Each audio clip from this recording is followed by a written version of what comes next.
Efficiency in control. If it is happening once, let's imagine a theft happening once from the cashier's locker. Somebody has come in, broke open the locker, they've embezzled cash, they've taken away cash. So if this happens once, what would be your immediate question? Suppose you are the bank manager or the police or the insurance authority. What will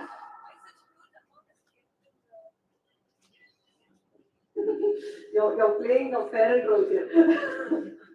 Why is that huge amount? It is maybe a bank is allowed to keep 1 crore. As per the law, so I'm keeping 1 crore.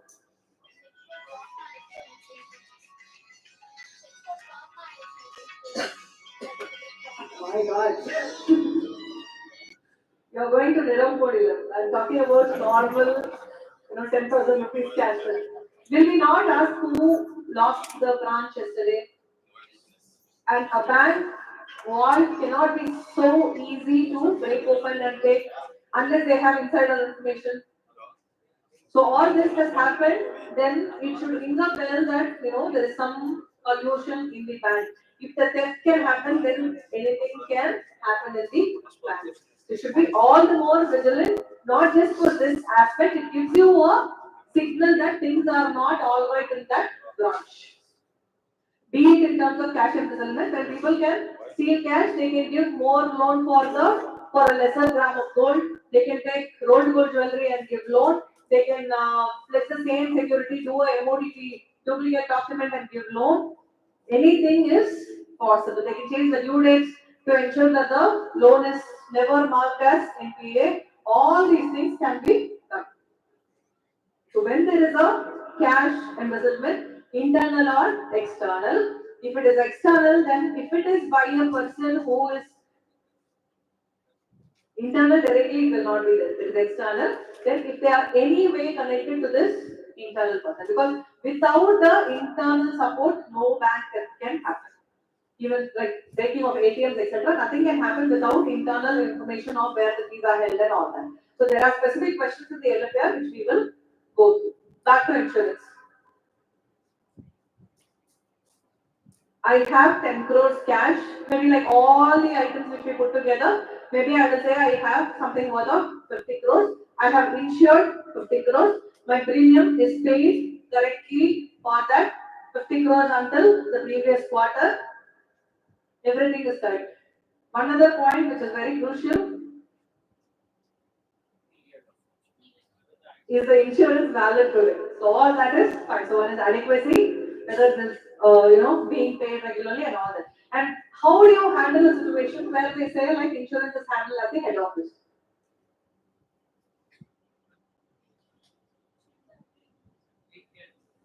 Show the agreement.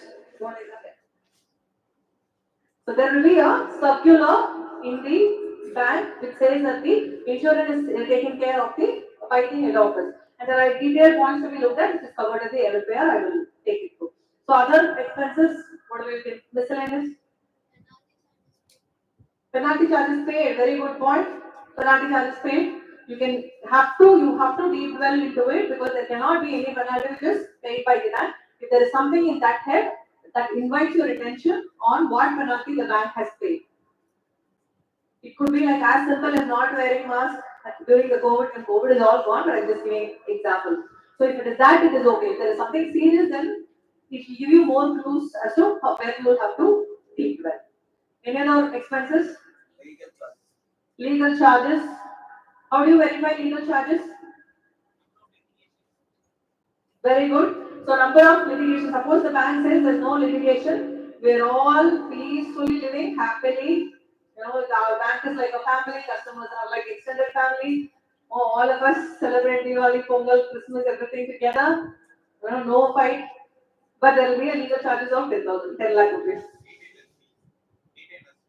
Retainer fee. So yes, if it's legal charges, retainer, it's all about ethics because I will retain a professional only when I feel that there is, things are just coming up all through. Right? Brilliant point there. NPA provisioning, yes.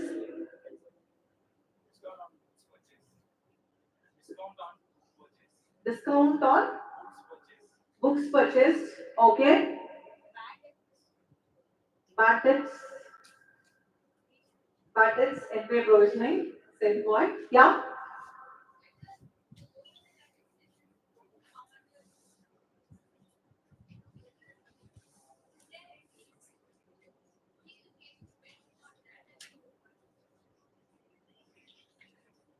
Sure. So like litigation could be anything. It could be like in terms of recovery, it could be a case where IBC or the court has given a verdict but still the customer is not cooperating. It could be a case where like a pendant complaint to the police that the entire loan is a fraud related loan and police is inquiring and they have given you something. So litigation could be anything. So good point anyway. Other expenses, NPA provisioning is a big topic, that's why I just started for now. We'll take here. Admin expenses, yes. Admin expenses, you will have to check how much the bank is allowed to spend basis the power booklet which is given by the head office to the branch, and basis that you should see whether everything is approved. Again, don't go into vouching as we do for a internal audit or a statutory audit. Just a sample voucher for the entire year, you can pick 10 vouchers. That is more than sufficient. And make sure you record the sample you check and the discrepancies. Perfect. Any other expenses? Depreciation will be charged at the head office level. Fixed assets you will have to check and we will do when we are coming to the balance sheet area. So I think that's it from the P&L. In the balance sheet, TDS, okay, TDS and GST we can park it for now because the tax audit is not under our scope. If you find any, so on a macro level, of course, because we are doing statutory audit, we will have to ensure that TDS is deducted. A mechanism is there to deduct TDS. We will not get into the details of how much of TDS is deducted, whether it is deducted in the correct rates, whether it is deducted to the correct people, whether it is limited, not to that level. But we will definitely check whether all the expenses on which TDS ought to have deducted is like TDS deducted. And the GST in terms of the litigation, the RCM, whether it is duly paid, and the credits, GST input credits which are taken are intact. And many banks will say like the GST is taken care by the head office. If it is so, we will include that in the representation to say that we were not provided with sufficient information to check the same. We are relying on the management because it is taken care of the head office. Very good. Next. Coming to the balance sheet. What are your assets? Advances given. That is your huge asset, main asset. That of course will be subject to the IRAC norms and NPA provisioning. That's how you can check the quality of your assets. So that we will do it separately. All other fixed assets, you will have to do a physical verification of your fixed assets. The fixed asset list and the physical verification, every table, chair, etc. You will be spending a couple of hours in it, but do it, it is fun. And fixed assets, can there be a scenario where the fixed assets are there, not present in the branch, but fixed assets are elsewhere? ATM machine. ATM machine, there are like two ways the bank deals with ATMs. It can be either an in-house ATM machine, ATM maintenance, etc., or it can be a outsourced. So 90% it is outsourced. The entire ATM machine ownership, machine maintenance, loading and offloading cash, giving the statements, etc., the insurance, everything is actually outsourced. So you can check the agreement for ATM and take it up accordingly. I was asking you about a scenario where you see a fixed asset which is there, like fridge, washing machine, microwave, gas stove, cot, wardrobe. Very good. A round of applause. So when I said all this, you were like, bank assets and you're talking about the microwave, fridge and washing machine, right? So all this is possible because the branch managers or the staff, they are eligible for all these assets. So if these assets are here, so let's visualize a scenario where we have a list of assets, which was bought for the sake of a previous branch manager. And when you enter the branch, there is no branch manager. This branch manager got transferred elsewhere. Apparently, this is a branch which is like, less than 5 kilometer radius, all hypothetical, okay? So he has taken all the assets with him to that particular new quarters. What would you do? It is there in the books physically. not there. Even if it is physically there, you will not have access to the manager house to go and check whether your washing machine wardrobe is correct, right? It will not be there. There has to be a branch transfer letter. So if these assets are not there, in the branch control, the manager itself is transferred, then there has to be a branch transfer letter, intention of transferring these assets to that particular branch.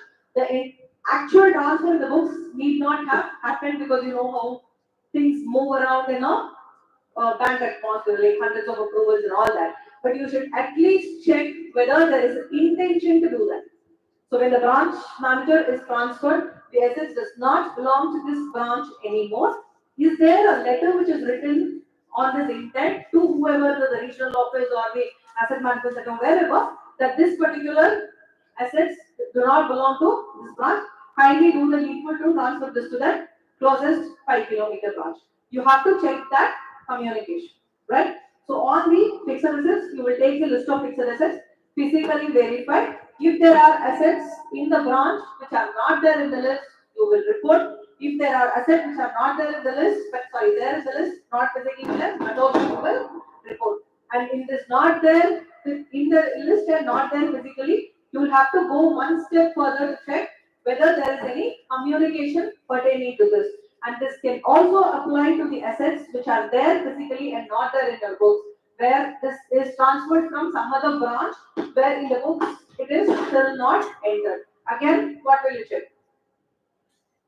Communication from the other branch that this particular asset is brought in here, right? So depreciation, again you can do a macro basis the last balance sheet, but there will not be much difference in the depreciation basis RX.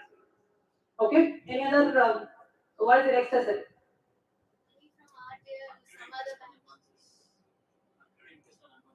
Accrued interest on advances, okay.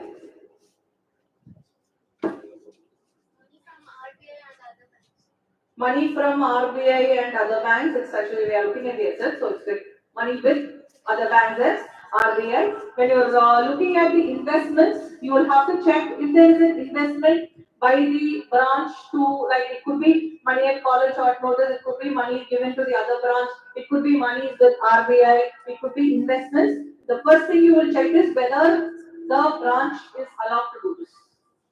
Whether the branch is allowed to transfer this money, whether this investment is within the delegated power of the branch manager.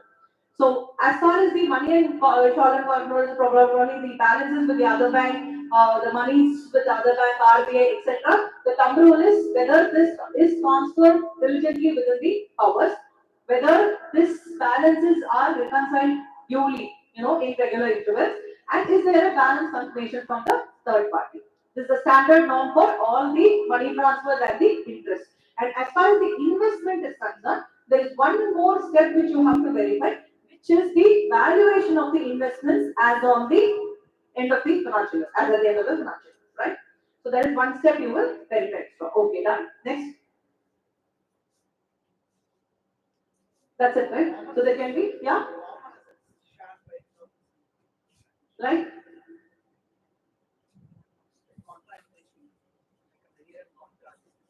So if there are common assets, how will you verify?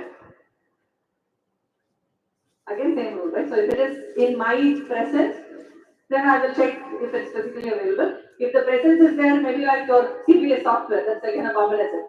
But there will be a charge which is charged to the bank only as a book entry there, because for profit purposes they will do the transfer. There again, you will not have anything to verify physically.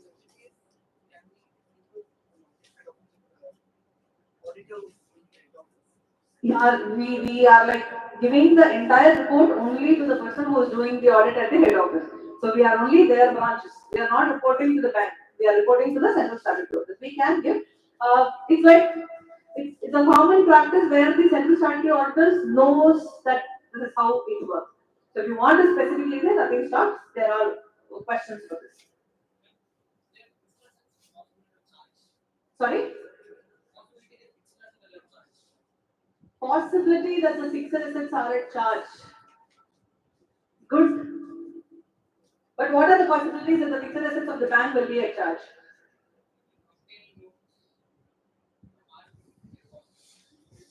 Brilliant. So if you think that fixed assets will be a charge, it's like yeah. So it may be like I'm only able to think of a scenario where I have a fixed asset. I mean, probably like that was pledged to me by a borrower. Borrower turned as an NPA. So therefore, I took over the possession of the property. That is how it can be in the possession of the branch.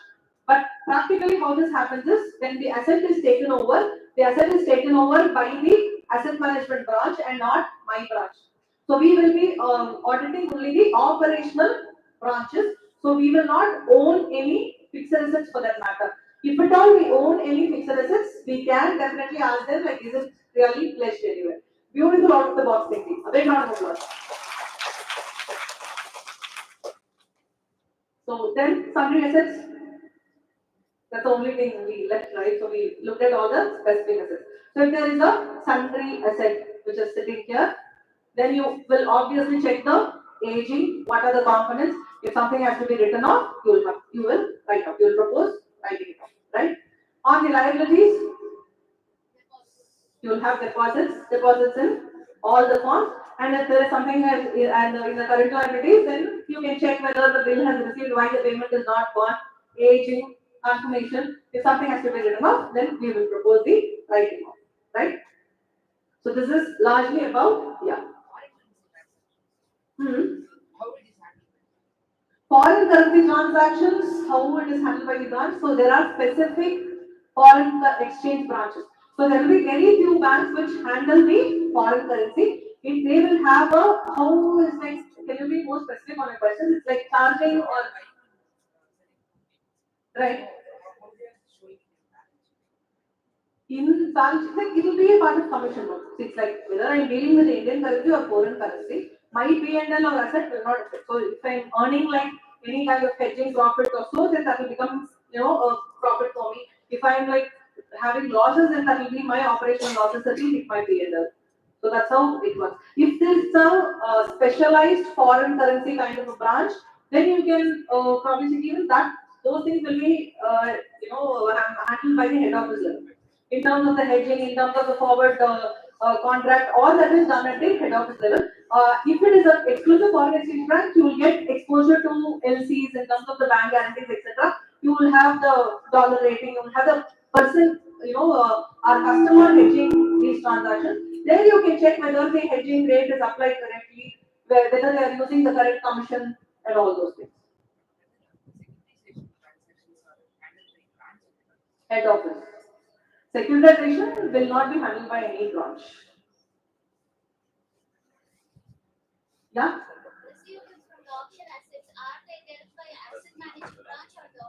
Asset management branch, largely. Yeah, actually, the monies which come in, the process until the auction, in terms of the gold is held, is managed by the branch, but in terms of the collecting the revenue and other things is managed only by the asset reconstruction. Yes, very much. Any other questions?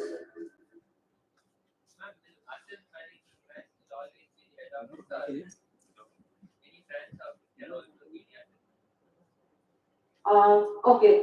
So head office need not be the asset management branch. Head office is head office. Head office is head of all the branches. Asset management, asset reconstruction is one thing. So the asset reconstruction branch will do only the asset reconstruction. So it will collect the earlier it was handled only by the branches. But when you are doing a auction sale or collection, etc., it involves specific efforts. You will have to keep giving paper ad, you will have to go stick a notice, paste a notice, put it under seal. You will have to take the police permission because there will be like again local resistance and other things, political things to be handled, and it involves a lot of time, effort, and specialization. So that is why over a period of years, the bank felt like we will keep a branch exclusively for that, so that they specialize in this, they have control in this. And when you are giving earlier, you would have seen the newspapers where like one property will come in for auction. Today, if you see, there are like list of 100 properties which are coming in. Thereby, the bank actually saves a lot of money in terms of the paper ad thing or the e-auction, where like inviting people, bidding process, everything. So instead of doing it for one property, they can do it for 100 properties to get. So if you get the asset reconstruction branch, then that will be a good thing for exposure actually. But generally we don't get. The central statutory just take care of it. Any other doubts? Cash balance? I will tell you.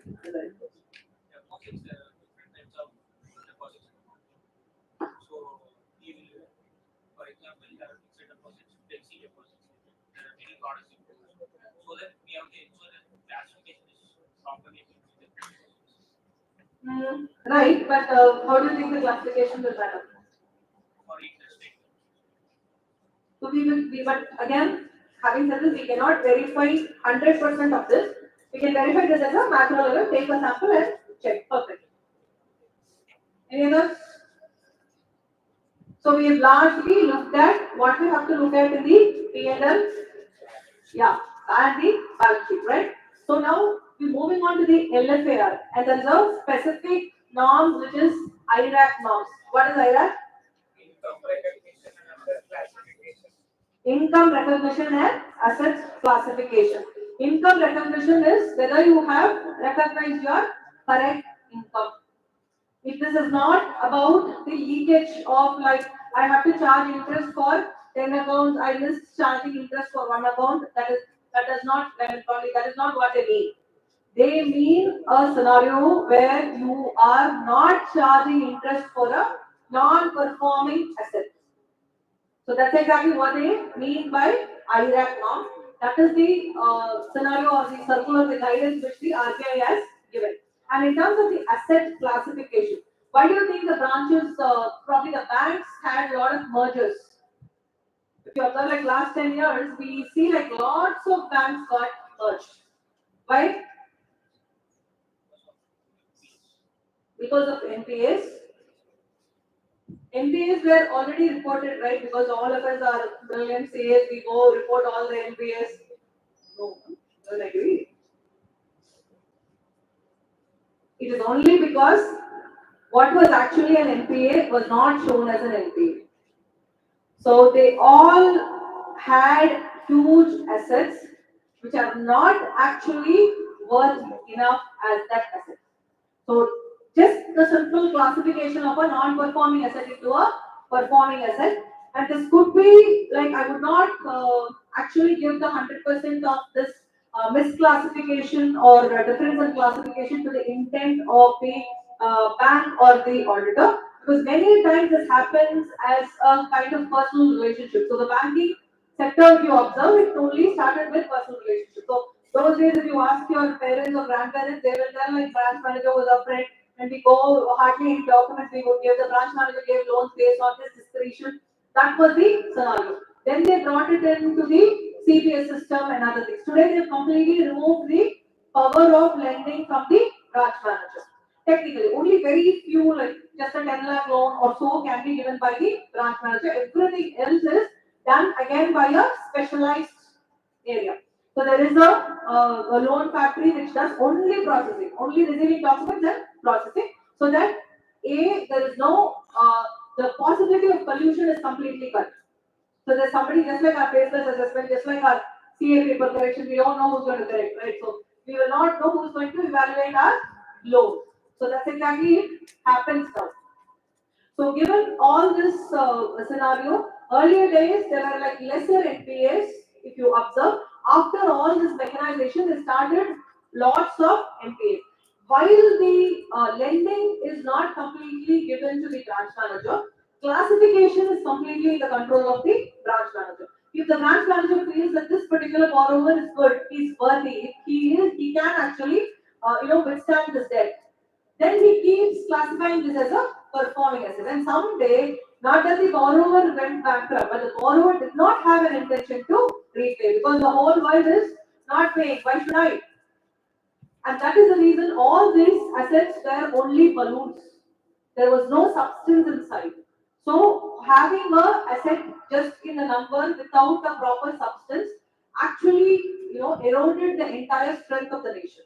That is why they thought like we will merge together, and for the government to actually pump in so much of money to again revive all the banks was impossible. So that is why they opted for mergers so that they can use collective strength, lesser number of banks, so you can monitor your NPAs more effectively. That's the reason all the mergers happen.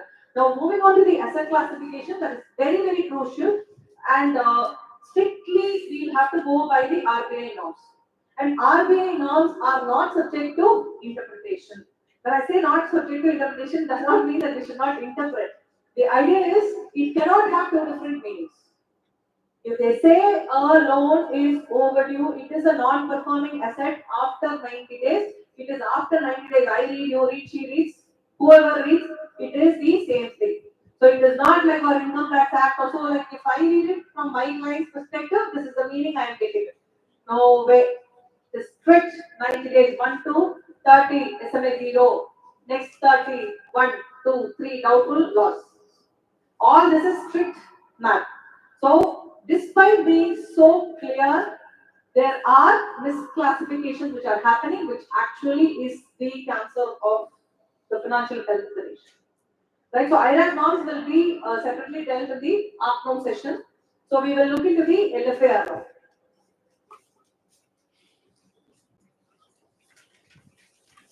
Till now, we actually understood what all we'll have to look into in terms of the P&L, in terms of the balance sheet, what is the assets, and how we have to check the sanctity of each of those numbers and all that. So, after doing an extensive audit, what do you have to do? After studying for 6 months, go write the exam. That exam is this LFAR. So, if you study, if you do your audit very well and don't report in this LFAR, no use. We will miss an aggregate or one subject, another 6 months. But the positive thing of this exam is you will have another 6 months, and now it is like I think twice a year and all that. But this you cannot do it. It's only once in your lifetime. Maybe you will get another bank audit next time, but this audit, whatever injustice you have done, is done. So be careful about your karma.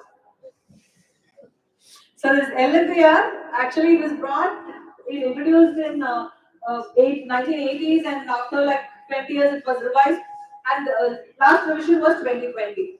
So we technically don't need to have any kind of bank audit seminar because there are no changes. Why the hell all of us are here on a Sunday morning after 1 hour of lecture you're coming and telling us all this is not needed. But not just for you, even for the members, if you observe our SRC newsletter or everywhere, there are bank audit seminars. And just as you, the hall is full, even for members whenever they are coming in, whenever they clear bank audit. The reasons are, even if there are no changes in the LFAR, there are changes in the atmosphere.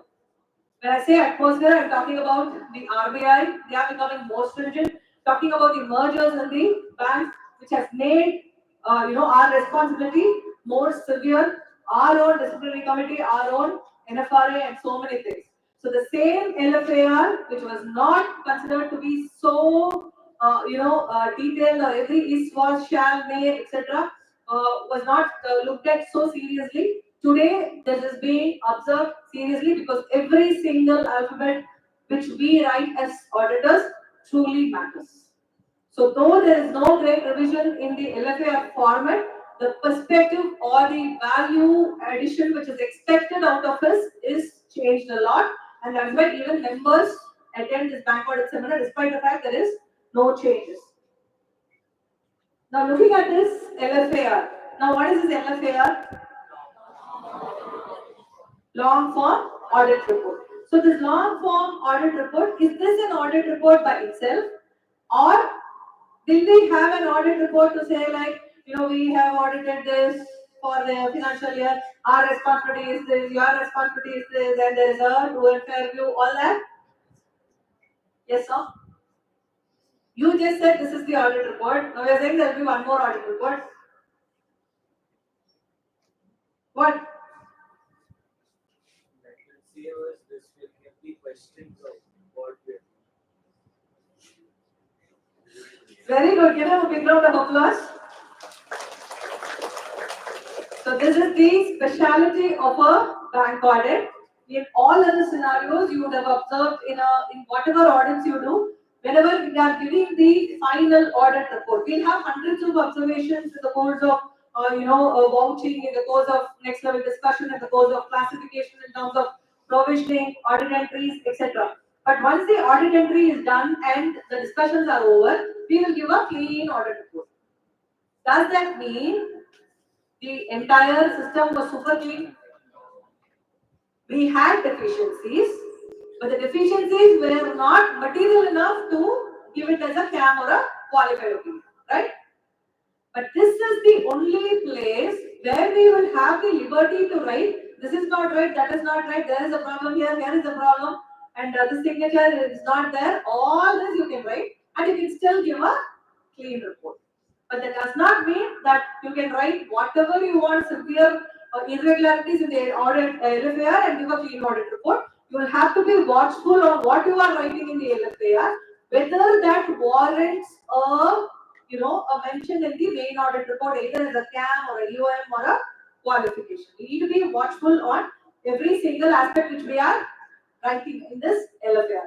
And as far as the reporting is concerned, we will have this LFAR, we'll have internal control financial reporting, we'll have Ghosh committee, Jilani committee, 2 reports, and the final audit report. See, these are the things these are the exam papers we will write after our audit. So here in the accounting standard paper, I am writing going concern. I am giving a different definition. In the auditing paper, I am giving a different definition for going concern. In the law paper, when I have to mention something about going concern, I am giving a different definition. Is that okay? If there is one person who is correcting all my subject papers, what will he think about me? Thanks. I don't want to hear that. So here again, this is the same thing. When we are writing something is not right in the LFAR, there will be similar questions in the internal control report. There will be similar questions in Ghosh and Jilani. And if these things are as important as warranting as a mention in your final audit report, we have to make sure we speak the same language.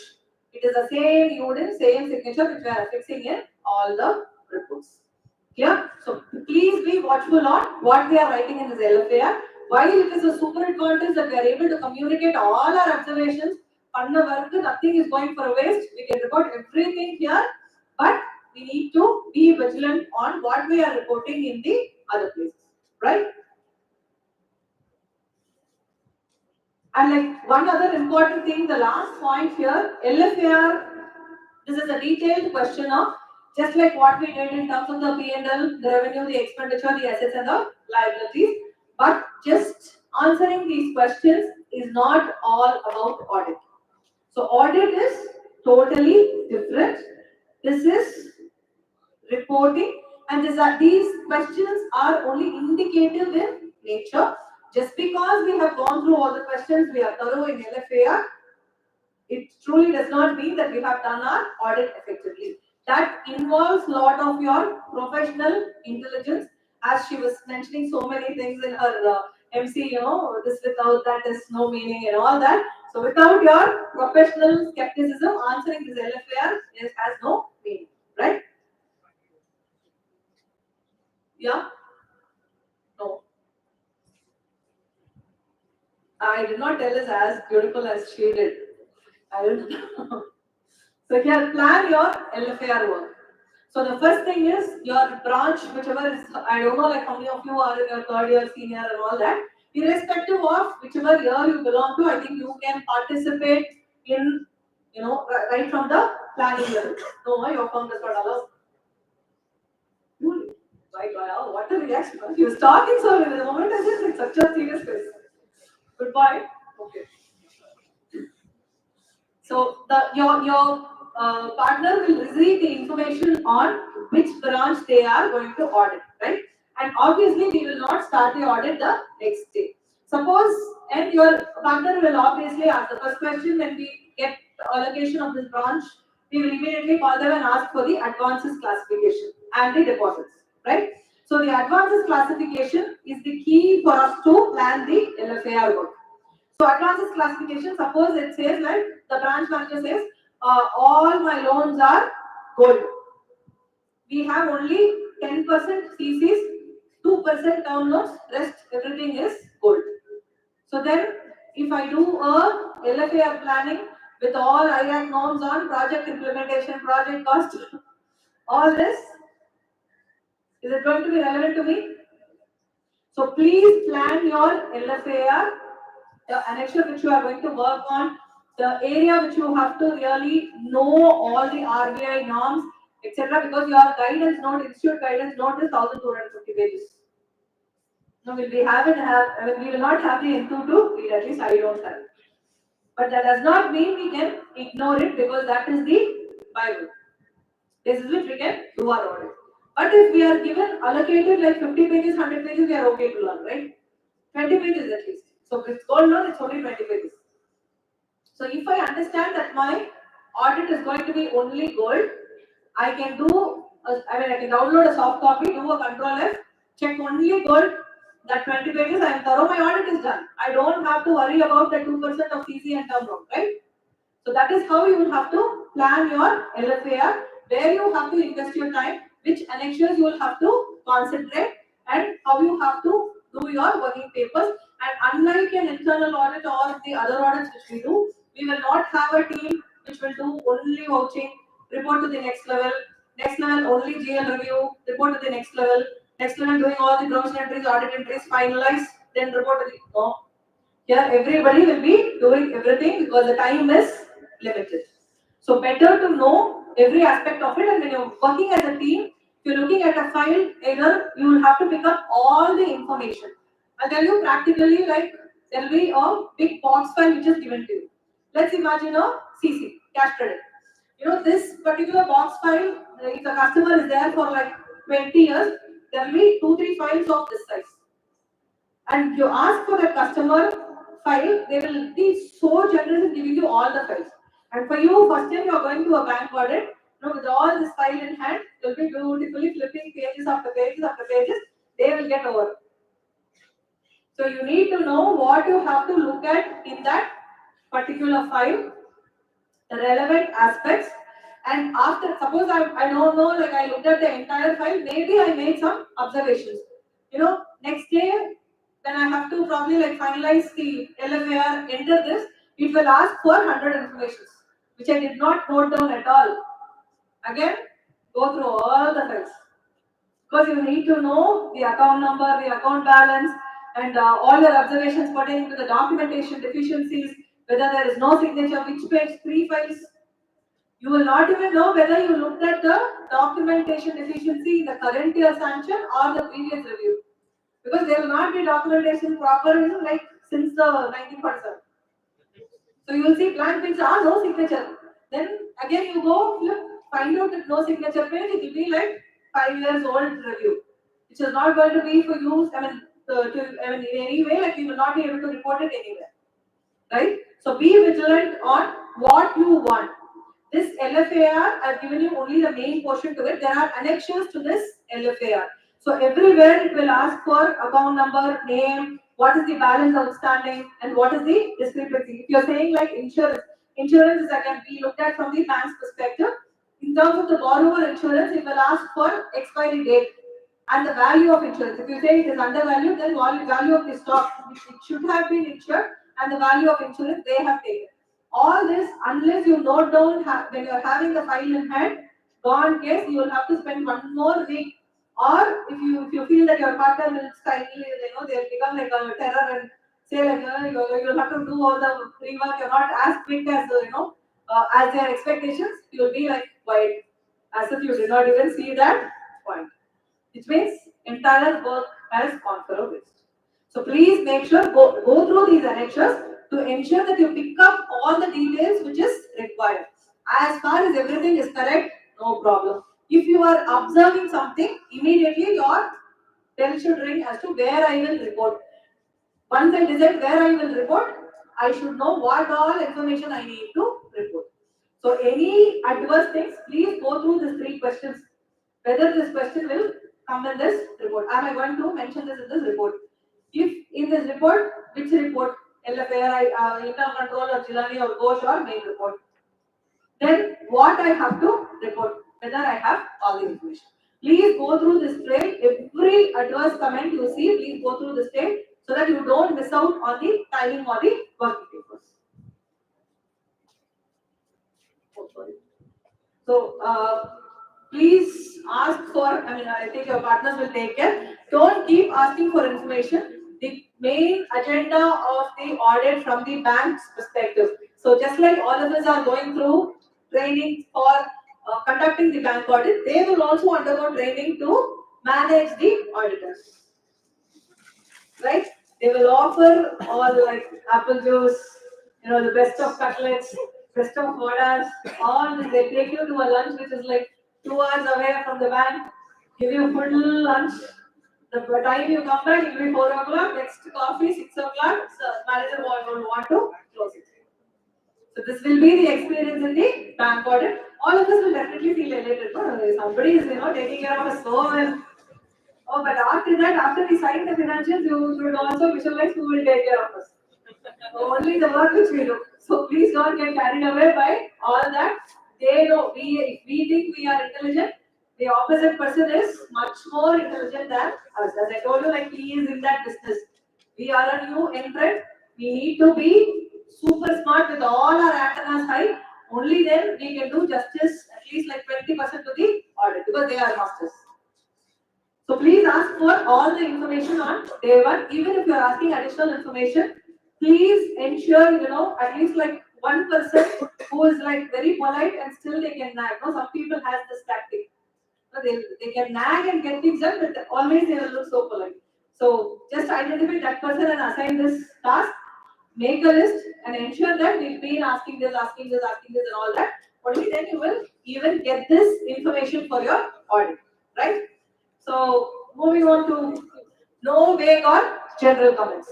So for the insurance, so if they say like insurance is taken care of by the head office, and if we say like insurance is taken care of by the head office, this is the worst reply you can write.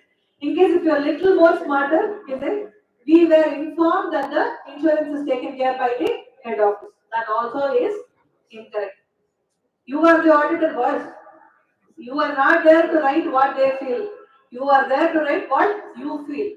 So if you are writing a comment like this, be very specific to say that we were informed by the branch in charge that the insurance is taken care by the head office. However, no such circular or written information were provided to us for verification. There is no insurance done at the branch office. Hence, we are unable to comment on either the adequacy or the quality or the validity of the insurance. This is exactly what we have to write. If no stories to what is the meaning, it's just the meaning that it is taken care of the head office. But we will have to be specific because tomorrow, if there's questions on did you see, we cannot say no because we are professionals. So points to remember, as I told you, like if everything is going on good, super, no worries. If you find any adverse comments, what is the trail? Can someone say? If I find an adverse comment, what I should do? Step 2. Report. To report whether I will even. What is the second step? Sorry? Which report? It will be very good. A round of applause. What all is required to report very good? Fine, those two are the major. See, once I observe a adverse comment or adverse remark in the documentation or wherever, the next step is I will have to decide whether I will report this or not report. If I will report, then where? In the LFAR, internal control financial, goal, Jelani, or the main audit report. If it is in everything, I'll make sure that I am talking what language. And in LFAR, I need to know what all information I need to pick up to make it as a report in the LFAR. Clear? So this is exactly what is when you're writing adverse comments. Please make it in detail with reasons. Don't copy from previous year. So there's one other question in the LFAR, which is the last question, which will ask you whether you have considered all the adverse remarks in all the reports. Your last year LFAR, your concurrent, your stock audit, your credit audit, your IS audit, everything. So we will say like somebody came, they told us don't copy from previous year, so we did not go through. We will write that in detail in the LFAR. Is that what we'll do? Please go through the LFAR and all the reports. Of course, I will tell you what all it will be. So, in detail to understand what are the things, probably I can help you even to pick your sample. If there's one particular borrower's account which is there in all the reports having adverse comments, then you cannot afford to ignore that particular account. You will definitely have to check it. This is discuss the context. Of course, don't do this without the consent of your own audit office as per their instructions. But here, to read it as branch head, please discuss with your own partner. The moment you pick up any adverse comments or whatever, please inform them immediately because there might be a larger point to the small information which we are giving, which you are giving, right? Cash. So you were asking, right? Cash verification. So cash, how will you even verify? For example, there is 1 crore 35 lakhs 25,328 rupees in that cash chest, and you see that balance in your, and you've never seen 1 crore as cash except in movies. You want to see, you want to count, you count the entire day. Finally, there will be 120 rupees difference. You will say there's 20 rupees difference. The branch manager will be like very humble to accept. What will they say? They will first say you count properly. They will not even agree that there is a 20 rupees difference. Then again you have to go back and count. All this cannot work. You can check it with your, of course, your practice, but you can do a cover method of cash verification where you just go pick a couple of notes from each of the denominations. You should not know nor the value, just like random. Some can be this much, some can be this much. Put it in a cover, seal it, mark a pen so that they don't open it, and leave it.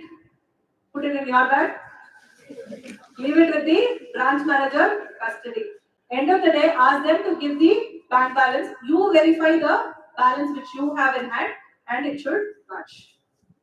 Right? Only with this we can do a 100% cash verification, but you will have to definitely do a 100% cash verification. This is true in terms of the ATM also. ATM, are there scenarios where cash can be excess in the ATM? In physical cash also it can be. So it can be like excess, it can be short. If it is short, then they can say like, yeah, I just took some money to buy apple juice for you. So that's exactly what is not accounted there, and they can put it in. But when we observe there is a difference, we will have to report. So whatever explanation they are giving is a security, and that your partner will take a call. So but for your thing, you will have to definitely report. Can there be scenarios where there could be excess cash, less cash in the ATM? How?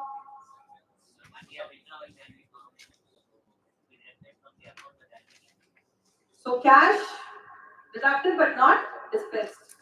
So if somebody has used the ATM, cash debited from their account, they did not receive the cash, will they say like, oh, because the power went, I did not get my cash, it is because of my karma and go?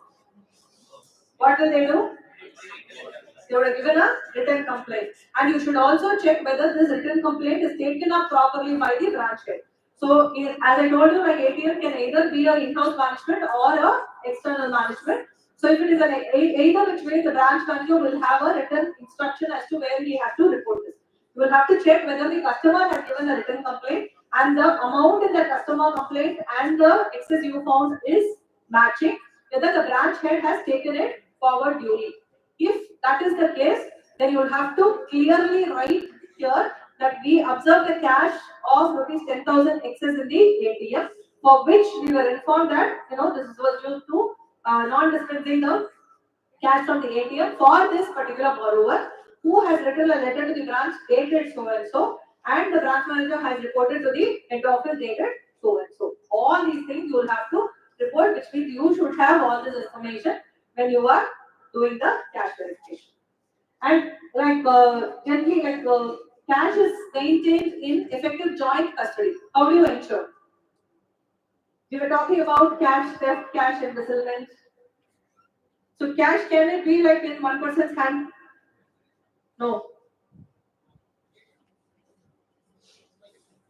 Yes? Rotation of employees, very good.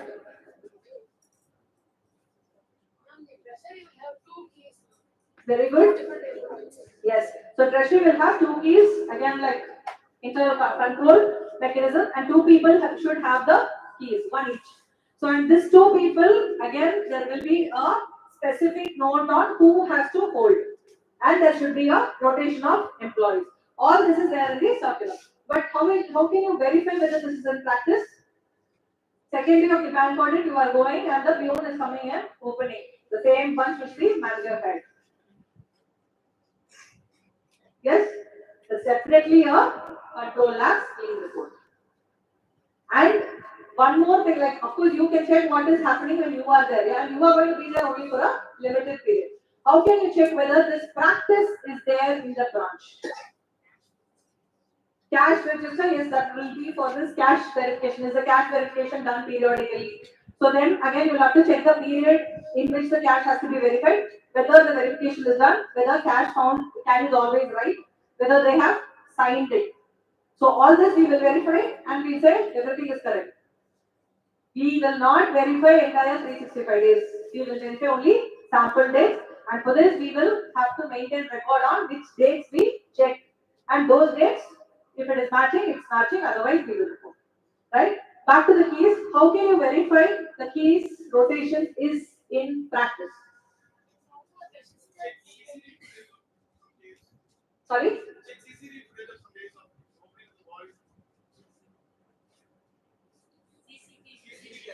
CCTV, oh my god. Okay. We are doing statutory audit, you are right. Who's maintaining the you have to sign it every time we open the. This is we'll close it simple. There's a key movement register. So the key movement register will have details on who is having the key. 15 days again there should be a rotation. Apparently when you go and ask for the key management register, they will fill and immediately come and give it to you, fresh ink. But you need not bother about that as long as your circular and the position is okay. Only check if you are super interested, like checking the CCTV camera. You can check whether that particular person was present that day. Now that's the only extra check you can do. A key movement register is exactly what you have to check for this joint custody. And this one, the third one, does the branch carry cash balances which varies significantly from the balance which is allocated? So somebody was telling like, no, why should we hold so much of cash balances? So the branch has to have cash balances which is prescribed by the head office. So this limit will be there as a written norm, and invariably 99.99% or even 100%, all the branches will hold cash more than this. So this point will again come in your insurance, which you can say like if the head office is managing, you can always say the branch holds cash in excess of their limits, where obviously the head office would have factored only for the limits which is allocated to the branch. So we have not factored that particular thing, and we are not sure whether the head office is taking care of that excess cash risk, right? So this again, please go through the annexure pertaining to this. We'll have to check cash balances for on 15 days, and out of that days, how many days the cash was in excess. That's exactly how we'll have to report. This you can take from the CBS, check with the cash register, and then report.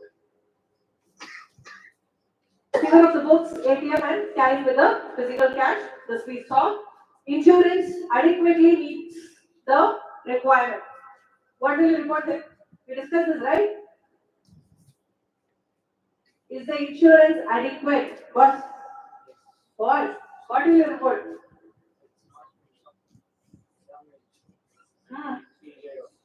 I'm saying like it's all maintained at the head office.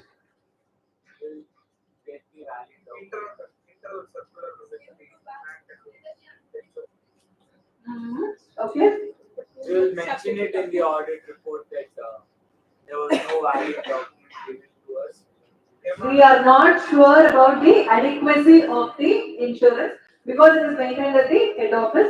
However, we observe that the cash balance held by the branch, you can just copy from the previous point. Out of that 15 days, in 15 days, the cash was maintained in excess. So you are not sure that whether the adequacy is maintained. We cannot say yes because you have not verified. Balance confirmation. So the next 4 slides are more in terms of those investment points which we discussed, right? So what are the points which we have to check? Balances with other banks, balances. Valuation is for the investment. Yes, good point. Allowed to do so. Yes. Very good. One last point.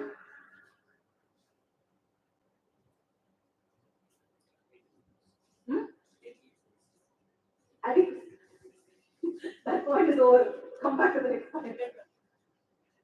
Very good. Balance confirmation from the other person, right? So all these things we will verify, and this is exactly what for the next 4 points. Money and calling short notice, investments outside India, investments of branches outside India. Moving on to the advances. This is a core area of our audit, right? Doesn't mean others are not important. Everything is important. This is more important because this is the heart and soul of every bank, right?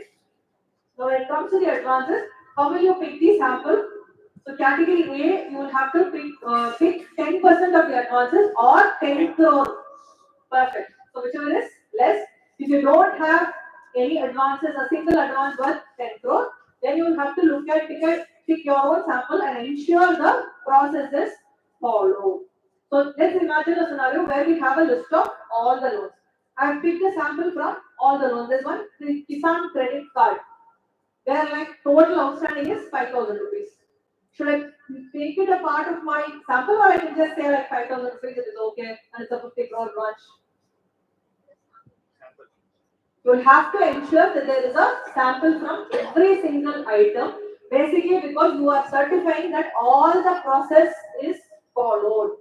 When you have to certify all the process is followed, we cannot obviously verify the 100% of the account, but your sample should actually contain all the varieties, all the possible advances, right? And advances can have different nomenclature. This mudra, that mudra, this some support, everything. You can have fancy names, but just put the classification as 3 buckets. That's it. So one is the term loan, where I give and you repay in monthly installments. Second one is CCOD, where I give a limit, you draw as you want, and you just serve the interest and ensure all your credits are falling in this account. Third category, demand loans, gold, etc. So specific period, you will not pay interest, etc. After a specific period, you come back, pay all the money, take your security and go. So only these 3 categories. So the moment you read whatever this Vagana, vehicle, whatever loan you look at, just map it with which category it will fall into. So and based on the category, look at the documents which are important for that loan.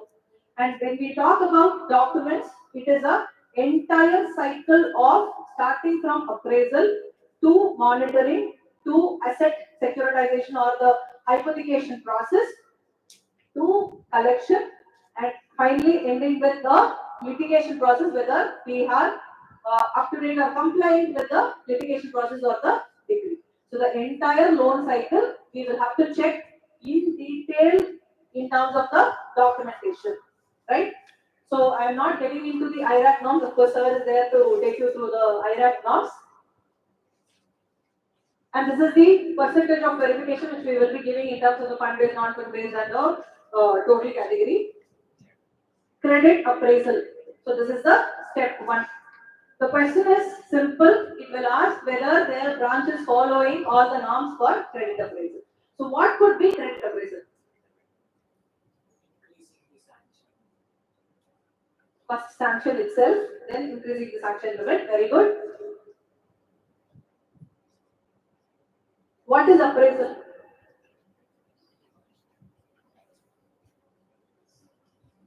I can see all the lips moving on. All of it here, sir. Validating Somebody said appraisal fee, gold. Who said that? When we're talking about the P&L, who said appraisal fee? What is appraisal? What does the gold appraisal do?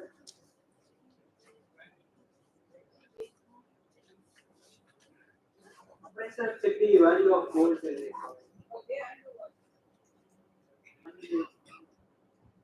And second, this is 92.6 hallmark gold.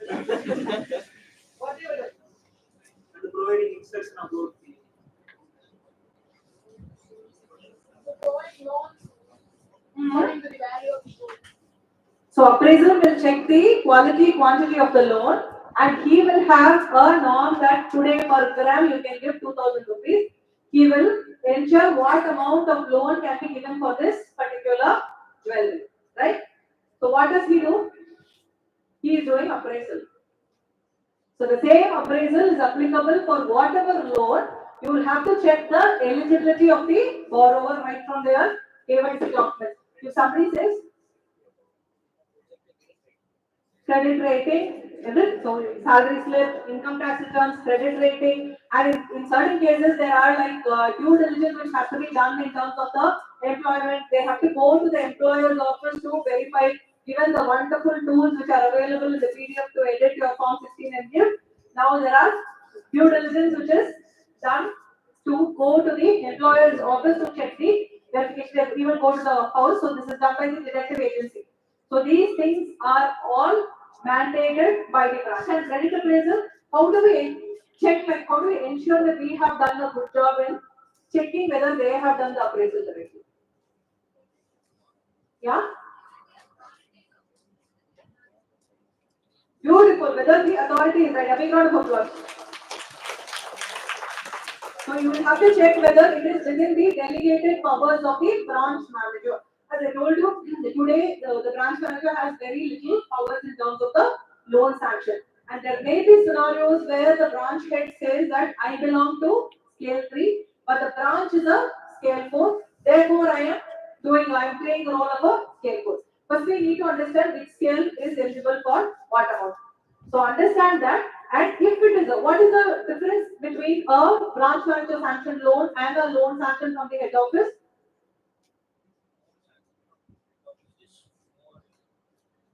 More authentic, huh? Okay, but how will you even know? I am giving one loan to you, 1 crore rupees, nice, no?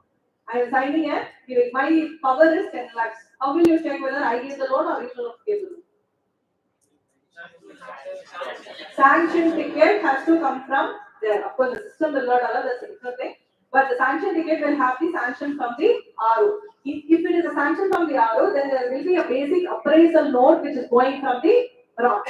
So branch manager will propose that it is, these are the things which I have verified, and this is the loan which they are seeking for. This is the basic documents which are available, and this is what is my proposal, my recommendation, and it is approved from the regional office. And please make sure that when this is an approval from the regional office, sanction ticket, as I told you, is unique for every single loan. There may be conditions CP, CS, conditions precedent, and conditions subsequent. So that will be unique for every single loan. And as you look at some 5 or 6 sanction letters, you will understand which are the points which are unique. Of course, there will be general conditions and specific conditions pertaining to this particular loan. So you have to go through those conditions. Suppose there is a condition in the sanction ticket that the borrower has to bring in capital, and after that you will have to sanction. But having got the sanction from the head office, if the branch manager sanctions, then there is a deviation that you will have to report. Now we have found something adverse. What all we check? Whether to report, where to report, where all to report, what to report. All these things we will have to look at, right? So this is in terms of the credit appraisal. This is a big topic, but it's not that somebody can give you a checklist of just check these things. It is unique to every branch, every loan, every borrower. So you will have to look at the document and then decide on whether this is as per the credit appraisal. And in terms of the quick mortality, there is a special thing. So what is quick mortality? What is mortality? Very good. Getting NPA. A round of applause. If an account becomes NPA within 1 year's time, that is called as quick mortality. Here you don't have to go through the step of where to report, what to report, and all that. This will automatically be there in the NPA. But if there is something which you are identifying as a NPA, then again that details will come here. Then this will go where, all, what to that question. Okay. So you will have to report the account number, name, and the balance again. So in this entire LFR, why do you think that this particular question is so specific and why this is gaining importance? So there are NPAs, they could have asked like which loan is the highest loan, which is the NPA. Makes sense, right? Materials. Why are they particular about this quick mortality?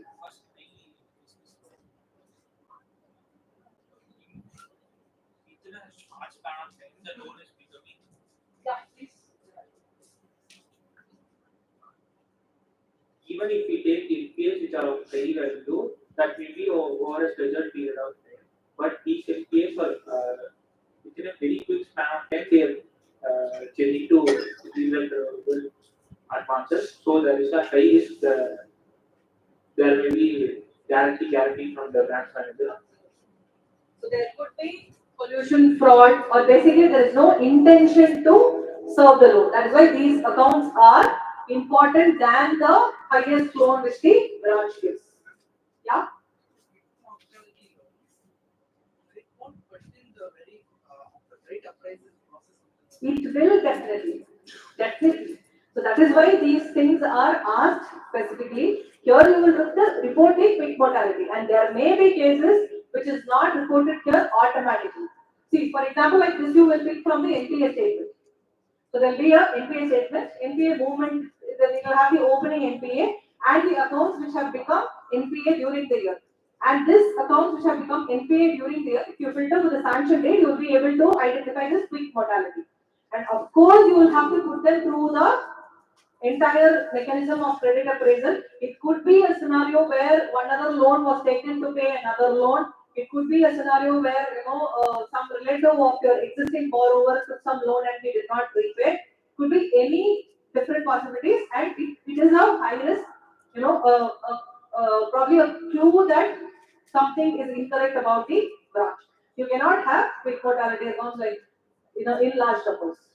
So number of accounts matters here, not the value. So whether the interest rate is entered correctly, right? So how are we going to check this?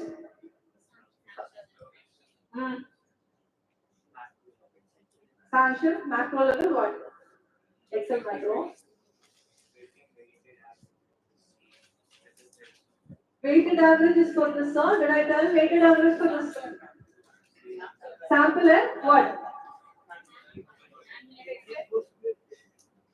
Like, we take in a sample entry and put it manually and check whether the interest that we put is exactly getting reflected in the system. Right. So this is sample and manual. I think I got the answers from you all only. So you will have to check sample entries of whether the entry is correct.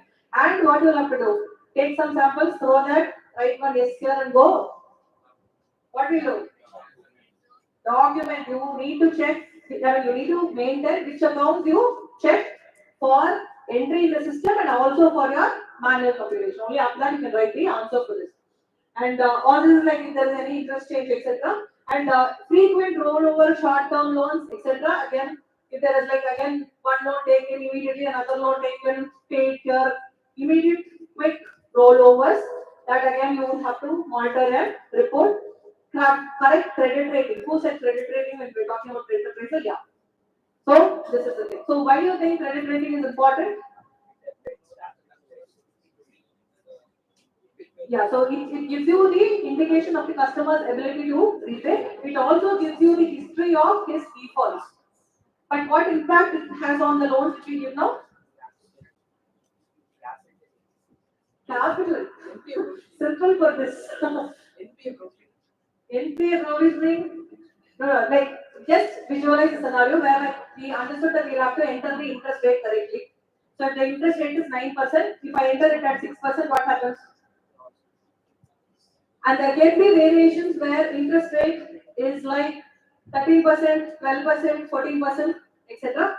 Suppose if we say an interest rate, like why will the bank give me at a good interest rate?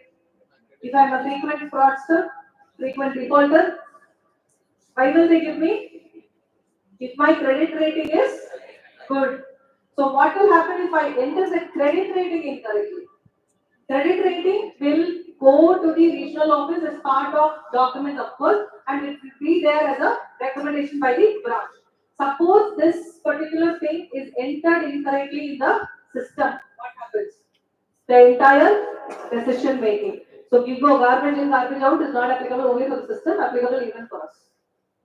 So we need to ensure that the correct credit rating is entered. How will you check?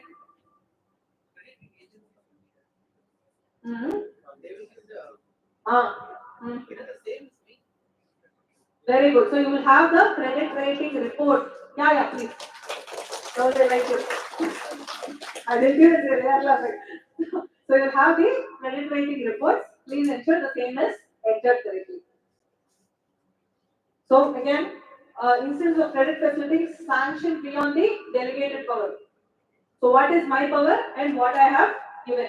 And the delegated power will include more than 10 lakhs. It will include the CC accounts which are expired. So as far as cash credit is concerned, it is like valid for 1 year. So if I am continuing the account, for example, a 10 crore cash credit, which is sanctioned by the regional office, and continuously using, the validity of that loan, it was sanctioned to me to use until December 23. But I am continuously using this account until March 24. So this 3 months actually is beyond the delegated powers. I am not supposed to allow the person to continue using this, right? If this is continuously being used, then there is something called as short review, which the branch manager might tell you that it is made. But the short review, again, it cannot be made without an application from the borrower. And any case more than like 6 months after the expiry, it will become an NPA, which Anand sir will take you through, right? So anything more than the sanction which somebody is using, not just the limit. Don't restrict your thoughts to the limits. Any which way, any sum, any facility which another person, the borrower is enjoying, which is not as per the norms, will come in here. Are such cases reported promptly? If this is intentional, who will even report it? So you can check with them whether they are reporting and put that also here. In terms of the documentation, we were talking about that 3 large files, right? So there will be some F110, K20, promissory note, and every bank has a different code and a bunch of green sheets.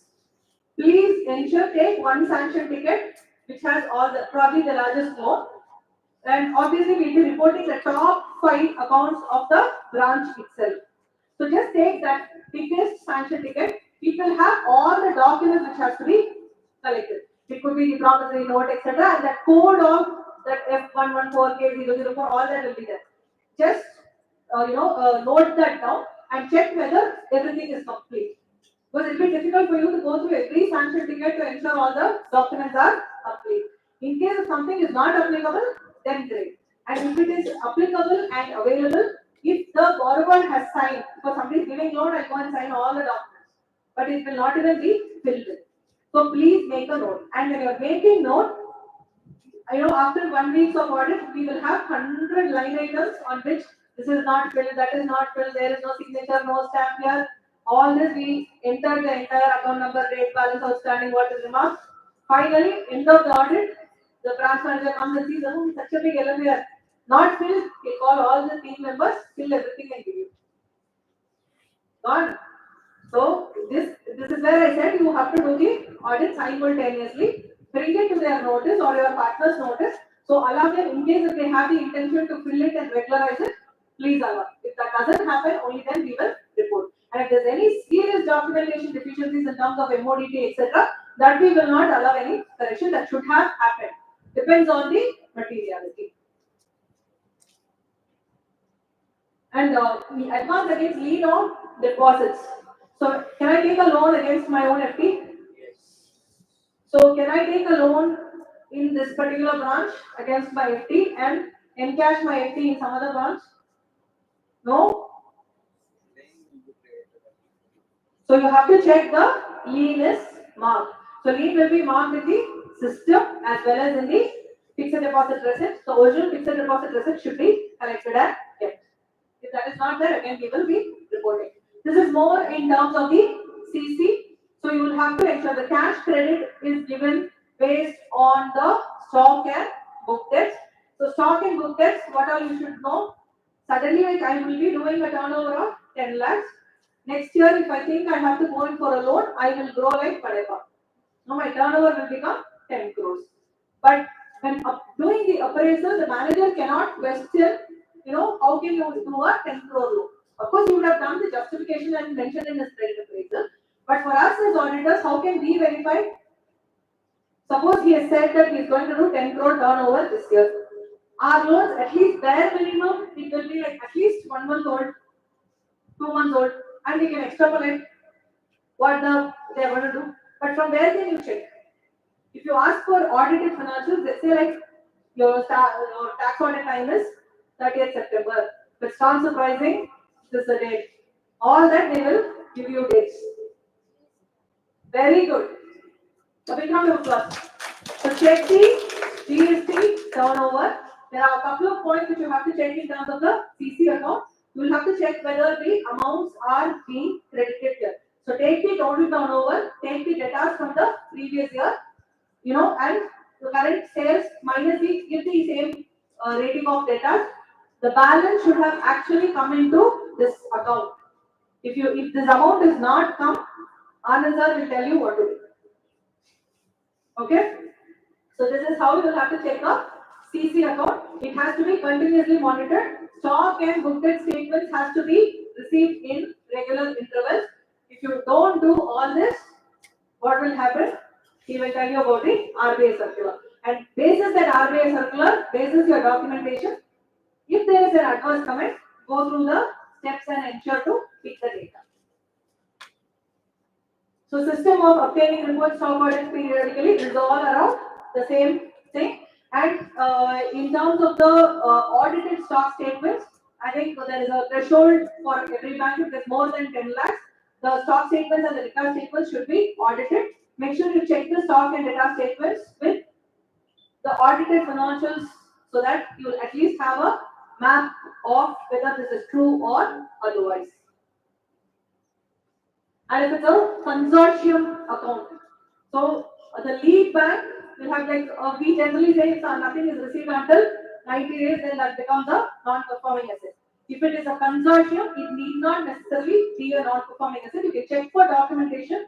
If we have a letter from the lead banker that they have collected and they will be paying to us, and the due diligence report, etc., from the lead banker, if at all there is a consortium. And the middle one is about the red flag. I know the font is too small. So if there are 45 instances which are mentioned in the RBI circular. I'll circulate the presentation, you can look at the circular. Any of those items, you have to check whether there is a system of raising the red flag. So if there is a under-insurance, if there is over-insurance, if there is misrepresentation of facts, if there is difference between the stock statement and the financials which is given, if there is change in address which is not reported, there are 45 items. If there are any of these items, you will have to check whether there is a mechanism in the bank to raise a red flag and the continuous monitoring. If they do it, it will come here, and if we do it, it will come under fraud. So we'll have to check whether the mechanism of red flag account is there. Yeah.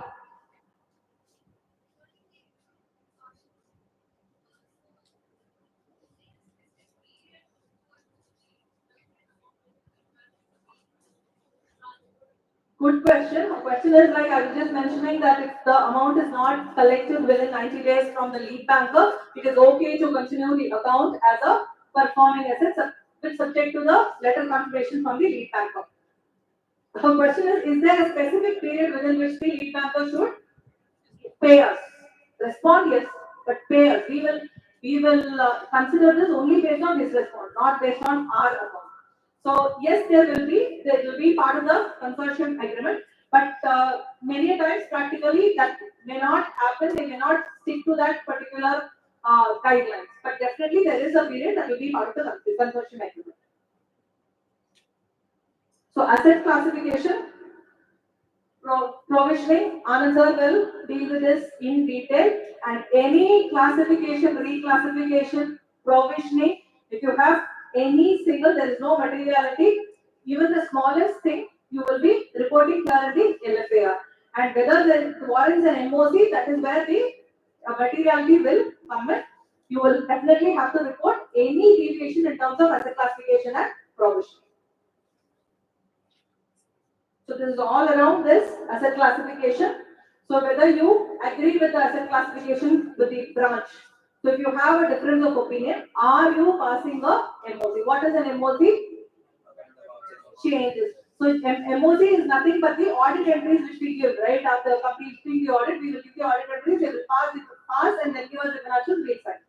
So in the bank audit, we don't have that luxury of giving the audit entries and passing. Instead, we will give the proposed audit entries in the form of MOC, which the central statutory auditor will do, right? So all again, IRAC norms, NPS, which sir will take you through in detail. Again, reporting is mandatory irrespective of materiality.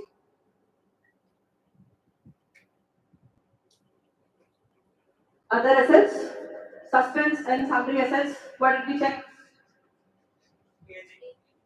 Aging, relevance, whether the classification is right, doesn't warrant changing into any particular head, or should this be here, whether we have to write it off. Liabilities, dormant inoperative accounts. So this is one thing which we do not discuss.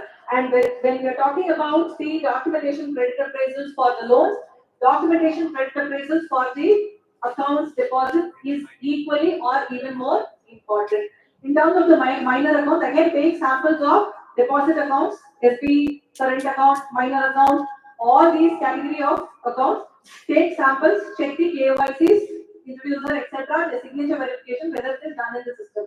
The complete trail. Your sample need not be big, but your trail of check should be complete. Maintain documentation of that for this anti-money laundering guidelines and all that. If an account is not operative for a continuous period of 2 years, that will be a dormant account. Similarly for minimum balance. And both of this, there are procedures that I have to communicate to the borrower that your account is following below the minimum balance, I will charge penal interest. Similarly, for dormant account, I will have to write to the borrower stating that your account is dormant, would you like to revive it or what? So I have to keep sending reminders, and that is as per the procedure of the bank. You have to just check if the procedure is in place. And if there is any movement in the dormant account. So you will take a list of dormant accounts opening, list of dormant accounts closing. Good account can become dormant account during this year by virtue of no transaction with the 2 years being expired. If there is a scenario where the dormant account is revived, then those cases you will have to check whether the procedure is followed. Fresh KYCs to be obtained, and they have to give a letter of intent to revive the account. And after reviving the account, you can check the performance whether there are transactions. Right? So this is in terms of the dormant account and the anti-money laundering guidelines in terms of customer service. Deposits, we discussed detailed in deposits about as far as the foreign currency or deposits are concerned, you will have to ensure that the person is a non-resident, and related KYC is being obtained, and this non-resident is not as per Income Tax Act, it's as per FEMA. Minimum balance, we discussed. Other liabilities, sundry, same thing as per sundry assets and sundry deposit. Check the aging, whether it is really payable. If it's really payable, it is okay. Why it is not paid? Either write off or pay or move to the correct lecture. Contingent liabilities, your PGs, you will have to check whether it is active. If something is devolved, then you will have to check, and we discuss this. P&L, just go through if we discuss all of these. What is the first one? Test checking of the interest, discount, commission fees revealed excess short credit of material amount. So we will do the check as what we discussed, and we will ensure if there is a deviation, we will report here. IRAC norms prescribed by the RBI. Here we will check if there is an interest being charged on a non-performing asset, which will be reversed. And in detail about IRAC, answer will take you through. Deposits, debit of material amount. This is where our weighted average check will come in. Estimating provided interest accrued, part of our weighted average check. Divergent trends and major items in the deposits, quarter, right? What? You're able to recall? What? Window dressings, that's exactly what we'll take. We'll take balances of quarters and somewhere in between, and we will check. Very good. General is about the gold bullion, whatever the stock the branch has in terms of the stationery. So we discussed all the assets, we discussed the fixed assets, branch transfers, gold, etc. This will be the stationery. The last item I think we did not discuss. The drafts, the checkbooks, the ATM cards, the stamps, etc. Largely these kind of stationeries are kept outside the CBS system. So these things are manually, they will have a register procedure, they'll be maintaining all these items. So you will have to check whether the items are reconciled properly. If there's any huge shortage in terms of the stamps or ATM cards or checkbooks, then that warrants a report here. Books and records, whether there are any software systems used by the branch which is not integrated. So now actually this is not, but we will definitely not respond to this saying yes or no. We will say like we are not information system experts. From the understanding of the branch, we observe there is no system, there is no operations outside the CPS. That's exactly what we can report. The second one is about the information system audit. So mostly like there will not be any information system audit carried out at the branch level unless there is a big fraud reported also. So if at all there is something, then please go through this report and give in your comments there. Books and records, whether the bank has laid down procedures for manual intervention into the system. So where do you think there is manual intervention? Where all there can be manual intervention? Wrong classification, then is there a loss to the bank?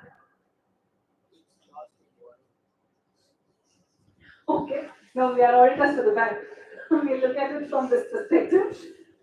So if I classify something which I have to like classify it as a travel and conveyance or salary, I classified as miscellaneous expenditure. Is there a problem in the bank? Yes or no? Yes or no? Whereon this manual intervention can lead to a loss to the bank. Yeah. Yes, credit rating, if I enter it incorrectly, that will lead to interest loss.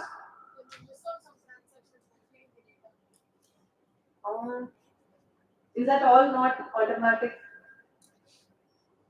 Inspection could be one item where it's in many cases inspection is mandatory and there will be a inspection charges which is debited every time. And if the inspection charges are debited manually by the branch in charge, and it is not automatic that every quarter that happens, then yes, that is a loss.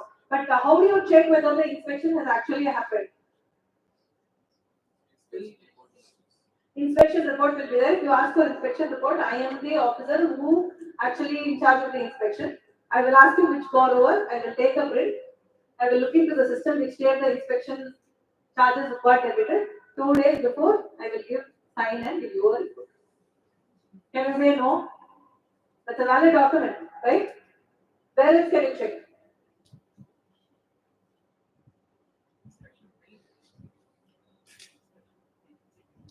No, there is no agency which is done. It is done internally by the bank employees. Yeah? One at a time, yeah? Attendance register closer. It's also a register, but what register? Yeah, you had something? Action points, yes. Action points taken after the inspection. So if there is something, very good point. If there is anything which is so adverse in the inspection register, for example, a housing loan which is sanctioned and the second installment or the third installment is disbursed, where ideally the house should have at least gone up to the first floor, and the inspection officer has actually reported that the house is only like starting basement. So that's a truly a adverse remarks, and it's purely hypothetical, and it can happen. So like 1 or 2%. If that is there, then of course we'll have to write this as a part of the monitoring mechanism. We have the specific thing. Very good point. Inspection, where do you check?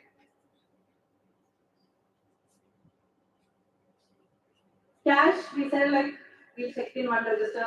Key movement, we said we will check in one register. Inspection, where we will check? That's all. Inspection register. So inspection register is where they have to manually enter and write. But practically, many of the branches don't maintain, but we have still the right to ask for it. And when it comes to this manual intervention, it can come in terms of the credit rating, it can come in terms of the interest entry, it can come in terms of the stock and book text, the amounts and the date. So how do you check the amount and the date? The IRAC norms will tell you like how the DP is calculated and all that, the channel sir will take you through. But this manual intervention, if I want to camouflage that particular RBI circular norm and still keep the account going live and green, I can manipulate in the system. So you will have to test check certain items where the date and stamp of the entry will be there and the date of the stock statement. For example, the stock statement is dated September. I have entered it on 30th March. So the stamp and the date of the stamp, the date of the stock statement will differ, and that is a manual intervention which has actually led to the misclassification of the account by the branch.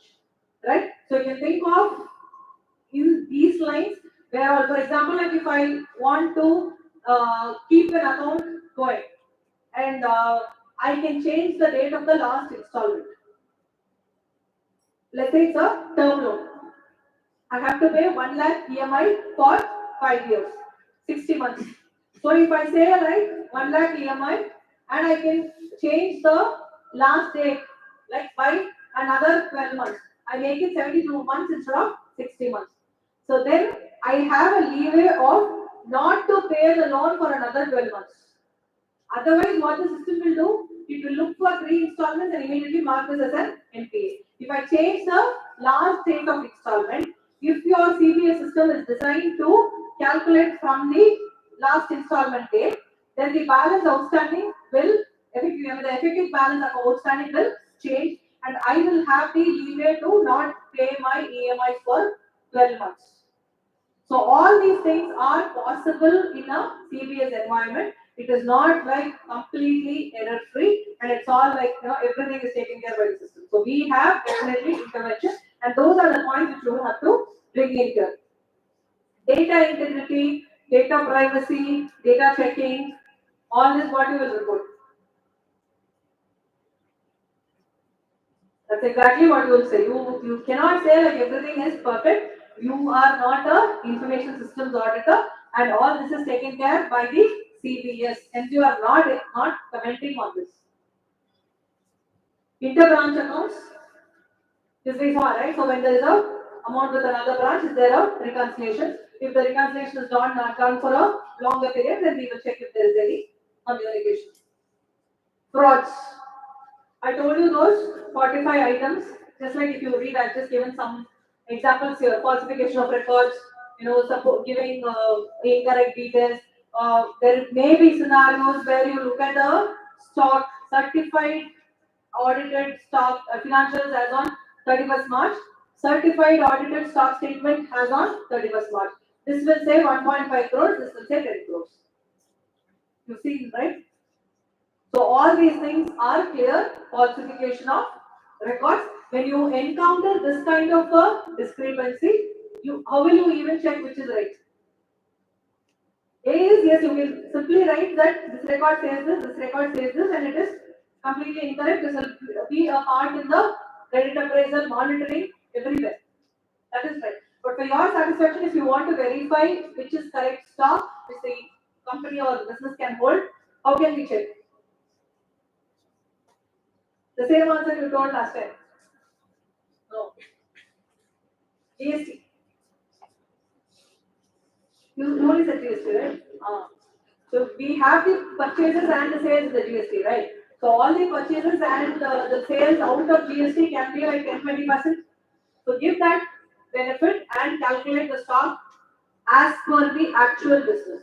So keep aside the financials, keep aside the stock statements. Then you can actually give a detailed response stating that as per the GST, which is like a record presented to the statutory authority. This is the sales, this is the purchase. Considering the opening stock, this is the probable stock the borrower can have. Therefore, this is the DP. Therefore, this is correct, incorrect, overpaid, and all that. So these are part of red flags which are raised, which are to be raised by the branch management itself. If the red flag is not raised or there is no mechanism of raising a red flag and continuous monitoring, serious monitoring of those documents, then it could be frauds. So then this will come under this category, and if it is more than 1 crore, we will report it to the RBI. So it's again like using the current accounts, outside the consortium, multiple banking, though it is allowed in certain cases with proper permission and all that. Are we receiving the statements of that bank and continuously monitoring? If there is no credit here, it only means there is another bank which is running. And if we have given no objection for having that particular account in that bank, then have we received those statements and checked? If we have not checked, if we have checked and there is a discrepancy, that will come under red flag. If we have not checked and there is a big discrepancy, that might come under fraud. KYC AML, we saw anti-money laundering guideline. If there is any huge deposits, dormant accounts, foreign currency deposits, these are the places where a lot of money laundering happens.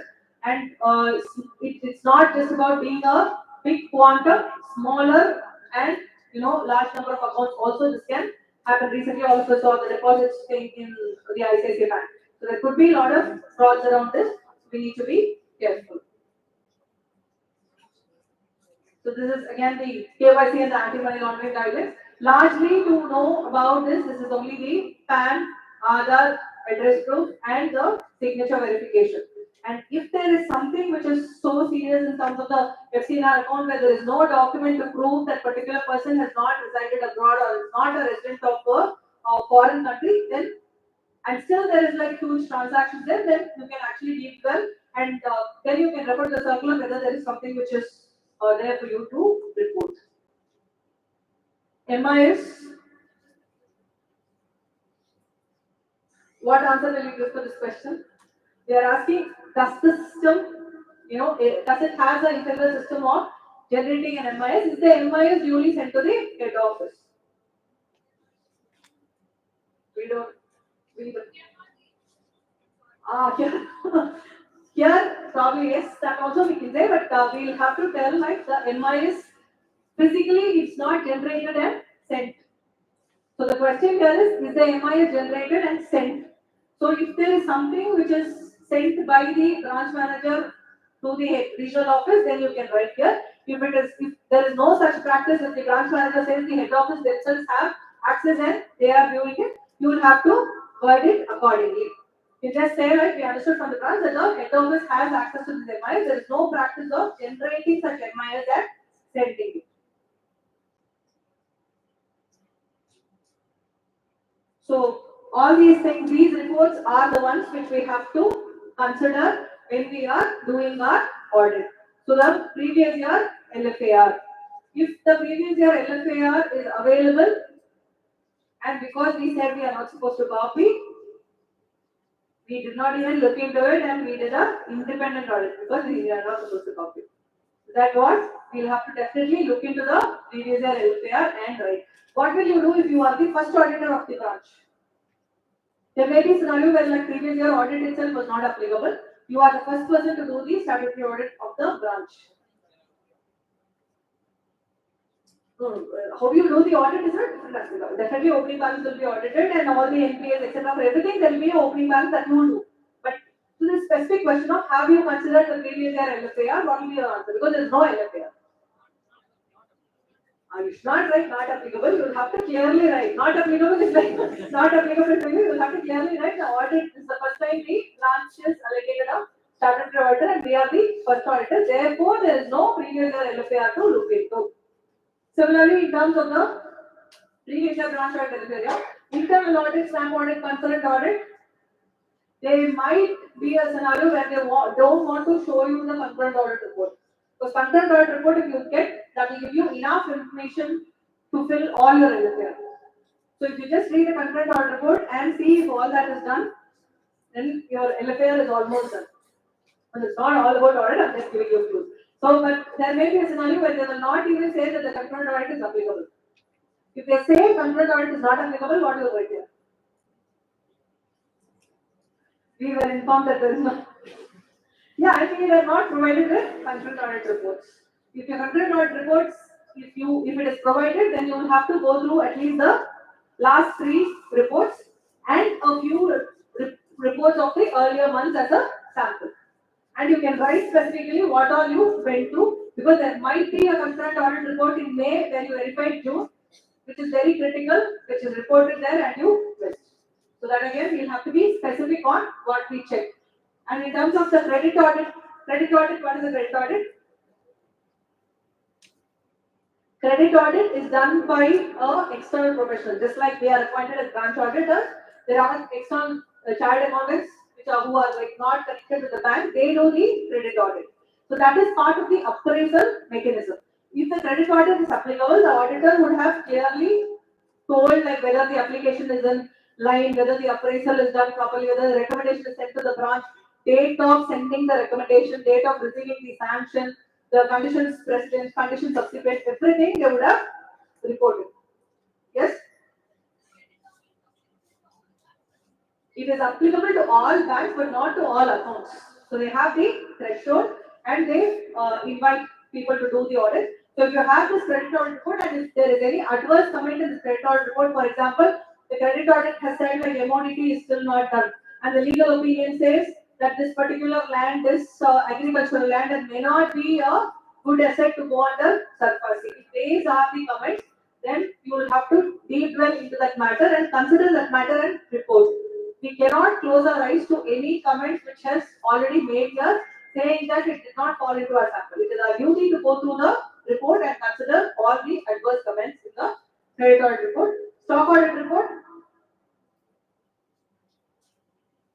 Similarly, stock audit is done by external chartered accountants in cases of large borrowings, where they go physically, they check the stock, then they will check the book stock, they will give their clear comments on whether the stock was present there, whether it is classified clearly, is it kept neatly out of all dangers, is there a possibility of pilferage, whether the ownership is there, hypothecation board is there, all that will be reported by a stock auditor. So we have to consider the adverse comments given by such stock audits. Yes, any other clarifications, doubts? Yeah?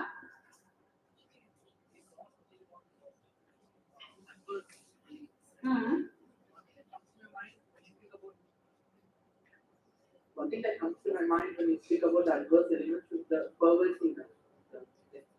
Like for all of the normal company audits, the auditor will do the risk assessment procedure, he understands the entity and risk management. But it is not particularly possible in bank audit. So if I as an auditor find an adverse element, how, on what ground will I extrapolate it? Or like I'm asking whether it's an assertion level or a financial statement level. How will I extrapolate the adverse element to all the other accounts?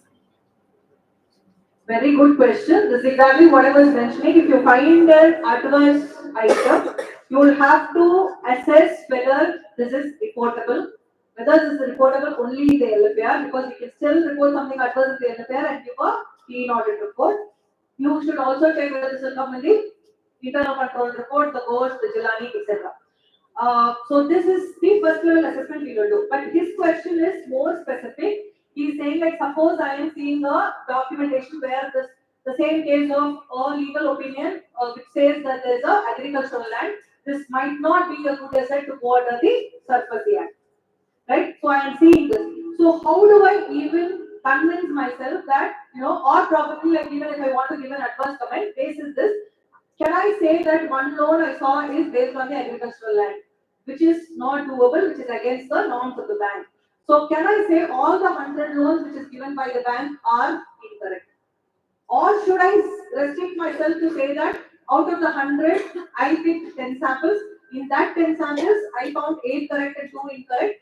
So that should be the ratio of the incorrectness in the bank. So this is more a judgmental call which you have to make. There is no standard hard and fast rules which somebody external can give you. That's exactly where your professional judgment comes in.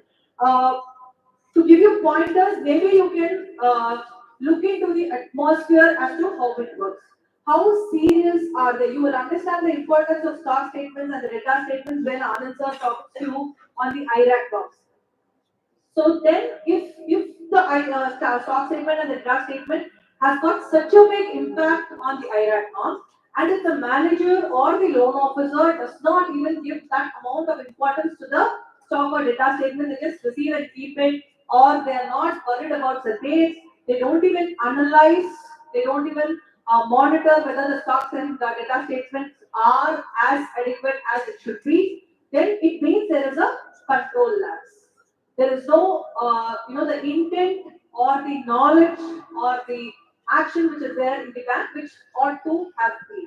So that's exactly we have to look into. Same in terms of the term loan, etc. Once you go and observe, for a day the style, the culture of the bank, then you will know. There may be certain banks which are like super friendly. They will be like a family. Everybody will share their login IDs with each other. No, a very good atmosphere, right? It is not. If you look at the frauds which have happened in the banks, it is all largely in the two people branch, or one manager, 2 clerks. So that is where when they tend to share the login IDs, so the same person proposes, same person approves, and the fraud happens.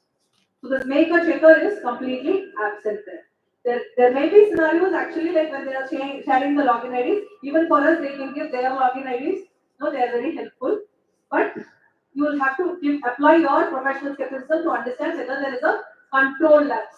Are they vigilant about the controls? They know what they are doing and they are giving this as a extended favor. Yeah? Any other questions? No? So what are yeah. Stock audit is bank is stock audit and the So his question is about the stock audit. We saw a stock audit report, whether we considered, what we have to consider the stock audit report. Or he's asking about who will do the stock audit, what all will be there in the stock audit report and where it is applicable. So it is applicable in terms of the large accounts, and your sanction ticket itself will say like stock audit has to be done for this particular account. If your sanction ticket says, then the stock audit has to be done. Stock audit will be done by an external professional, a chartered accountant. I think cost accountants can also do it. So it will be done by an external professional. So there's a standard format of stock audit report which the professional has to fill in. So what all will be there as contents? So whether the value of stock is in parallel with this. So how as a professional when I go there, just putting ourselves into the shoes of a stock auditor. So when I do a stock audit, when I go there, it will be like, for example, if we can think of a cotton, where we see like bales of cotton, they say like, this stock is worth 100 crores. How will I even confirm that this stock is worth 100 crores? Market value. So the stock should be valued at market value. So that is the prime point which you have to consider when you are doing the stock. But to convince myself on whether there is enough stock in parallel to the value, I will check like suppose one bale of cotton is 100 rupees. Then I will check the purchase bills.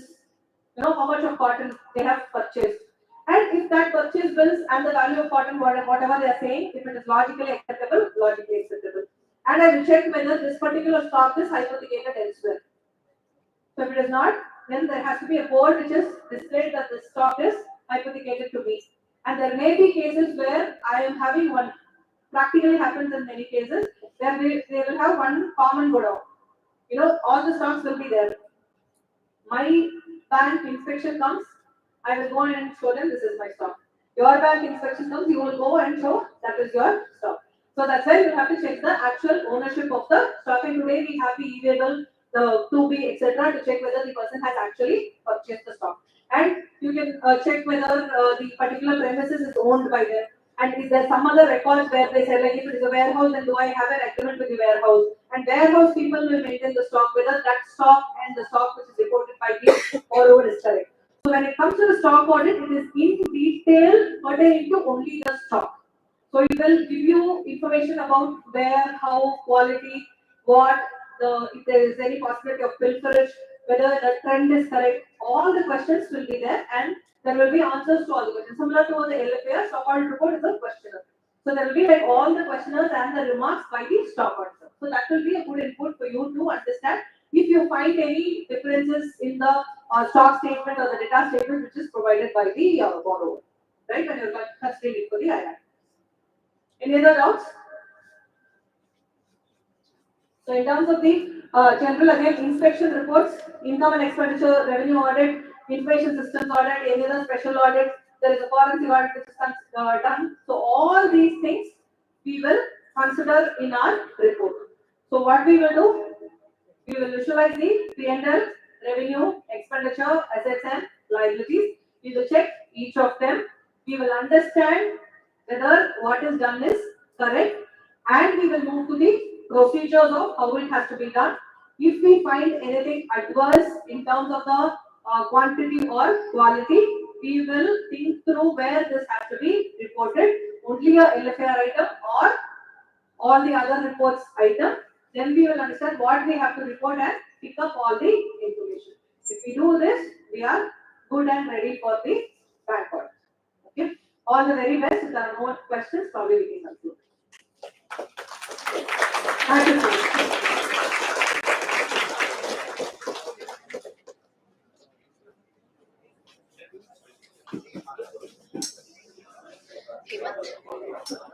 Hemant.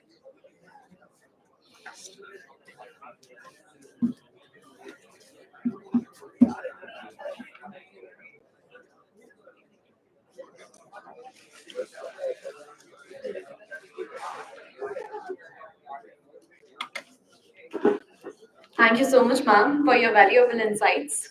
I'm sure all the articles here, we all would perform bank audit diligently without troubling our seniors. I hope so. All right. So we would like to proceed forward with the event.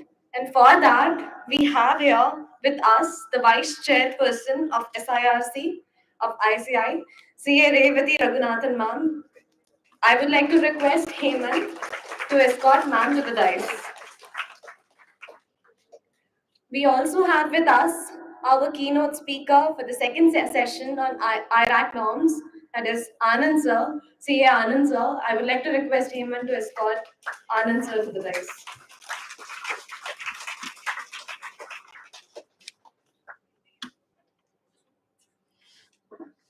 Now, I would like to have the privilege of calling Revati ma'am to address the August gathering. Ma'am, please do the honors.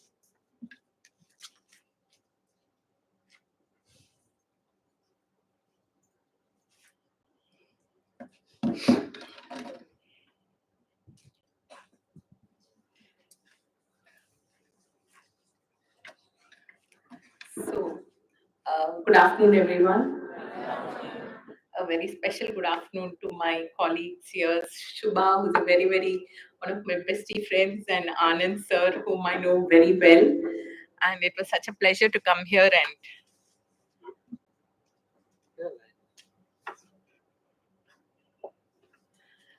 it was actually such a pleasure to come here and listen to Shubha, back to school for me. So, I was just asked to spend some time in addressing. I don't want to take away the, what do you say, the impact of both the speakers. I just want to start off with a few questions. Why did you all come today? Because Audit asked us to go. The question is not for you. Why did you all come today? Something Sunday morning. So boring it is, and we have been asked to come. Not that you all looked bored, but there must be something to push you all to come here today, right? To know about bank audit, is there new India? Oh. Something new about bank audit. Something new about bank audit, okay. Sorry? Yeah. To know about bank audit. Anybody else?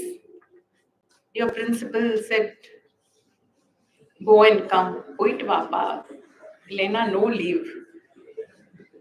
Okay? Only people who attend this seminar will be allowed to do bank audit. Anyone like that? Don't worry. Tell me. I won't tell your principal. No?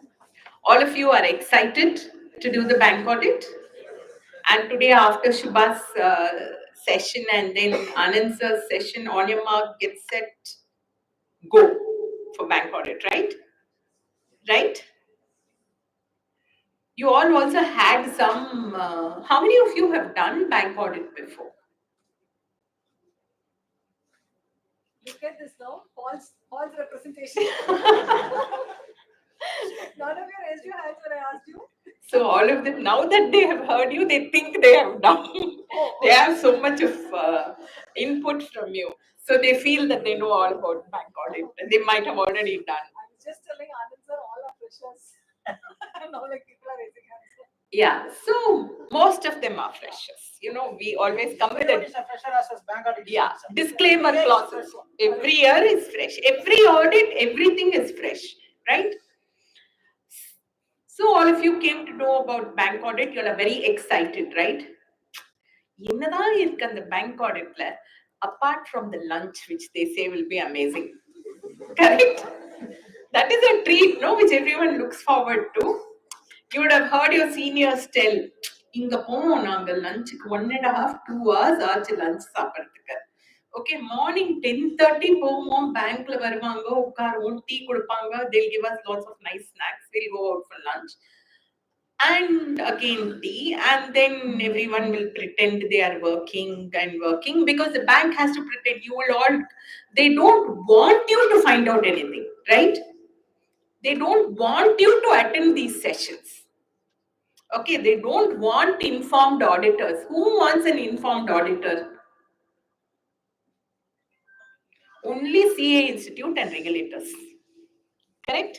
Nobody wants an informed auditor. But tomorrow when Vijay Mallya happens, what will they ask for? Where is the auditor's report? What did the concurrent auditor do? Statutory audit yaar sign pannanga? Big Four illa one small firm. What did that firm do?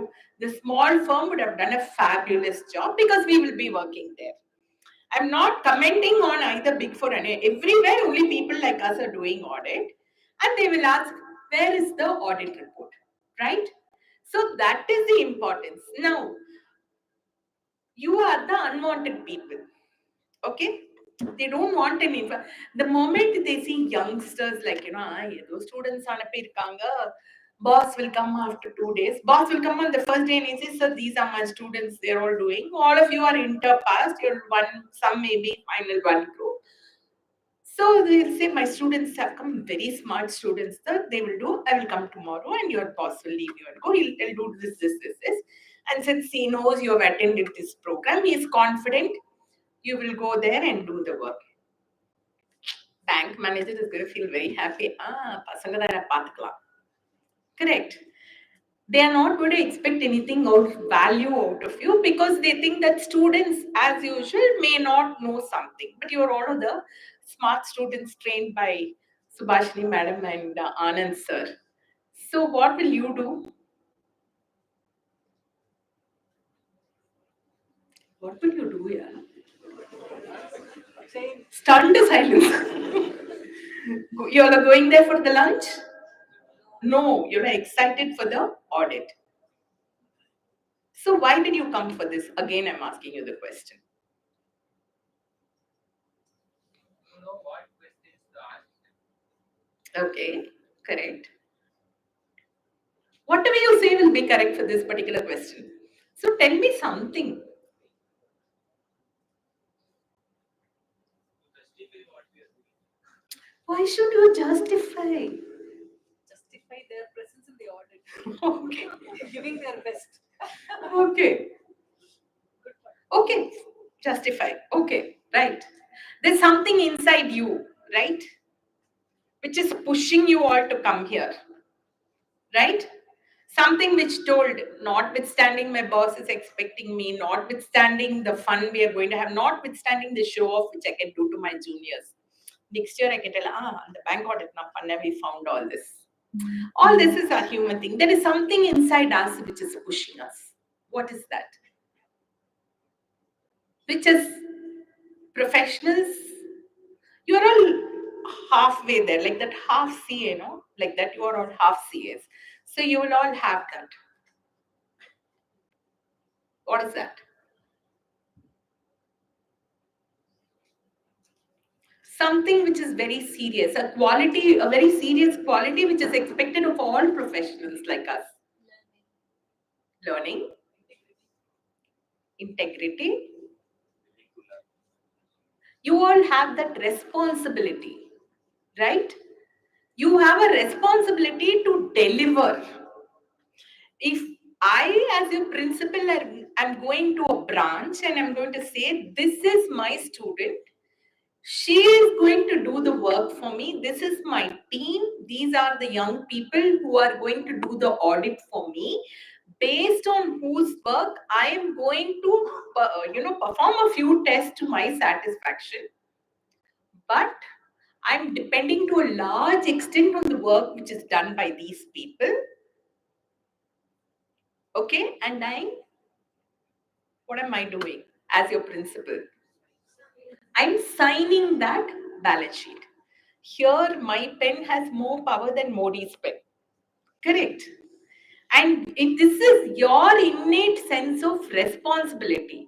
So you have now partly understood that, yes, I'm going to go for the bank audit. I am taking up this responsibility to ensure that the balance sheet which my principal is signing is what? True and fair. Okay? We'll stop only at true and fair. We'll not go beyond that. True and fair. Okay? So that responsibility is actually making you come to this. So what is the definition of responsibility? I'm not asking for Webster dictionary. Any Google meaning. Don't Google.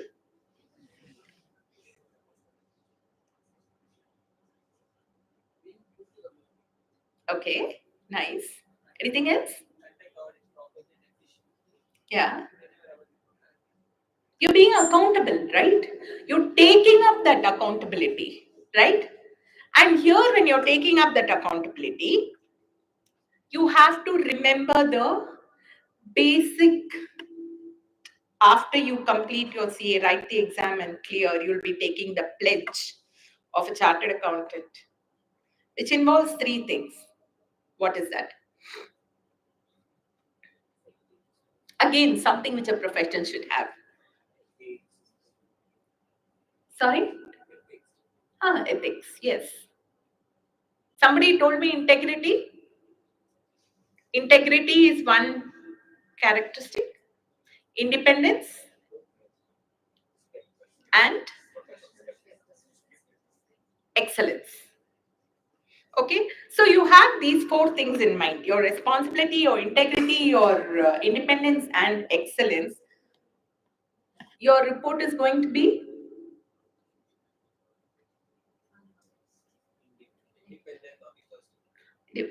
par excellence, right? That is why you have come to listen to our professional friends here. So, I was listening to Shubha from the time that I came. There is one thing which I think that all of you as youngsters and who I think are thoroughly equipped to perform your audit. Okay, now all the banks are automated, right? She kept talking about CBS. I don't know what CBS is. Okay, that's nice. So you're doing the audit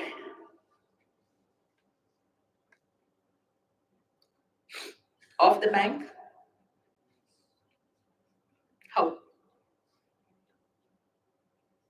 Your auditing syllabus, Computer So syllabus. difficult. You know, I should put a tape.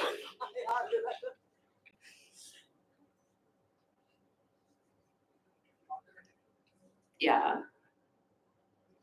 There is one, you know, you would have read it somewhere. If I say, you would say, "Chha, I knew the answer." How?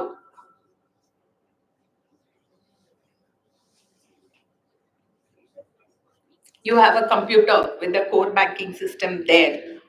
Yeah. So you're auditing. No, I just want that name. What is your name? Yash. You are known as Yash. There is this methodology which has a name. What procedure? Two things. Very simple. 3-letter words. Not 3-letter words. I think somebody said. Yeah.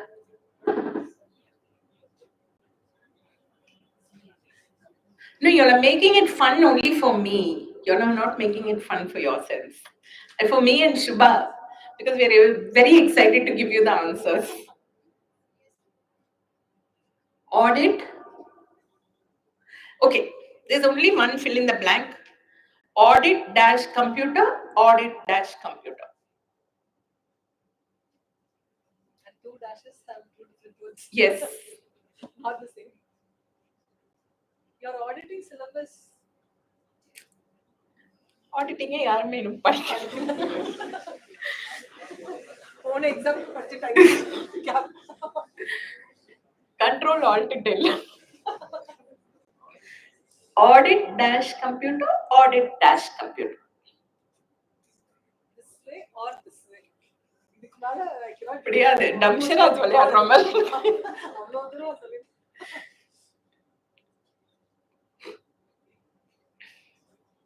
ரெண்டுமே 5-letter words. Tell me. It's okay. Tell. Huh? All of you, 5-letter words.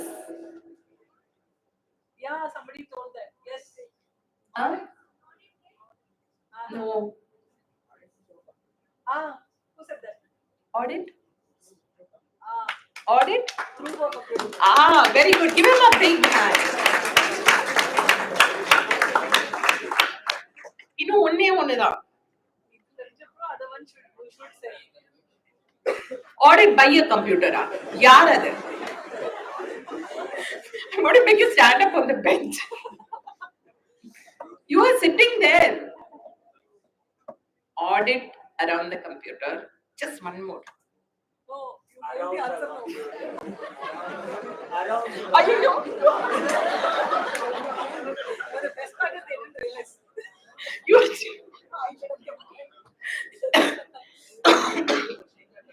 Okay, so you are going to do audit around the computer, audit through the computer. You are all tech savvy people. Okay, I just wanted to tell you 2 more things. Okay, I don't want to infringe on the time they have to take. So, when Madam was talking about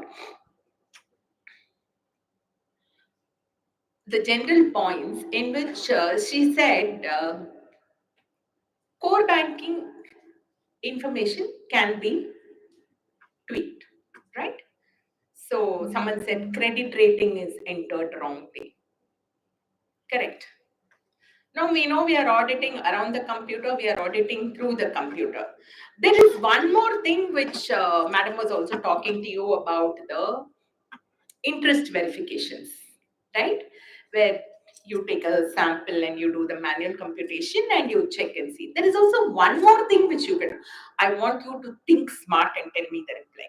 Okay, one more thing with reference to interest, with reference to computer, with reference to core banking solution, where you don't need to do anything manual computation, but you can say the interest is computed wrongly. There is some major error here. What is it? Shall I put one TikTok? Think intelligently. You're auditors, you're sitting in a bank. Okay? You know there is something wrong with this account. What? Stand up and tell, no, I'm a little old, I can't hear you. Revision of RBI interest. RBI interest? No. When you're checking an advances account, will you go and see what RBI interest rate is and what is the sanctioned interest rate?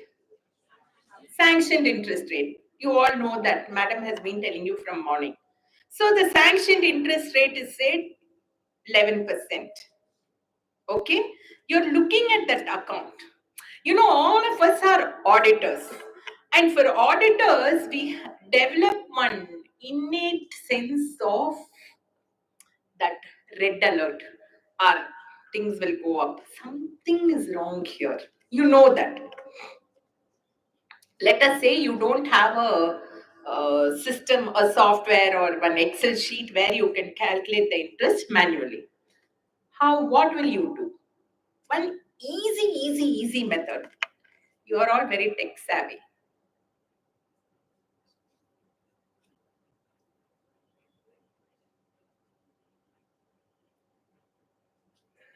Now, tappa answer கொடுக்க மாட்டேன் இந்த தடவை. You have to tell me.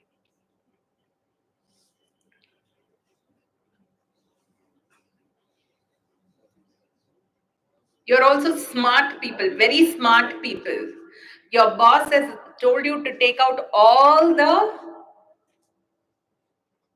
exception reports. All the reports with the details of the CCOD, term loan, whatever accounts are there. Everything is available to you from the computer. Okay. So tell me fast, please. See, they both have got bored with me.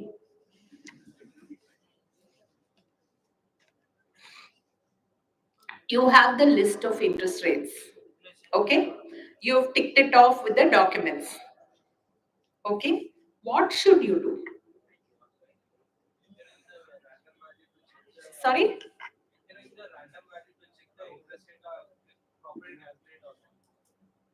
And random? Random value. Like I'm increasing 1 lakh rupee in the deposits or maybe in the advances. Whether the incremental difference is actually correct or not. Okay, there is an even more easier method to do it. You are doing a sample. I'm telling you how it's very simple how you can do it.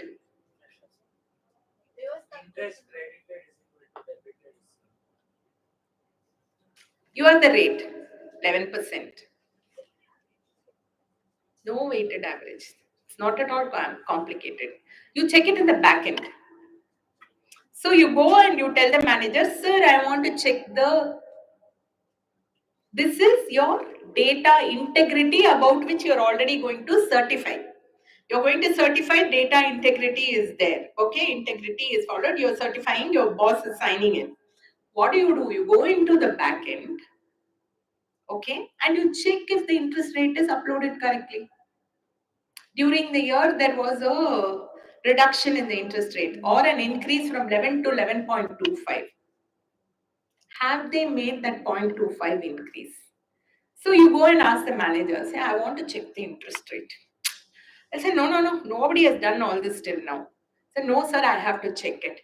They say, it is all done by the core banking at the back end, head office, regional office, zonal office. They'll tell you all this. Don't accept, just tell them, I want to do a sample verification. You check that also. You can check that also. I'm not saying that you should only check this. This is also a place where you can actually show how computer savvy you are, how you are auditing through the computer. You can audit around the computer by doing all these other manual checks. Okay. And then next, madam was also talking about the documentation. This documentation is something which you all should mandatorily follow. Mandatorily, because tomorrow your firm will be peer reviewed. For the purpose of peer review, you all read about LFAR, right? And how the auditors are being penalized. The bigger firms are getting penalized. So only slowly it will filter down. Disciplinary mechanism on the chartered accountants. The person who asks where is that auditor's report is the same person who is going to say this auditor did not check properly in this bank. This statutory auditor did not do a proper check. There was this basic gaping flaw in the credit appraisal process. Okay, they gave Vijay Mallya so much of loans. Then what will they say? The auditor was also hand in glove with the bank officials. See, it is a general principle that a person is guilty until he is proven not guilty. So the moment they issue a disciplinary notice to the chartered accountant, he has to prove that no, we did the work well. We pointed it out in our reports. Here is our working papers. You all ask for audit trail, supportings, everything, right? So similarly, you should maintain those papers. It is not, required that your principal comes and asks you to maintain all these papers. You have to maintain. All this should become our own practice when we are going to do all this. So your audit can be done through the system itself. Whatever is the document which is available, that you have to verify. But through the system, a lot of your qualitative work can be done. And there is an audit Excel utility which has been released by the institute. Do you all know that? Have you downloaded it? Yes? How many of you have downloaded it? All of you should download it. Well and good, this is your first audit. You have come here to learn about it. Download that audit tool. Go through the whatever are the modules which are there and correlate it with the LFAR which madam was talking to you about. IRAC norms which sir is going to talk to you about. What is IRAC? Income recognition and? Okay, fine. Everybody is good, sir. Half the job is done for you, sir. Also cover documentation. Yeah, he'll also cover the documentation for you. So go through that Excel utility. On the back of whatever knowledge you have gained today, go back, take that Excel utility. You can tell your principals tomorrow, we downloaded the utility. This is because that is going to actually make your job easier about maintaining the documentation. Your audit trail, you as auditors are going to go and ask the bank for the audit trail of the various things, You can also go there to the bank and ask them for the back-end audit trail report, okay, where you as intelligent youngsters of today will check just one simple thing. Take one maker and checker, take the attendance records, okay? See on one particular day, take a sample of a day in which somebody was on leave. Take the maker's checker. If somebody is on leave and his ID is there on the maker checker, something is basically flawed in that system, in that branch, right? Use the audit trail to do a qualitative audit. All these are prescribed by RBI, assuming that we are going to do all this also. Okay, so do all these basic sanitation checks, your system audit checks, and follow whatever everyone is telling you here. And you can, I'm sure, you know what, all of us are reading every day in the newspapers about how the audit profession is failing, right? How we are losing all our opportunities, okay? But that does not mean that we have to sit in a corner and cry. None of us are crying. All of us are proceeding with whatever work we are doing. But whatever is the output which we are giving to the society which is the reports. The reports which are going to all the stakeholders, the banks, the people who are investing in the companies, the MCA, the regulators, all of them are using the balance sheets which are signed by your principals, the work which is done by you. Okay, so it is your responsibility to see to it that it is flawless. Okay, we cannot go back and say, I cannot go back and say, no, sir, I would have done it, I did this, but my student did not maintain this. No, I am responsible for others. Similarly, you have to take up that responsibility and deliver the balance sheets, which is in turn going to ensure that the society's perception, which is that auditors are not doing a good job, should change. Tomorrow, the banks which are saying that we have to reduce the number of audits should say the balance sheets which are audited by chartered accountants are so good, we have to increase the work which is being done by them. Okay, it is our responsibility. We cannot go and ask them to give work. We have to prove that the work which is done by us chartered accountants is par excellence, and every person who is going across any balance sheet which is signed by a chartered accountant can do it confidently. That confidence erosion should not happen. We should ensure that the confidence in us only increases. So, since you are the torch bearers of the profession in the future, whatever 10 trillion, 20 trillion, 2040, you are the demographic capital, dividend, everything is there. It is in your hands. We are all practicing. We will all have a few good years of practice left, but you are the people who are going to come in, okay? You want to practice, you want to go for a job, you want to maintain that dignity for the profession. It is in your hands. So do not take the responsibility which you have lightly. Utilize whatever Sikasa has gone through to organize for you. A lot of your friends have missed whatever you are earning today. Share the knowledge whatever you gain today, but ensure that you do a fabulous and qualitative job, and that your principal is proud of you, proud of signing a balance sheet which has been audited by you, and the society is in turn going to give it back to you all by expecting more and more out of the chartered accountant. So thank you very much, and all the best to all of you.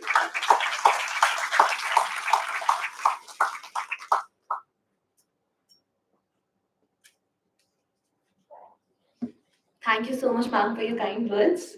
Now, I would like to request Revati ma'am to felicitate our keynote speaker, CA Subhashini Ganapati ma'am, with a token of appreciation.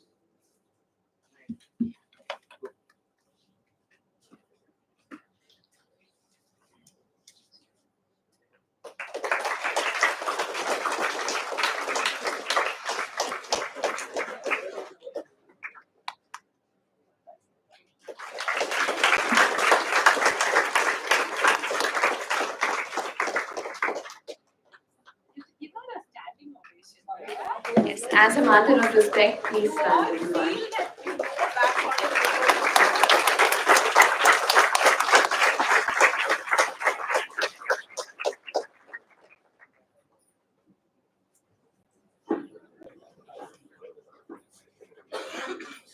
I would also like to request Revati ma'am to felicitate our second speaker, CA Anand sir.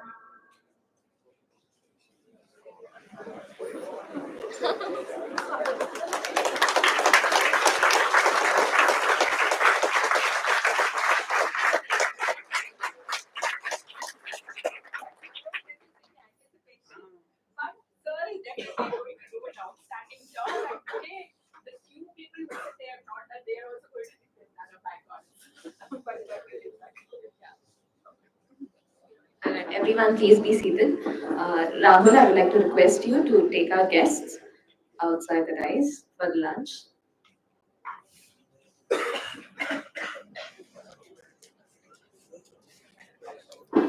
Dear students, just a small step towards improvement. So we have organized, on behalf of Sikasa, we have organized bank audit seminar, and I would like to request Kiran to present the scanner on the screen, and everyone's requested to scan the scanner and provide your relevant feedback so that we get to know how beneficial this seminar is for you all.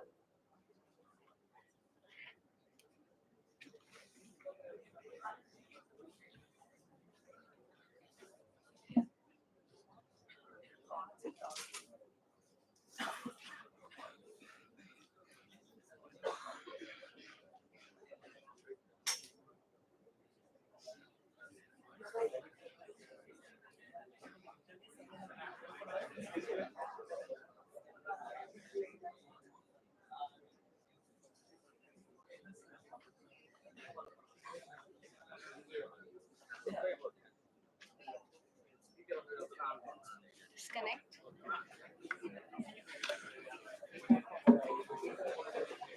I'm sure you all will be hungry by now. But before that, students who have not signed the sheets while getting in, please raise your hands. Students who have not signed the sheets, I would like to show the sheets. Yeah, the registration sheets. Please raise your hands.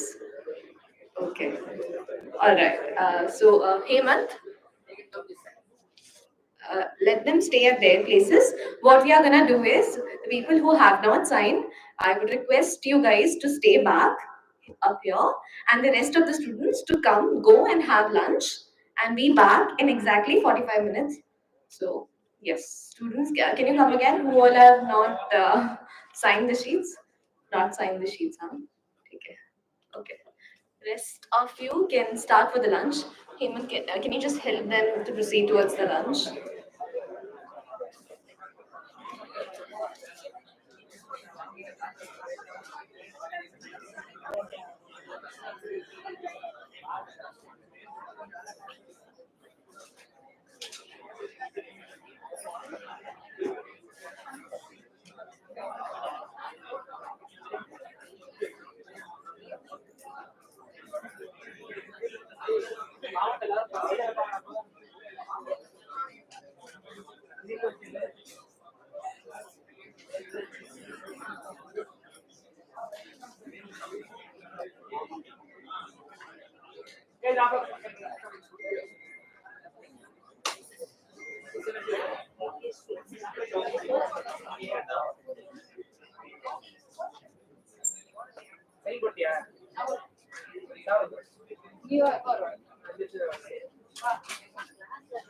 எனக்கு time ஆகும் நான் லேட்டா கூட சாப்பிடுவேன்.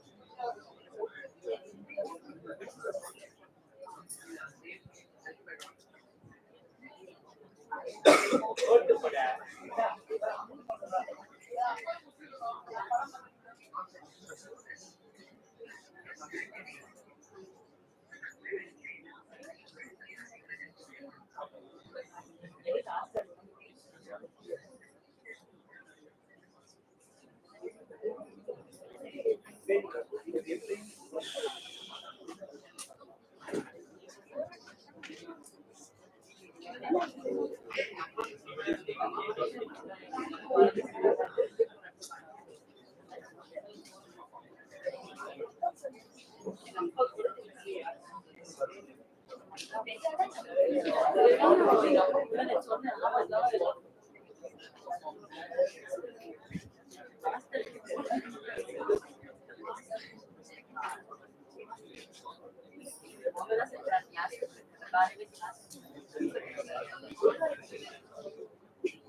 Guys, who are the names which start the alphabet A? Bro, Kiran, lunch இப்போ என்ன பார்த்தேன் A Bhagirathi. Guys, the fact is, there's not enough space to accommodate all people at the same time for lunch. That's why we are leaving people in phased manner. Please don't mind. When you haven't signed or anything, it's just we are getting.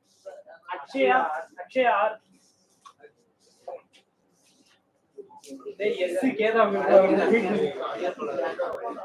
Kiran, இந்த நேம்லாம் வந்து அந்த ஃபார்ம்ல இருக்கா? But அவன் பே பண்ண proof லாட்னா நான் வந்து அருண்குமார் சாந்தினி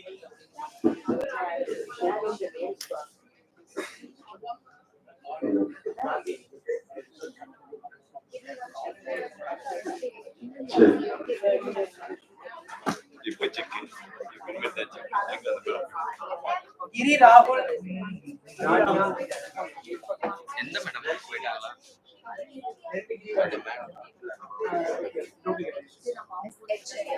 அவள வேணுமா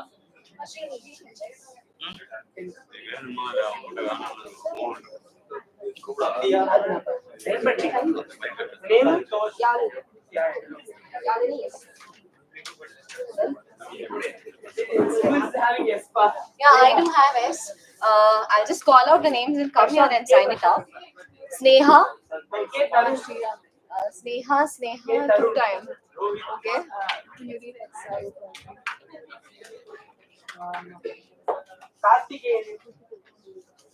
Yes, sure. Hariprasad. Hariprasad. But I guess the numbers are different, so it would not be okay. Right. Only just one key is missing. It's yours, yeah? Giri Rahul. Oh, right. Yeah. Soumya. People with S, sheet is here. Pooja Logi. Just come and Tarun. sign up. Praveen. Anjan Aditya.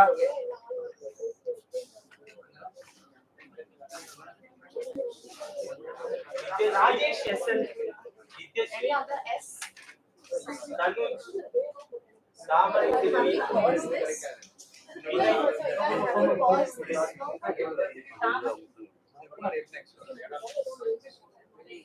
Vinay. Name of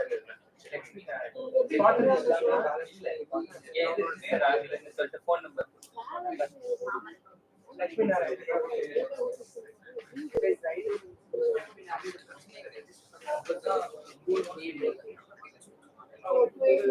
Subhash.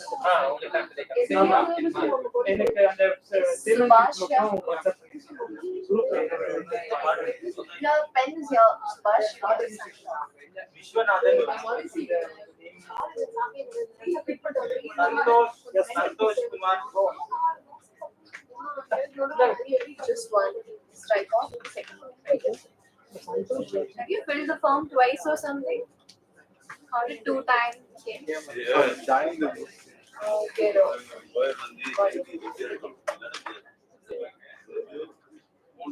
This form is all.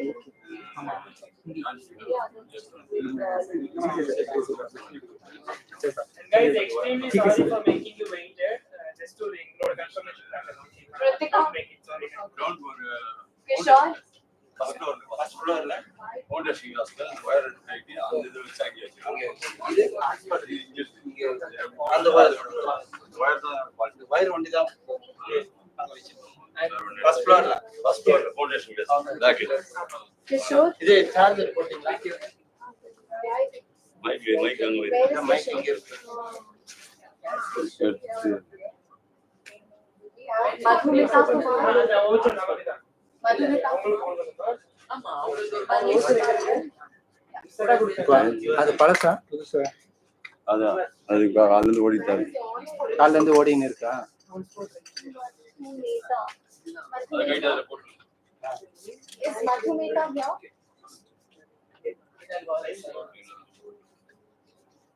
அந்த mic transport registration okay handed over the voucher. Murali Karthik. You're not the spot registration. You paid, but Murali Karthik.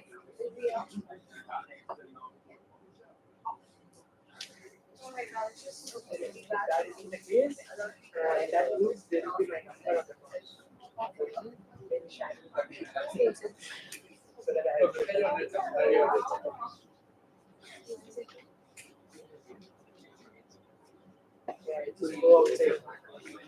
you place the QR?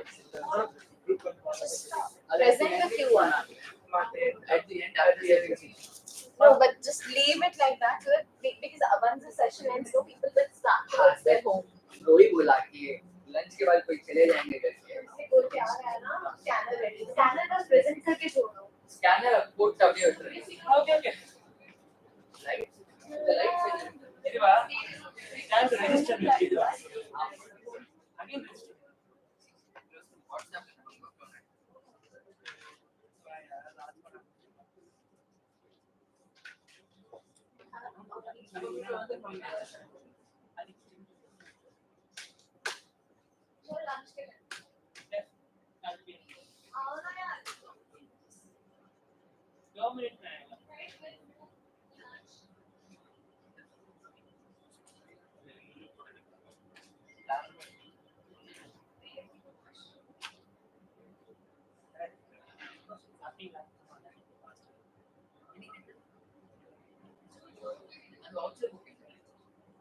நானும் கேட்க நினைச்சேன் செட்டா வச்சிருந்தா ஆளாளுக்கு சுத்தி ராகுல சுத்திட்டு இருந்தா அப்படி எங்க வச்சாலும் தெரியல இவங்க கிட்ட கொடுக்கும்போது கையோட கொடுத்து நான் தான்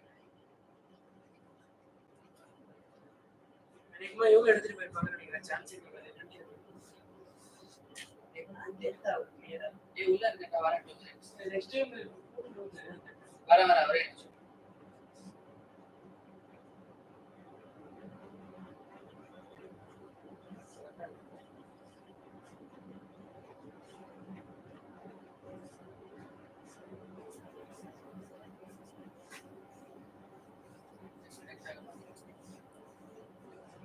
இந்த சிம்பிள் வரன்ட்டு ஓகே ஓகே ஏதாவது பேசுற மாதிரி அப்படி அப்படி பாருங்க யூஸ்வலா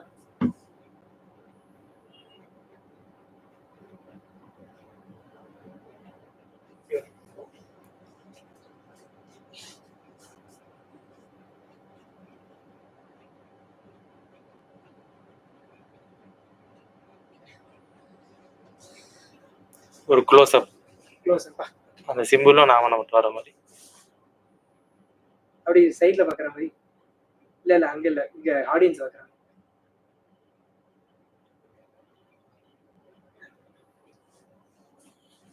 ஓகே ஓகே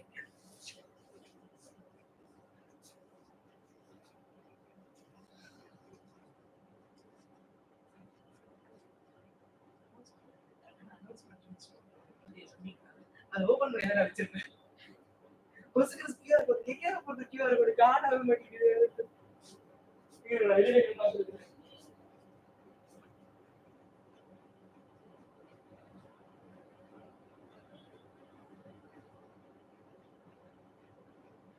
அது கிடைச்சதா voucher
hotspot connect agala bluetooth link pogala you are good off பண்ணா எவ்வளவு அந்த sorry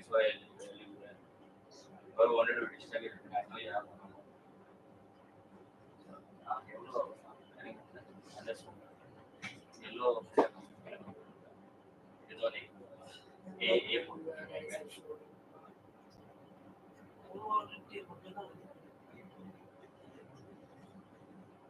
ரெண்டு பேர் நீங்க ஓட்டுறீங்க குடுத்துருவாங்களா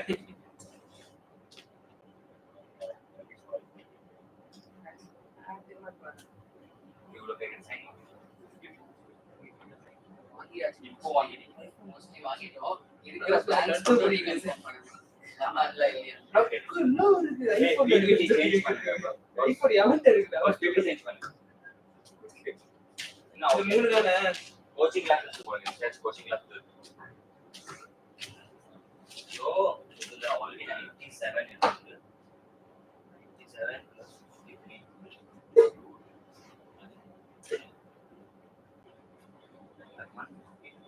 53 ரெஜிஸ்ட்ரேஷன்ஸ் எல்லாமே சரி இல்ல நமக்கு எத்தனை வந்து good 146 plus 155 and some spot is around I was expecting 10 okay 157 I was expecting 150 rate பண்ணி attendance ப்ரோ அந்த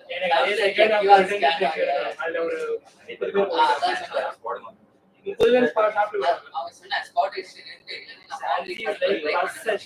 இதுவா ஆயிடுச்சு பட் குரூப் வந்து ஜாயின் தெரியல சீரியஸ்லி தெரியல 1 2 3 5 6 இல்ல என் பேர் இருக்கு இந்த லைட் என் பேர் ஆனா இந்த லைட் மட்டும் கொஞ்சம் ஆஃப் பண்ணு பண்ணி இல்ல நான் பிபிடி போடுறோம் தானேமா பிபிடி போடுறோம் தெரியாது ரிவிஷன் கிளாஸ் தான் போடுறோம் யாராவது வந்தா நான் சொல்றது புரியுதா நான் பாஸ் சொல்றேன் கரெக்ட்டானா okay SIC coaching class PPT போடுறோம் இப்போ இங்க வந்து பார்த்தா ஒண்ணுமே தெரியல அதுக்கு சொல்றேன் தப்பா நினைச்சுக்காதீங்கண்ணா இல்லப்பா அதுக்காக சொல்றேன் நான் ஷேர் போட்டோலாம் எடுப்பீங்க இருட்டா இருக்குமே அப்புறம் போட்டுக்கலாம் இந்த லைட் அந்த லைட் நான் இந்த லைட் அங்க இருக்கா ஸ்விட்ச் அங்கலாம் இல்ல எங்க இருக்கு ஓகே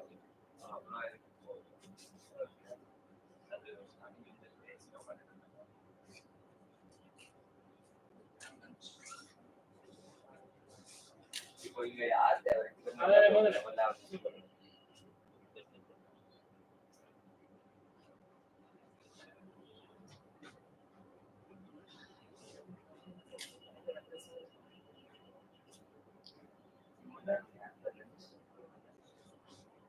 இல்ல சத்தியமா எதிர்பார்க்கல அவ்வளவு ஆல்ரெடி பார்த்தேன் plus plus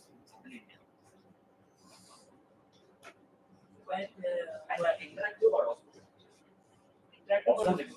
actually I just get and what's last room telling again you cannot that's it that is the reality is that we have to work on it I think you can do ஆனா நிறைய பேர் போற சும்மா வந்து யாருக்கு போறாங்க தெரிஞ்சு இது உங்க ரெட்மி நோட் 8 தான் நினைக்கிறேன் என் பாஸ்வேர்ட் சொன்னா வரல இந்த ஆஃப் பண்ணிட்டு ஆன் பண்ணிக்கோ chat haven't texted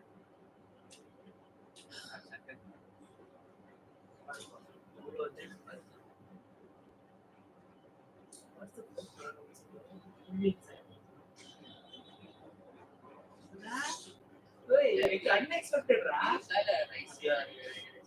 everything sambar ஒரு பொரியல் ஆமா கலெக்ட் பண்ணி லஞ்ச புக் பண்ணனா கமெண்ட் அனுப்பிட்டாரு பில் அனுப்பிட்டாரு லஞ்ச கரண்ட் கொடுத்தாரு கொடுத்து அப்புறம் அவன் பண்ணா அட்ரஸ் நான் கொரியர் பண்ணேன்னு சொல்லி அவங்க காசுல 20 ரூபீஸ் போட்டு கொரியர் பண்ணி பில் அனுப்பிட்டு என்கிட்ட ஒரு powder at lunch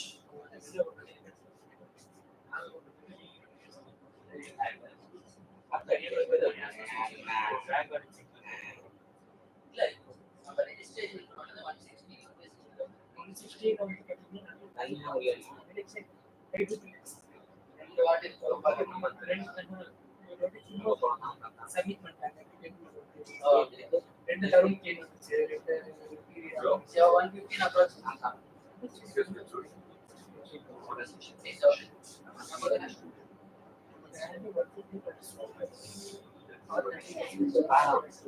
no worries guys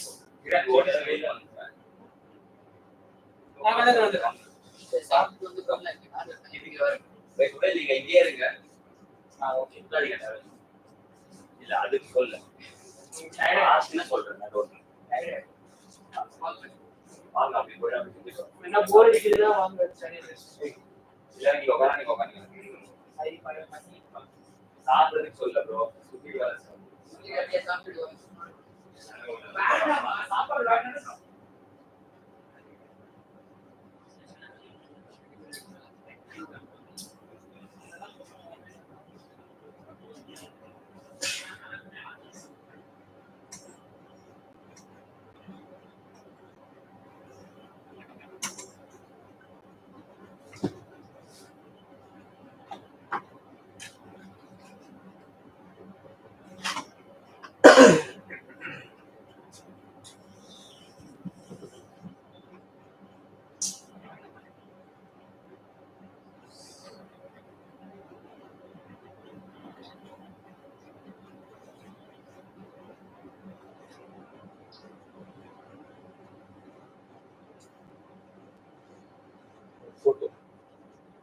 photo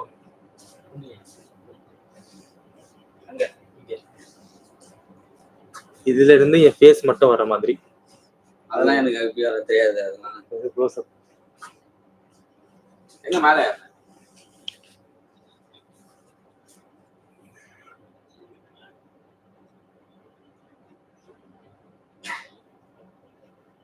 போதும். இருப்பா, நான் எடுக்கவே இல்லப்பா. அதுக்குள்ள போகுதுன்ட்டியே, எடுக்கவே இல்லையே. பிபிடி மட்டும் சொன்னா interest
Next, sir. Use results. Yes.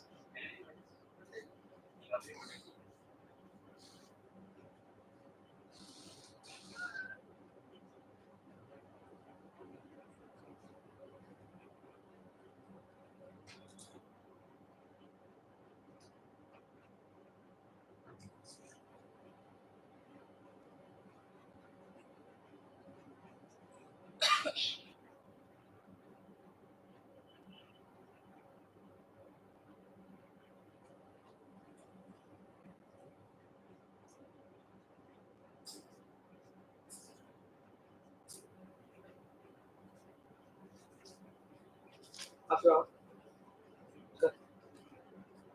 எங்க பெரிய சேவா அந்த சேவா சொல்லு உங்க அக்கா ஏன்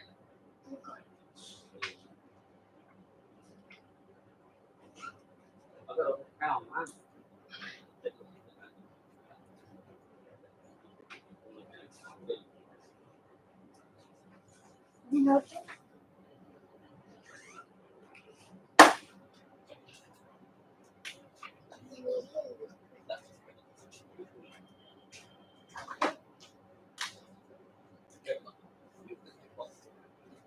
எல்லாத்தையும் வாங்கிட்டு அம்மா மாதிரி நீயும் பார்த்து கேமரா இருக்கு நான் உள்ள போறேன்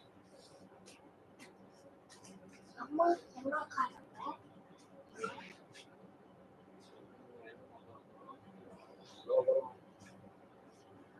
அங்க வந்துடுவாங்க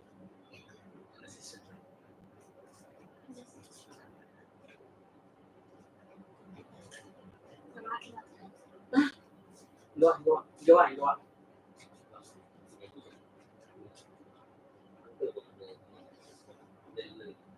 ரைட் இங்க பாரு இங்க வா இங்க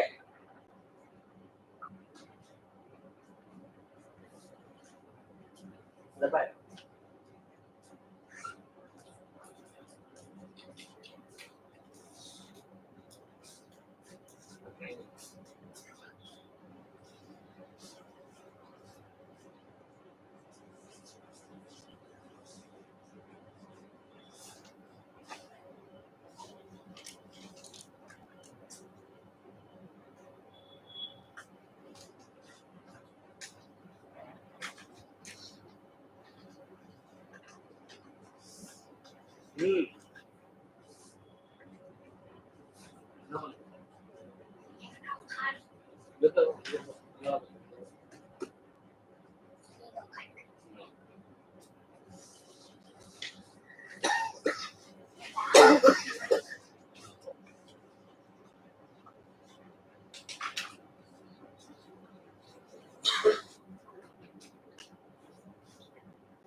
என்னன்னு போட்டாவா சீரியல்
இதுதான் ஆன் மைக் உங்களுக்கு ஆன் மைக்கோட இதுதான்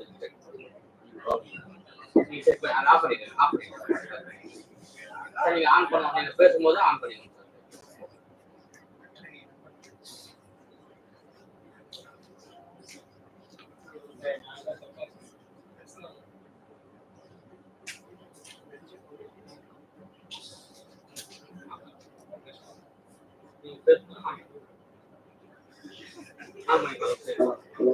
okay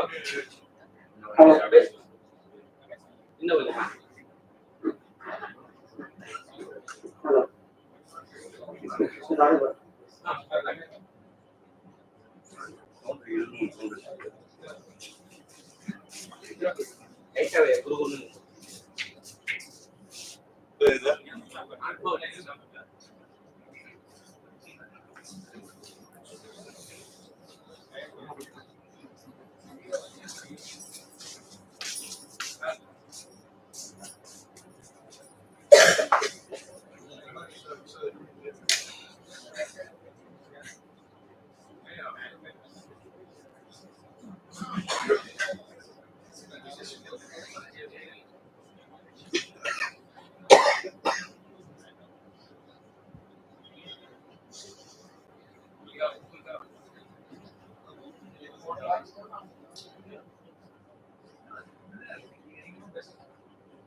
Ask everyone had food.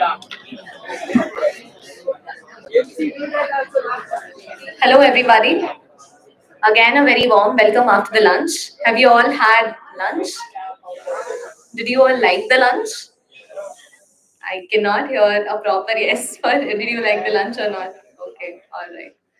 So, are you all ready for the next session? Yes, what is it really about? What is the next session really about? Yes, so without further ado, I would like to request CA Anand sir to proceed towards the dice. I would like to give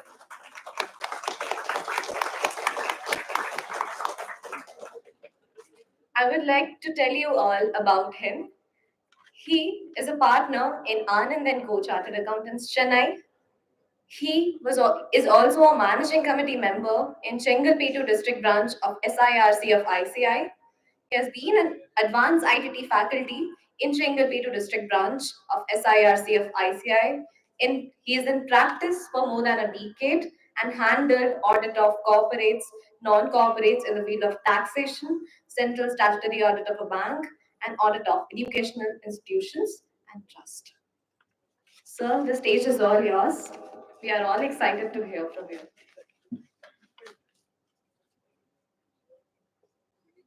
Good afternoon.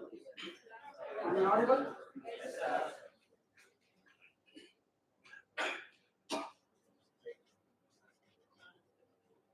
Post this lunch session, let us make it more dynamic. Few slides we will go through the IRAC norms. I will share my personal experience with respect to bank audit. We will take some live examples of what I have experienced in the bank audit. Let it be more interactive. Whatever mistakes or whatever wrong things if you wanted to say also you can say, because this is the where we can do mistakes. So the article period is where you can do some mistakes but not a repetitive one. So when you go to the branch, there mistakes should not be done. So let us prepare for that. When we venture into the branch audit, let it be more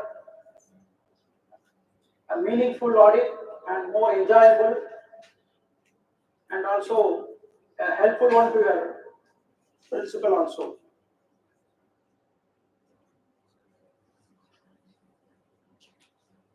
This first and foremost thing when you're going to start a branch audit is to take the master circular, the prudential norms on IRAC, that is income recognition and asset classification.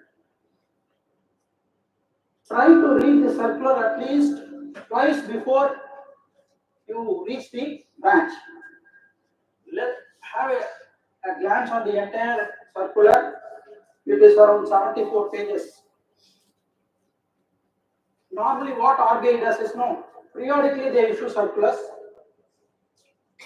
and consolidated master circulars, based on all those circulars they consolidate, they will issue a master circular. This was carried on in a legacy. In between some 4 or 5 years they left that. Again they started issuing master circulars. So previously it was 1st June or 1st July they were issuing, now it was 1st April. So now we have a master circular on 1st April 2023, maybe we will also be issuing on 1st April 2024. If you wanted to get all these circulars, you can browse through the RBI website, or if you wanted to get all the circulars in a one place, go and download the guidance note on bank audit issued by ICA, where they have consolidated all the circulars. In all the circulars, PDF is available in that zip file which is there, posted in the website. Whenever a bank audit is bad or bank audit, when we talk about no, this NPA comes to our mind. What actually is a non-performing asset? What do you think? What is a non-performing asset? Why they call it a non-performing asset? Not able to pay the dues. Not able to pay the dues. Future cash inflows. Huh? Future cash inflows. The future cash inflows are not coming from that particular borrowers. The entire banking system, the asset of the bank is the loans and advances, the amount which they lend it. So if that asset becomes what you call it, there is a degree of erosion in that asset, then you will not recognize that asset or you will not recognize any income from that asset. This is the prudential norm, what we follow in every audits. So when you say an accrual concept, when you say that a particular income is accrued, but the realization is going to be something difficult, or you foresee that the realization will not be there, then it is prudent enough for you to not to recognize that income. That is the fundamental basis. Here, the RBI is insisting on all the banks to follow this particular circular on IRAC.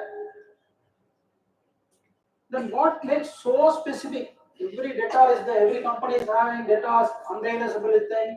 Why it is so important for the NPA and other things when it comes to banks? What makes it so pertinent? The banking is the financial health of a particular country.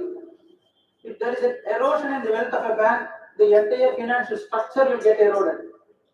So the regulator, the Reserve Bank of India, or the prime bank of any country, will try to regulate the banking sector in that particular country. So since Reserve Bank of India is the regulator for all banks in India, it issues these circulars on a regular basis to control the affairs of the bank. What is the biggest RBI direction in the recent days you have seen? The banking sector. Paytm. So if anything happens in the banking sector, it's going to affect our economy. So to keep our economy in tight position and to see to that the banks function in a proper manner, these circulars are issued by Reserve Bank of India. And as auditors, we are supposed to see to that more seriously with respect to these RBI circulars. Two things will happen when we do not follow the circulars.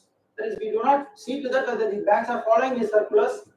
One is the disciplinary action, which is going to come from our ICAI, which is based on the complaint from the banks or some other regulatory authorities or the.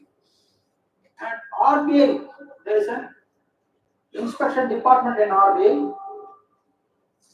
They will conduct periodic inspection of all the banks.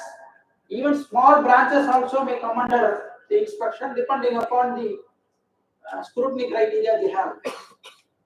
If it comes under the RBI's inspection, they find something wrong, definitely they will see to the particular auditor and see why that particular item of deficiency has not been pointed out by you. So that is the first question the RBI will ask. So you have to keep in mind all these things. So when you start the audit.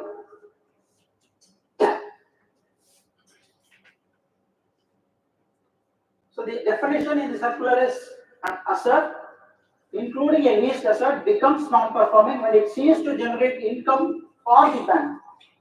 When it ceases to income, it again used for different categories of loans. Say term loan, any interest or principal outstanding for more than 90 days. This 90 days period was a couple of decades it is there. Previously it was 180 days. Now it has become 90 days. Soon you may expect 45 days also. As the industry progresses and everything, you will see this MSME, the threshold is 45 days. So this may also happen in banking sector also. And depending upon how mature the financial economy of a country grows, this is getting upgraded. So this 90 days you have to remember, if there is any principal or interest outstanding greater than 90 days, then that particular term loan becomes a non-performing asset.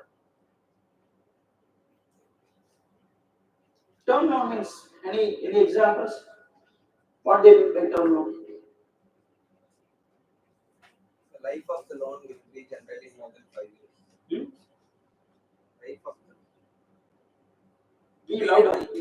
the period of the loan will be generally more than 5 years. More than 5 years. Not so. Anyone?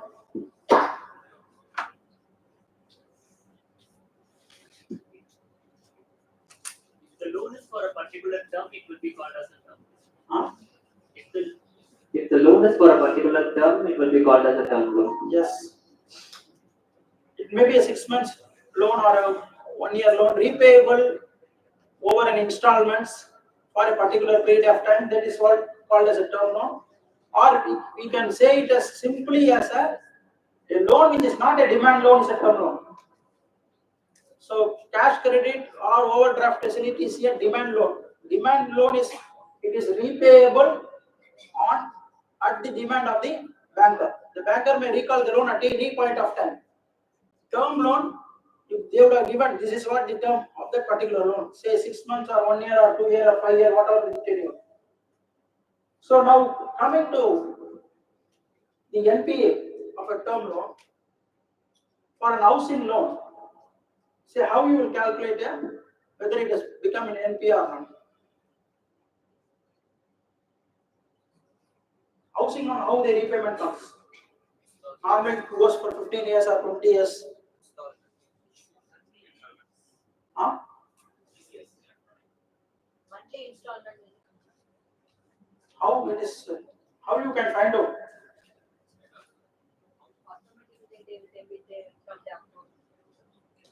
Normally these housing loans, vehicle loans, all these loans are EMI based loans.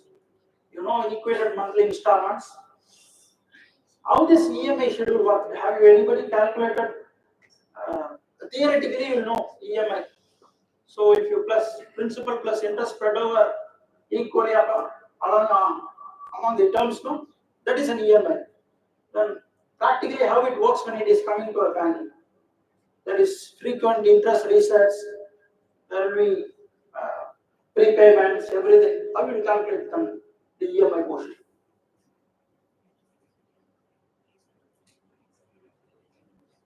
So as far as bank is concerned, in CBS they will mark what is the exact amount of term, what is the interest rate. Interest rate will be linked with the EBLR or the BLR, whatever the lending rate of the bank, along with this bank's prime lending rate, they will link it. This is a base percentage, 0.25, 0.5 plus or minus, depending upon the product. In housing loan, there will be different categories. Okay, HL will say, but HL has different categories. There will be priority sector, non-resident housing loan, so many sectors will be there. And each product has a different plus or minus base points with respect to the base prime lending rate of that particular bank. That also constitutes a change in EMI. EMI, though it seems to be a fixed thing, static thing, it becomes dynamic depending upon the change in the interest, resets, or there is any prepayments. So first thing, whenever you see a housing loan, so you will take the statement for the particular 1 year, you will see all the EMIs are received in time. All EMIs are received. But if you check that the entire housing loan, there is a loan balance in file. How many are going to have got the bank audit and you are expecting to go to bank audit? Previously the question was who have done it, who are going to do it. How many people?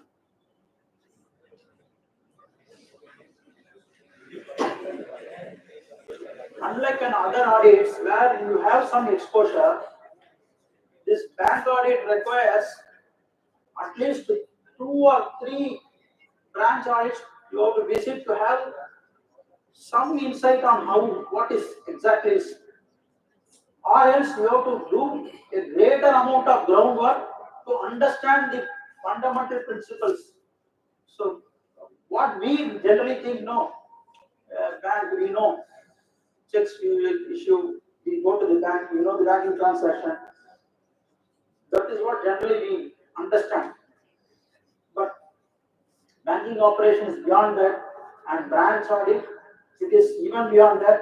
And if you are going to go for a central statutory audit of bank, it is totally different with respect to branch audits. The amount of risk, the amount of volume of data you are going to deal with, complexities, everything is different when it comes to branch audit and a central statutory audit of a bank.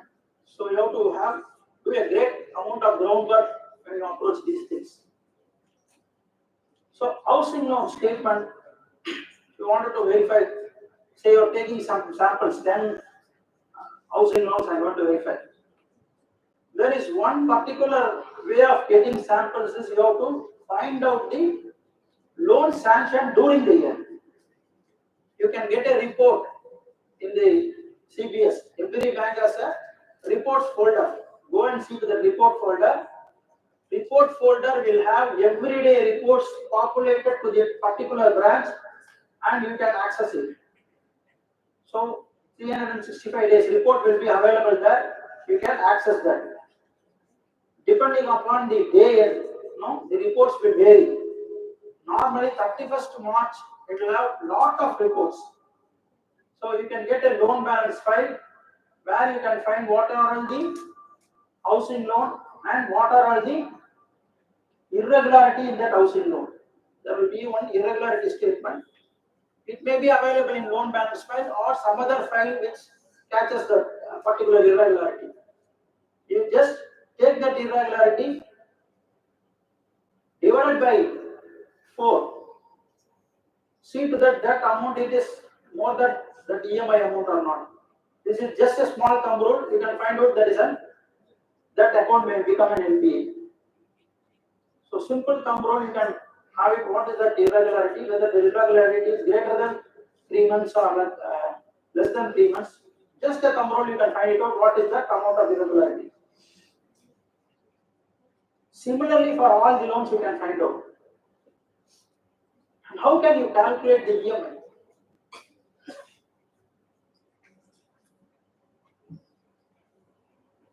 EMI, it is available. When you go to the master screen only, you can find out what is the particular EMI, or otherwise in the bank statement you can see the EMIs will be coming as a credits to that particular account. Otherwise, how you can calculate EMI? I think everybody has attended the advanced ITT classes. ITT classes. Huh? Pardon? What formula? If you are not well versed with Excel, doing a branch audit with limited time will be highly risky. I will not say it is not possible, highly risky. But if you know Excel very well and you are able to use all the formulas properly, then with the limited time you can complete the audit with your satisfaction. You will have some satisfaction. Normally, after 25 or 30 branch audits I have done, except few branch audits I have not got that satisfaction that I have completed the audit to my best efforts because they have the limited scope of availability of time or the availability of data. So when you enter that branch, first thing you have to find out where is the report folder. So if you ask the manager or some other officer there, first and foremost thing, they may not give you the access, or if they give you also, they will not give you the exact location because they will only give you the 31st March data. Try to get friendly with some officers or clerks who are working there, they will be able to guide you. Because whatever, even experts in bank audit, without help of that bank officials completing the audit at the given 3 or 4 days time is very, very difficult. So time constraint is there. Try to get accustomed with the people, try to speak with them. One full day means say 12 hours. They will sit definitely after office hours. During the banking hours, it is difficult for you to get any information from them. So try to sit after office hours, after the banking hours. They will be able to give you more details. Get extract whatever information on the first day, collate it that night itself or the next day morning with your data analysis skill in your Excel. Come with the samples the next day so that you can complete the audit as quick as possible. Sampling is most important part. The loan balance file and the CCOD balance file, 2 files will be there. loan balance file is nothing but for term loans, and CCOD file is for the demand loans. Whatever loans payable on demand, it will be available. Both these files together we should tally with the advances figure in the balance sheet. See to that at times 31st March, these two files if you take and compile the entire balance, you compare with your balance sheet figure, it will not tally. There will be some differences. Try to find out what are the differences, because whatever working paper is based on these two files, and if it does not agree with your balance sheet, then your entire audit process will not become the working paper will not become a full working paper. So that should be tallied with your advances. There may be some reversals or the day-end process on 31st March, what they have done. 2 day-end process they will work on for 31st March. One is adjustments and post adjustment they will do. So there may be, you may got hold of a file which is of pre-adjustment, there will be some post adjustments. What adjustments they are going to do, you can find out. These are all some practical tips I am giving, because this theory is whatever, everybody can know it is available in social media, you can have these theories everywhere. There will be, in this I said there will be report folders. In March month, from 14th or 13th like that you take till 31st, you find out the size of the report folder which is greater than the normal one. There will be some abnormal size, huge size will be there in one folder, apart from 31st March. That is the day the bank would have run a trial run of the 31st March year-ending provisions or something adjustment they have made. Some NPA entries they would have passed, they would have reversed in 31st March. All this will happen based on that trial run only. So if you take that file, if you take that NPA, there will be a file which is showing what are the NPA accounts. If you compare that NPA file with the actual NPA file on 31st March, there will be some deviations. You can catch hold of that account and you can find out whether actually they have done something wrong or it is appropriately they have done it non-NPA, they have made it an NPA like that. All those things you can find out with that, comparing the two files with respect to the two day-end operations they have done.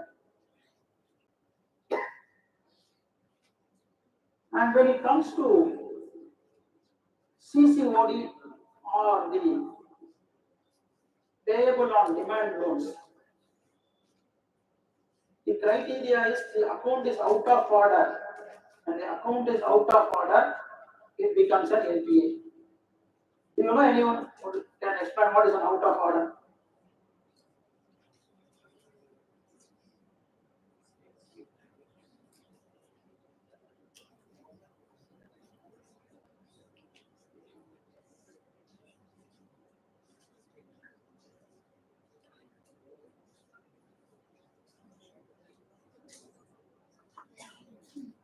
Yes. Sir, if for a CC or OD account, if there is no credit for up to 90 days, or if there is more than a drawing power is more than a sanction limit, we see it as account as out of order and we classify it as NPA. What does mean? An account, a CC account, which is continuously overdrawn above the limits for more than 90 days, or it doesn't have any credits, continuously not having any credits for 90 days, or the credits are not sufficient to cover the interest debited on a particular loan for 90 days, this is the out of order status.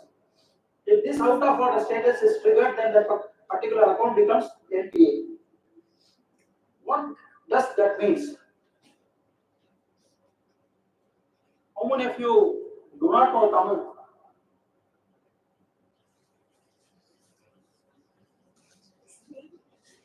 We can have it in Tamil. Okay. I think people can understand.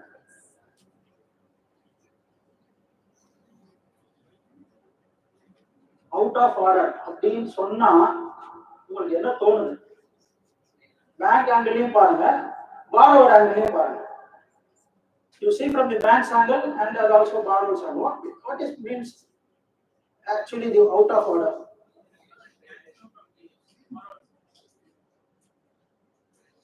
Be louder.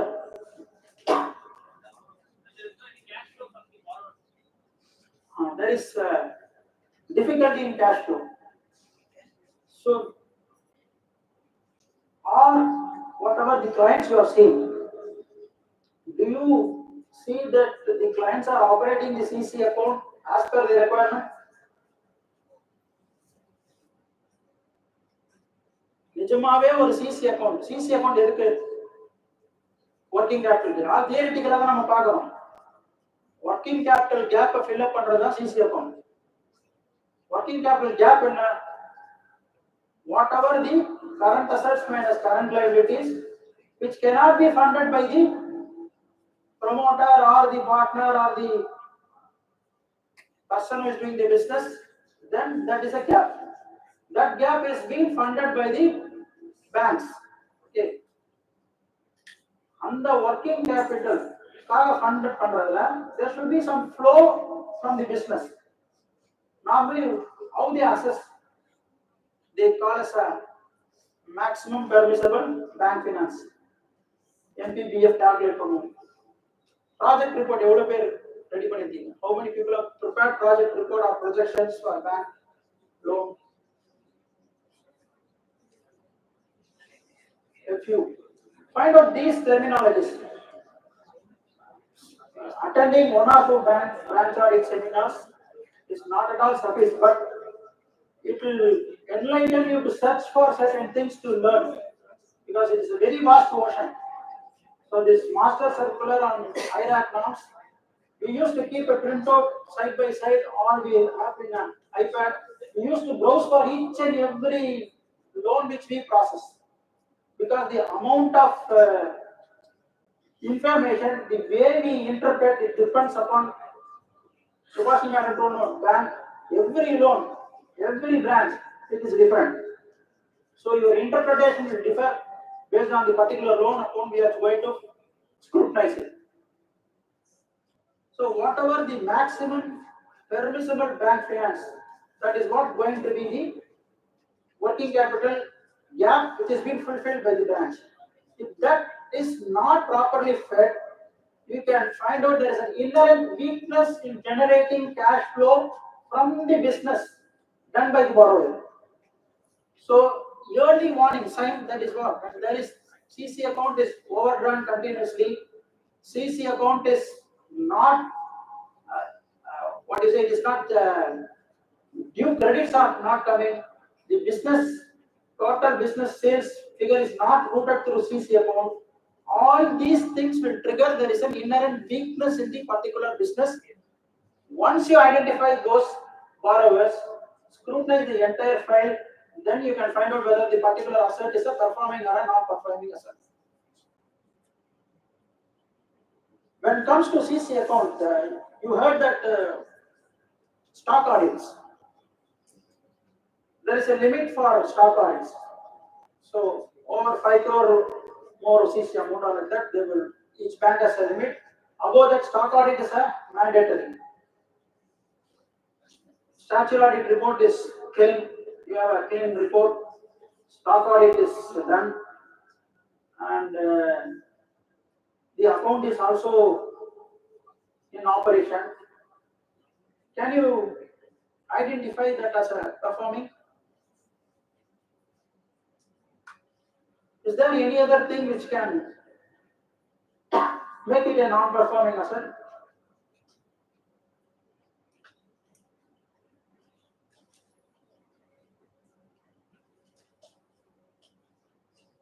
Let us take two examples. Or MedPlus, okay, your area or MedPlus.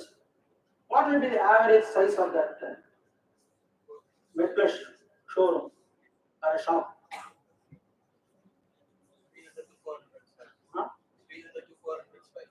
300 to 400 square feet. If they say 300 to 400 square feet of area, this shop is there. they declare a stock value of 2 crores. Is it possible or not possible?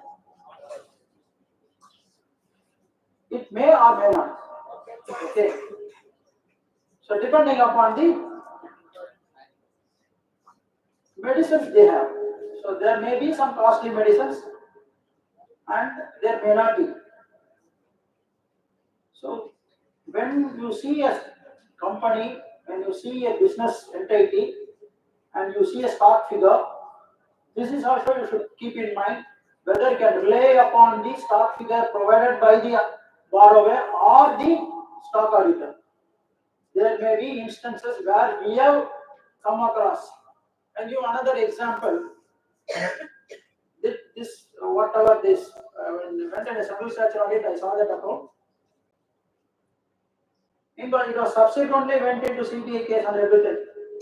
All this pre finding out all these things, we found out this anomaly in the particular account.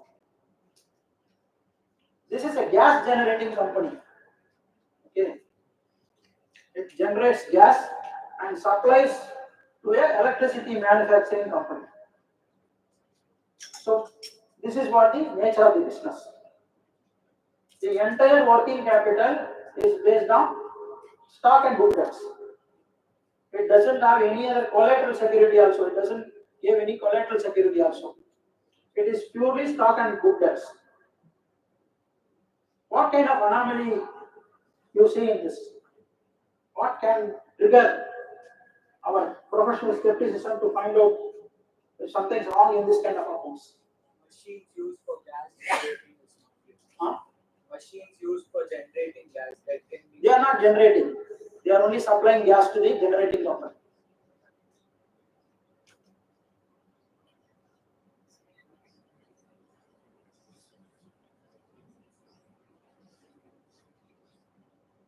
What can be wrong in stock and good debts?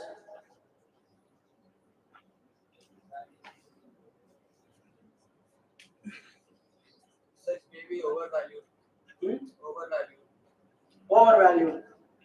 It is not possible because you know the gas price. It is available universally, and also the whatever the purchase price. There is a purchase agreement between the electricity generating company and the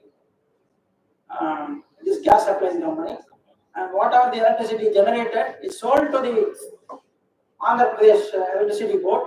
There is a power purchase agreement between the Andhra Pradesh Electricity Board and that particular generating company, and they have a margin of amount to which this gas company will get from that based on that agreement. All these things are black and white.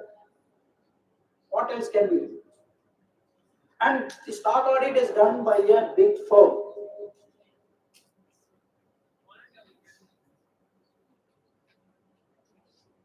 And they argued with me, this is from your fellow professional of a great magnitude of company, and why you are not relying on this stock audit report. How you defend? Something sparked in my mind to find out this. That is, this is how you have to kindle your mind. So this professional skepticism is more important. The bank managers, the officers, everything, no, say that no, they will take you to a good lunch. They will take you to a good place. They will try to minimize the presence in the branch itself. They will take you to a long restaurant. You have to travel 1 hour, 1.5 hours. There you have to spend another 1 hour, 3 or 3.5 hours. Lunch itself they will make you to spend. They will divert you in all possible ways. Anything kindles you. What would have been the problem in the stock and good debts?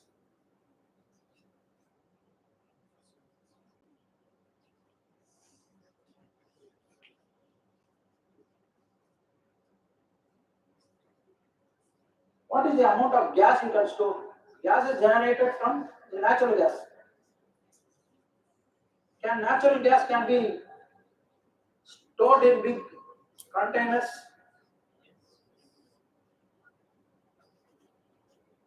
There is some amount of restrictions in storing natural gas. You cannot store a huge quantity of natural gas in big containers. And whatever the gas, normally it is gas is generated from the river basins. So from there only the most of the generation points will be there. So it is, if you want to know, it is a Godavari basin. And, you have to generate, you have to extract gas, store in some silos, immediately transfer that into pipelines to the electricity generating company. There, whenever the gas goes, if they cannot store, they will burn, convert it into electricity, supply to the grid. They cannot store electricity. They cannot store the gas. So the maximum possible stock that can be, it is in the pipeline and in the silos that they carry. The entire volume which we calculated, converted into value, doesn't even fit 1% of the stock value which they have provided, the stock auditors or the borrower. Practically, it is not possible to have that much of quantity of stock. And also the book debts what they showed, it is due from the electricity department, that is the electricity generating company. There cannot be that much amount of due from that company, even though they said they have given some confirmation on all those things. So we realize, okay, confirmations are that we cannot have anything. But stock where from where it is, you cannot store it. You prove somewhere this is what the amount of gas you have stored. They are unable to give any explanations. What the problem really for them is that stock value, that is actually the security which they are given for the working capital facility. So anything, no, any security which erodes more than 50% from the original value when they are given at the time of sanction, it will get automatically, the account become a non-performing and warrants a higher provisions. Here it was eroded more than 90%. We straight away said it is going to be a loss, sir.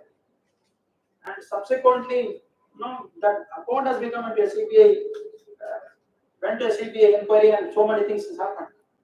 So whenever you go to branches, find out these kind of things. Whenever the CC account is very dangerous account where most of the frauds are prone in the CC accounts.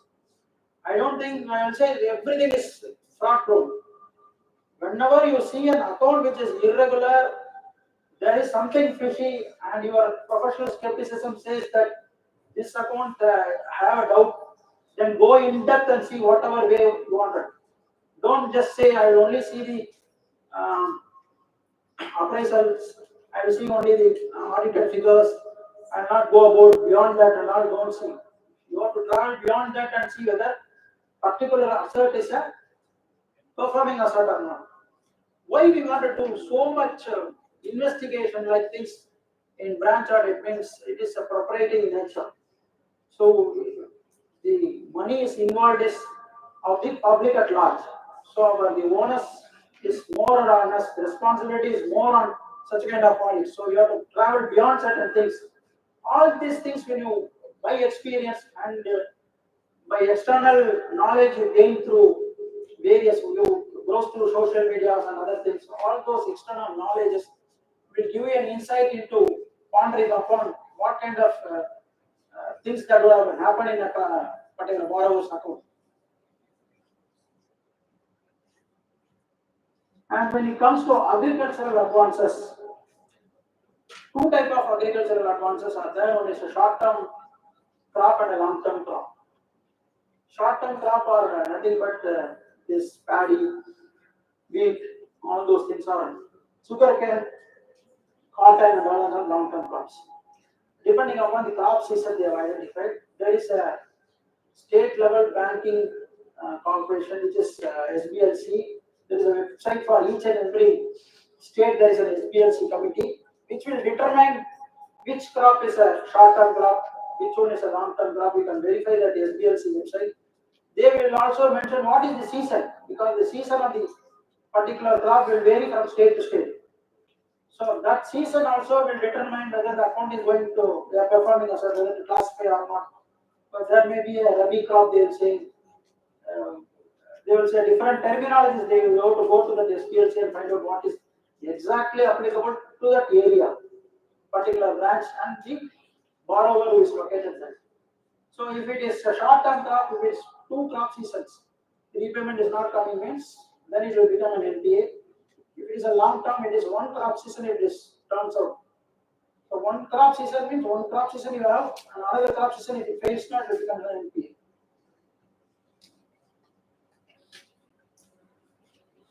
So even government guaranteed accounts also will, it is not, say, they'll say all these things. Sir, this is government guarantee, semi-government guarantee, state government guarantee. Nothing of that sort is given in relaxation. Only for provisioning purposes, they are given some relaxation in the amount of calculation of provision. Otherwise, government guaranteed or whatever guarantee they have, if an account turns an NPA, it will turn an NPA. And with respect to advance against deposits, what is recognition of income? First, we will see the recognition of income. I think next slide we have.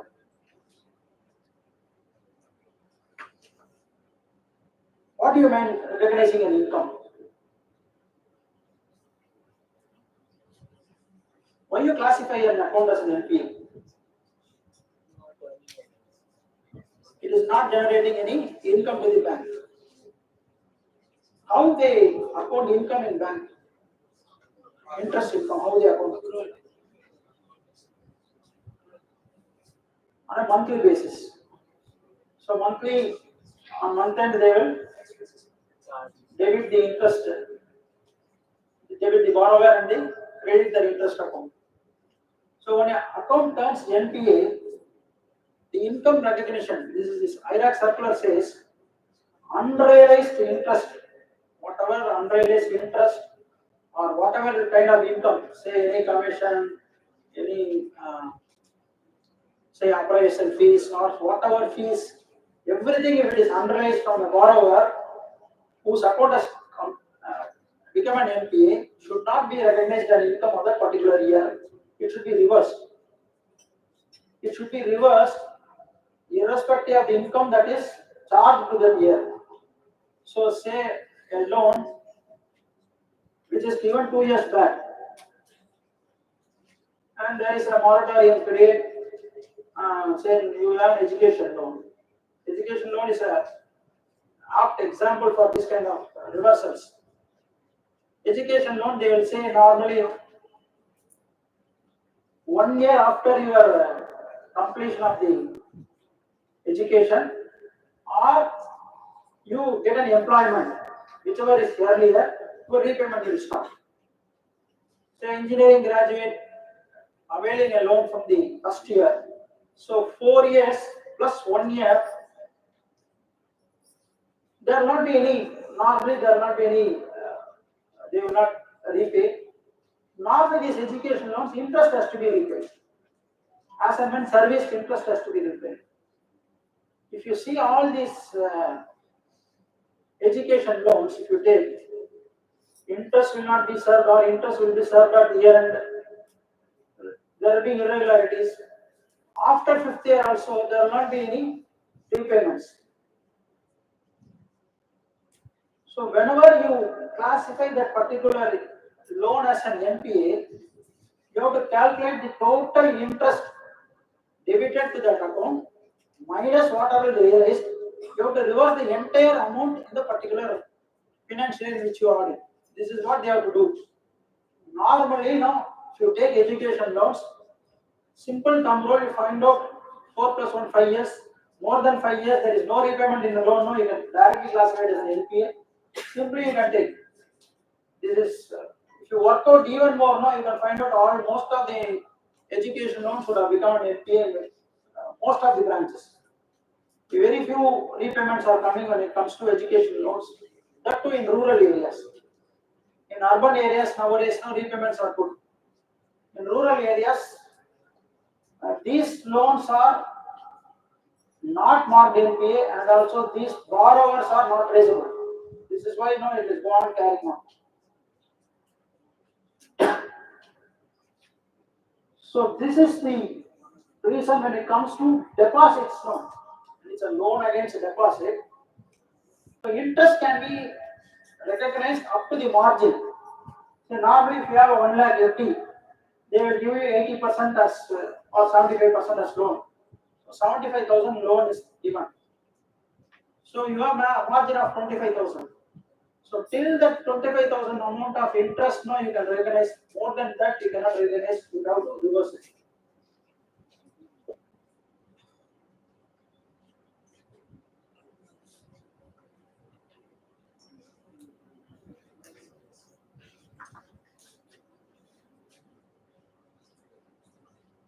What is restructuring of loan?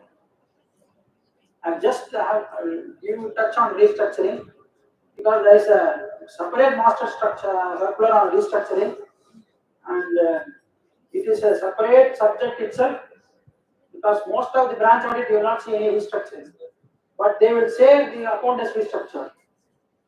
What do you mean by restructuring? What do you understand by restructuring? Changing the terms and conditions. Terms and conditions. So the Reserve Bank of India circular says any change in any parameter of the borrower with respect to the sanction letter, whatever change may be, that is a restructure. Then interest is changed, no?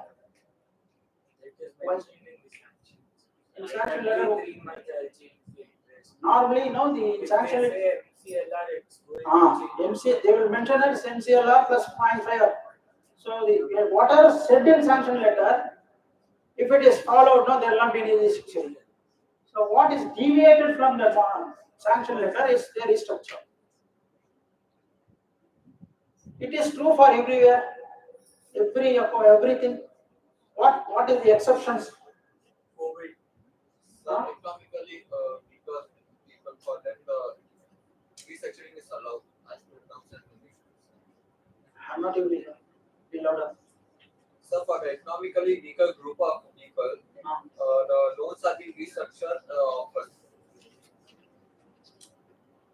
No, normally what is economically weaker, they are giving some concession not to a specific borrower. So there may be some relaxation given by the government or the Reserve Bank of India or the bankers, not to a specific borrower but to a large extent of borrowers. Then that will not generally considered as a restructuring. So why this restructuring circular is more important is most of the accounts there may be change in the repayment period, in term loan, say interest rate, all those things they will do. They will say it is only we have only reviewed the account, we are not restructured. All these things will say. They will say this is not normally happening in branches. So you should be very careful if there is any deviation. How you can find out the deviations? By comparing the agreements. The original agreement and the restructured agreement. How you can find out so many accounts?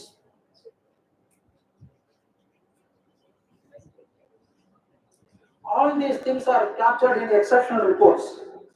So if you take up the exceptional reports, no, if there is any change in the parameters with respect to the original account opening and subsequent, all these are captured in the exceptional accounts. Exceptional reports, you can take that and find out what are the accounts where this flag is being identified. You can take that account and find out whether any restructuring is happened and find out whether the classification is proper, whether it is restructured or not. As per RBI circular, if an account is restructured, it has to be downgraded. So if it is a standard asset, it will become substandard. If it is a substandard account, it will go to doubtful. This downgradation of restructured accounts, they should have done it. If it is properly flagged as restructured, the CBS will mark it as NPA. If they are not marking as restructured, then it will not. Also, there is another implication in this restructured accounts. All these restructured accounts carry a extra provision at central office level. So that provision, normally we don't verify the provision value, but classification, if it is wrongly classified in branch accounts, then automatically at central office level, the provisioning will also get reduced. So to your classification, if there is any change in classification, for that also you have to issue an MOC.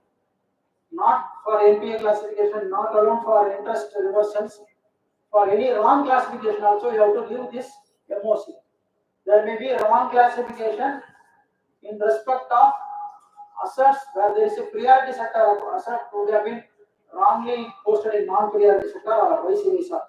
That kind of classification mistake also you should report in MOC, because all these things will have a effect on provisioning. There is a risk-weighted access provision which is being done. This risk weight also depends upon this classification. This also will differ. So anything if you find out, all these things will appear in LFAR, will report it. If you find out any classification mistake, report it in LFAR. Kindly see to that there is an MOC is passed so that proper provisioning is getting carried at the HO level. If you properly reclassify that, provisioning the HO level, the system will take care.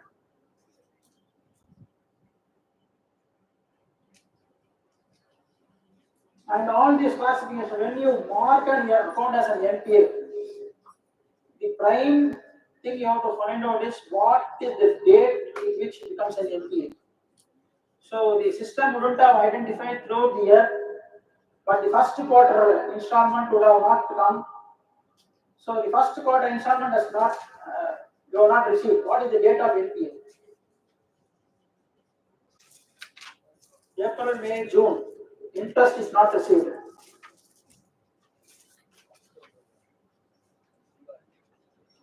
Anyone say what is the date of NPA?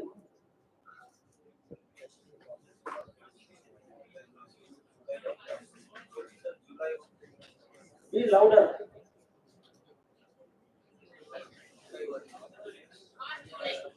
Huh? First July. One answer. Another.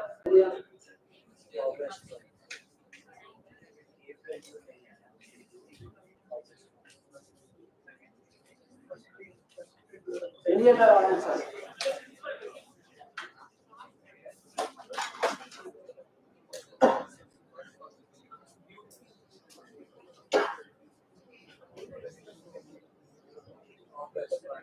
Where are the term? Option.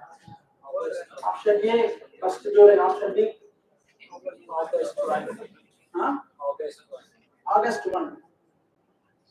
From the date of first due, calculating 90 days. Last interest episode. Assuming April 2, he has not paid interest, so I'll calculate May, June, July, then August. So this calculation is 30th April.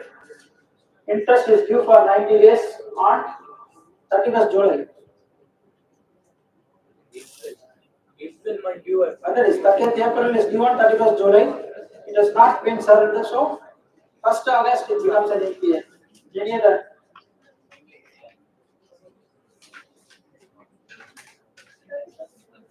July. 31st July. Yes, sir. 91st day. 31st July is the correct answer, because what the circular says, previously it was first. So previously it was first, the next date it would have come. Now this is what now you have to read the circular very carefully. Small wordings now they would have picked. Reserve Bank of India used to take. Say when the day-end operation is being done, normally the day-end operation is done by the branch, by bank at the HO level, after 8 o'clock or 9 o'clock or at midnight, like that they will do. So RBI, what the system was usually done after the day-end operation is done, it will mark. So the next day it will fall into an NPA. RBI specifically made that, they said no.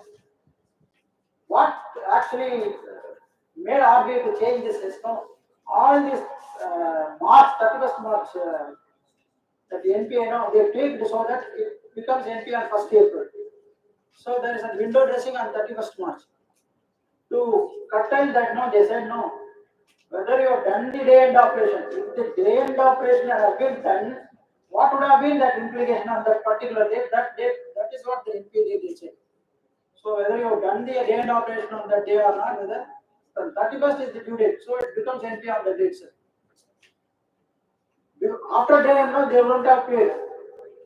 So 31st March or the date on which they have to pay.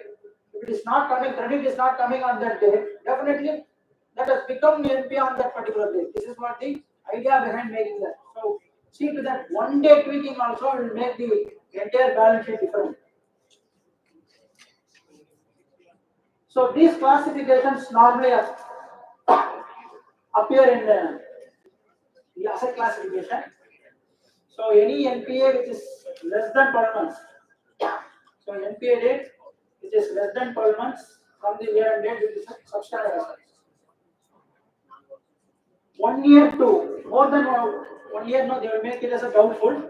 There is three stages in doubtful: D1, D2, D3. They will come. So normally, what they will do in banks, no, there is yet another classification as SMA accounts, special mention accounts. So before NPA date, they will have another 30 days time or 60 days time. They will classify those accounts as SMA accounts.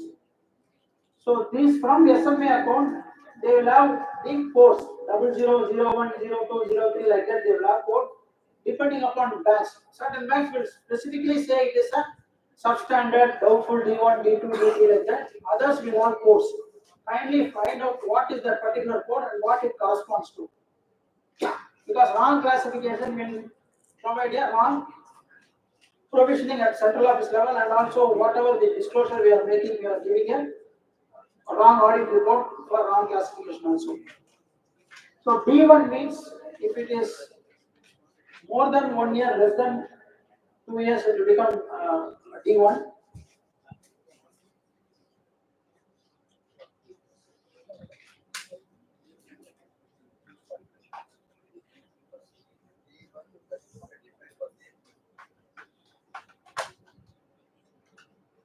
So substandard plus 1 year. Substandard 1 year has gone. Substandard another year gone means it will be in D1. If it is more than 1 year, more than 2 plus 1 year, that is more than 1 year in D1, less than 3 years means it will become D2. If it is more than 3 years means it will become D3. So there is different provisioning norms.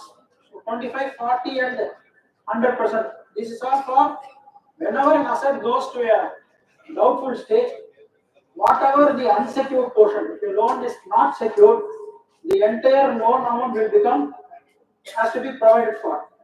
Say 1 lakh loan, there is no security means 1 lakh will be, when it goes to D1, entire 1 lakh will be provision will be there.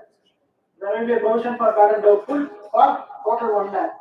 If you have a security, say 50,000 rupees security you have means, this 50,000 will go to, total 50,000 will go, another 50,000, 25% will go to doubtful debts in first year, 40 second year, 100% in third year. Another last category is loss asset. It is, you can classify a loss asset at any point of time. A standard asset can become a loss asset, also a substandard or a doubtful, anything, any asset classified by, identified by the banker or the auditor or the IRB inspection. Any of the person can classify as a loss asset. This example what I gave for the gas company, we classified as a loss asset because there is a ab initio loss in erosion in the asset they have provided from the sanction to the date on which it has been appraised. So there is an ab initio erosion in the asset which tantamounts to a fraud, so we classified as a loss asset, and this is how it will evolve. But whatever is the classification you make, that has an impact on the final financials.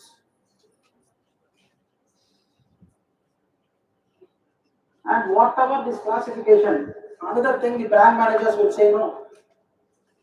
One vehicle loan is there, he has not paid.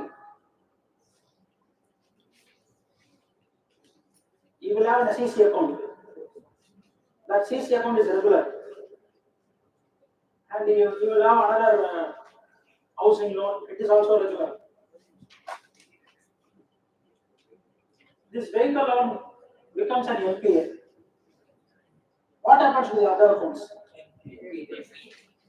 So this NPA classification is borrower wise, not account wise. So you have to remember that. Even a small gold loan account which may turn into a NPA will affect the other loans also. So the branch manager will say, "Sir, அது வந்து ரொம்ப பெரிய party sir, பண்ணாதீங்க sir." But we cannot live like that. So if you identify a particular loan as an NPA, make it. Whenever you are going to pass an MOC, you have to find out the particular SIP number, link all the accounts, classify it as an NPA. What RBI says in this particular thing, even now maybe go after 1st April or 2nd April. These loans which is going out of purview of the system. Why it is going out of purview of the system means they would have done something in the back end. Not that the system is not identified. If the parameters are correct, the CBS would have marked that vehicle loan as an NPA. In the very first instance, when the EMI is not paid in the first 90 days itself, first quarter itself, it would have marked. But they would have tweaked the system so that it is not marked. They would have either marked as a moratorium or they would have done something in the back end so that that account slips the CBS purview and it will be showing a standard. So what they will do, they will say, normally, I will ask the borrower to repay on 2nd April, 3rd April. RBI says no to this, but depending upon the signing partner who takes the decision, the account will be classified. It will not be shown as an NPA like that. But normally these things happen when you go to a branch and it is a collective decision, and you have to see to that all accounts whether the performance is same across all accounts.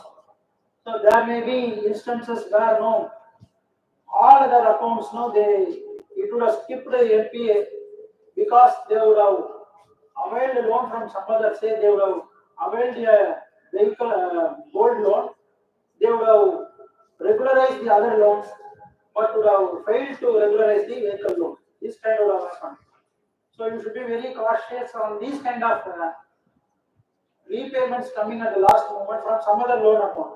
So if repayment is from some other loan account, then that is not considered as a repayment as per the RBI circular.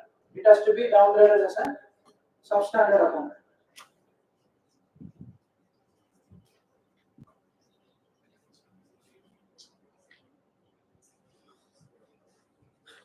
And stock statement. CC account is treated as stock statement which is from which the drawing power is arrived. It's not later than 90 days. That is also one criteria to see. But all these things, the stock statement, submission of financial statements, all these things are, you have to be a little bit cautious because there may be some instances the bank manager would have failed to enter the stock statement, or the borrower would be very good borrower. There may be lapses in the bank part also, or there may be some temporary lapses on part of borrower. For the temporary lapses, you cannot make that account as an NPA. You should see to that whether it is all other parameters are proper. If all other parameters are not proper, then you can classify it as an NPA. Or otherwise, you can get that documentation with respect to stock statement and other financial statement. Then you can verify it. Then you can take a call upon whether to classify it as an NPA or not.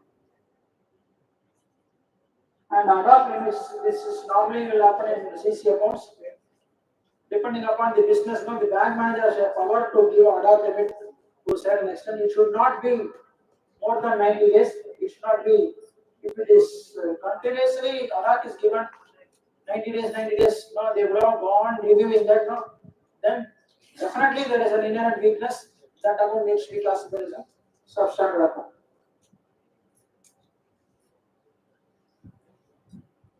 For account NPI, a 3 standard ஆக முடியுமா? எப்போ? When you can become a standard? overdue allowance. What do you mean by overdue allowance? So that should be no due. The borrower should not do a single penny for the specific loan. Principal, interest, whatever other charges, everything should be settled on the date of conversion of that NPA account is standard account. Normal என்ன பண்ணுவாங்கன்னா சில time you have to also see to that NPA நம்ம standard asset மட்டும் தான் பார்த்துட்டு இருக்கு bank ஆடிட்ல. You will be only concentrating on accounts which is standard. You should also see to that NPA accounts because classification of NPA account, whether it is getting downgraded or whether there is any lapses in the security.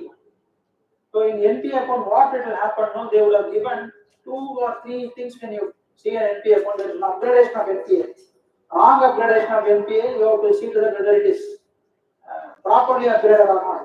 Upgradation, what they will do? No, 60 days, 2 installment they will repay. So third installment, sir, 90 days, third installment will upgrading again one. That should not be allowed. So when it becomes an NPA, whatever outstanding on the date of upgrading should be repaid. Not anything before that. Say 31st March you are going to upgrade means till 31st March whatever the amounts are due, it has to be repaid. Then only you can upgrade, otherwise you cannot upgrade. This is one problem with respect to NPA account. You can see another thing is no NPA account there will be a security. Normally the security is all whatever if you say building or any asset they have given security. 3 years once you have to get a valuation report. Latest report should be not less than 3 years. If that valuation report is not there, no, you can say that asset is. You can ask them to value for the latest report, or you can take a call on that. You can say that there is an entire that asset is there is no security itself. So if you can reduce the security value, the provision will go high. So the financial figures will have a great impact. So whatever in NPA account also see to that whether the NPA accounts are properly classified and the security portion is properly filled up. What normally we see in branch audits, no? One account or house வீடெல்லாம் security கொடுத்துருப்பாரு. You given this house is security. Say 5 crore. That 5 crore security will have 1 crore housing loan, 2 crore CC, another 50 lakhs or 60 lakhs or some personal loan. So for this 2 or 3 loans or 4 or 5 loans, one security will be there. When they mark the security, they should proportionately mark in the system. This security marking, no, mostly it is done how? Not in the CPS, but in a separate software. So you have to verify that security marking is proper. If you can see some security has same value in all the loan accounts, then go and check that particular security borrower's account and see whether the security is properly filled up. Wrongly if you filled up, the provisioning will be wrong and the balance sheet will show a different picture. So that also you should keep in mind. Some account has NPA, no, don't leave it. All NPA accounts, you take some random sample and this NPA, movement of NPA sheet will they give you. Prima facie on seeing itself, the security value will be there. You can find out whether the security is appropriate or not. You can test a few of the securities and you can. Also there is a point in LFAR to find out whether NPA accounts are upgraded, whether the NPA accounts are properly classified. This LFAR and the regular audit take it simultaneously because LFAR is something like your audit working paper it will be. So most of the points if you cover, no, it will be covered in your main audit report, no, you can cover it. So take it simultaneously because if you wanted to fill it at a later point of time, most of the data wouldn't have been available. That you should take that.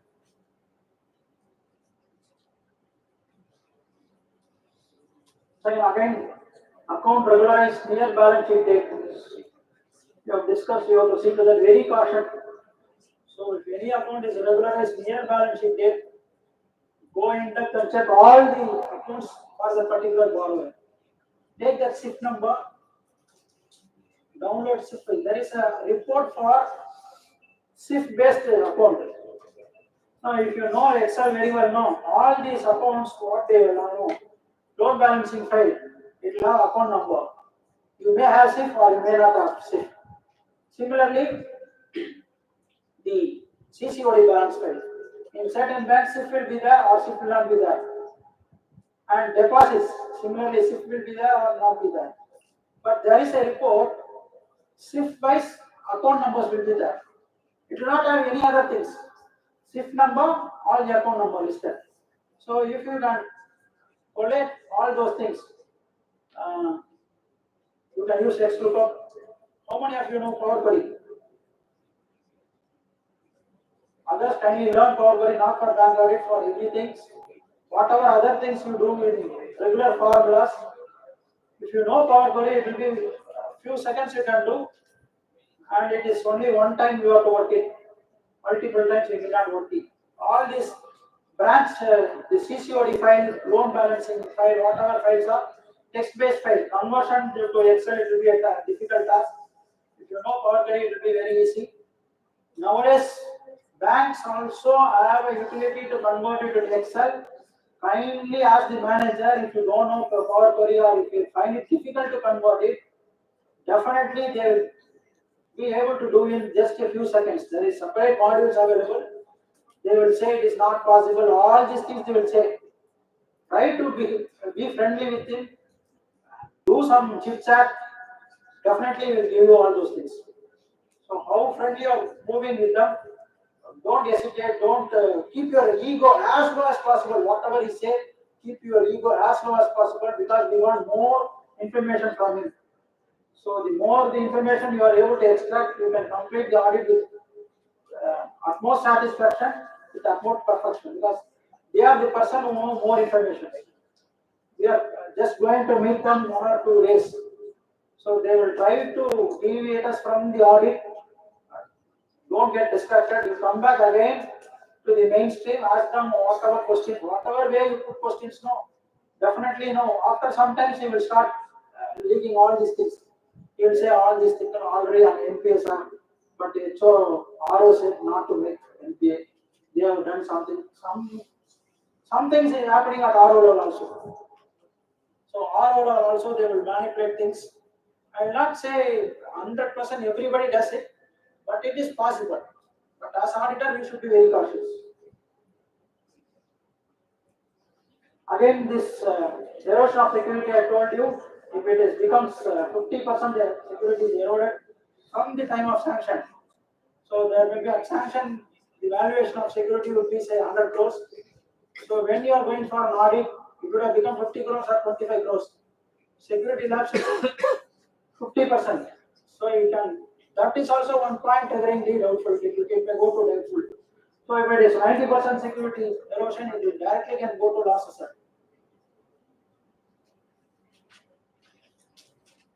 So now we will move to documentation.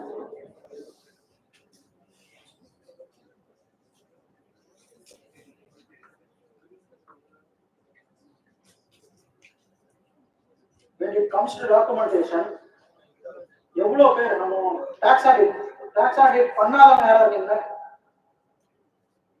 1 or 2. ஆடிட்டே பண்ணாதவங்க, எந்த ஆடிட்டுமே அது attest ஃபங்க்ஷனே பண்ணாதவங்க. Tax audit பண்ணாதவங்கன்னா list தூக்குற, ஆடிட்டே பண்ணலன்னா தூக்குறீங்க.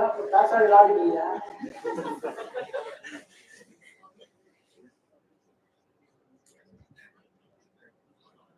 ரொம்ப மனசாட்சியை தொட்டு சொல்லுங்க, ப்ராப்பரா டாக்குமெண்டேஷன் பண்றோமா? பண்றோம். Very few.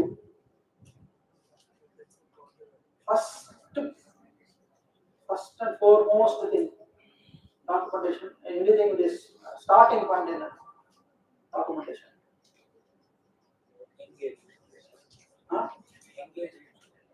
Engagement. அதுக்கு முன்னால நம்ம independence இல்ல first there should be something which should guide us now. Just to point. Huh? All this comes step by step. இதெல்லாம் தெரிஞ்சுக்கணும்னா உங்களுக்கு தெரியணும்ல.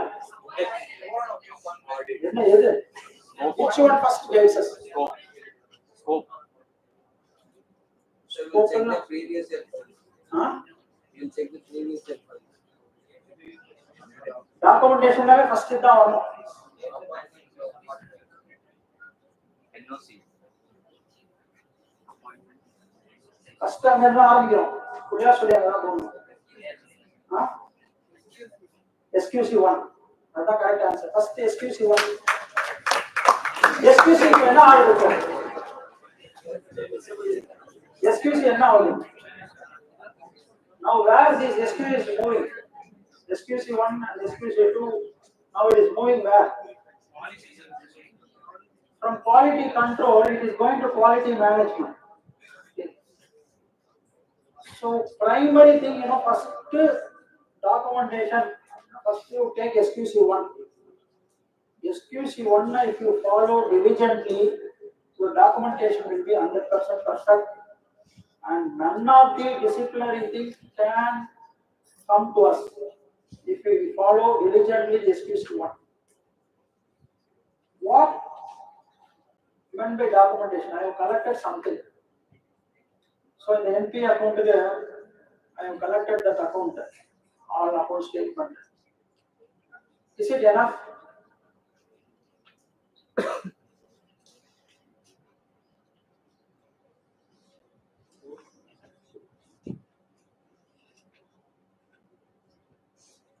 Bank audit engagement letter is there available. It is sufficient.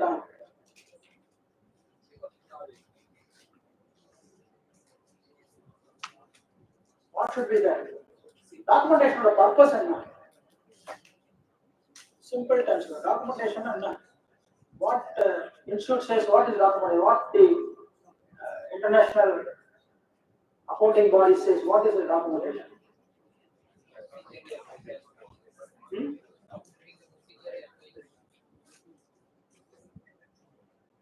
Can you be elaborate? What purpose it serves?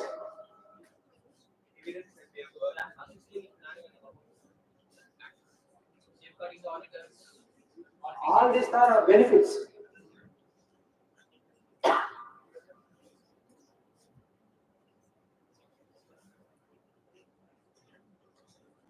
எல்லாம் auditing படிச்சிருப்பீங்க, இதெல்லாம் திருப்பி ஆச்சர் பண்ணல, எவ்வளவு தூரம் படிச்சிருப்பீங்க?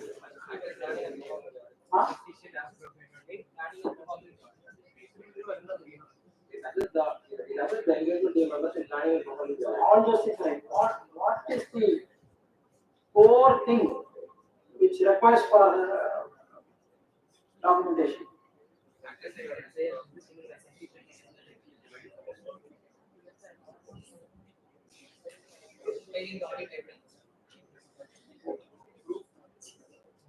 எதுக்கு எவிடன்ஸ் வேணும்? All these things to form your opinion. Okay. You have collected all the audit evidence, all documentation is there, and you have formed your opinion, or you have formed a report. Does it suffice?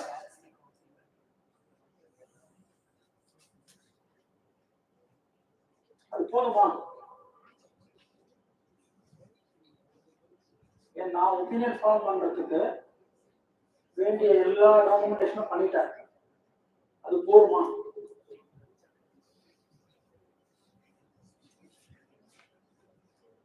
எது போதும் சொல்லுது? What makes it enough? You can collect n number of documentation, no?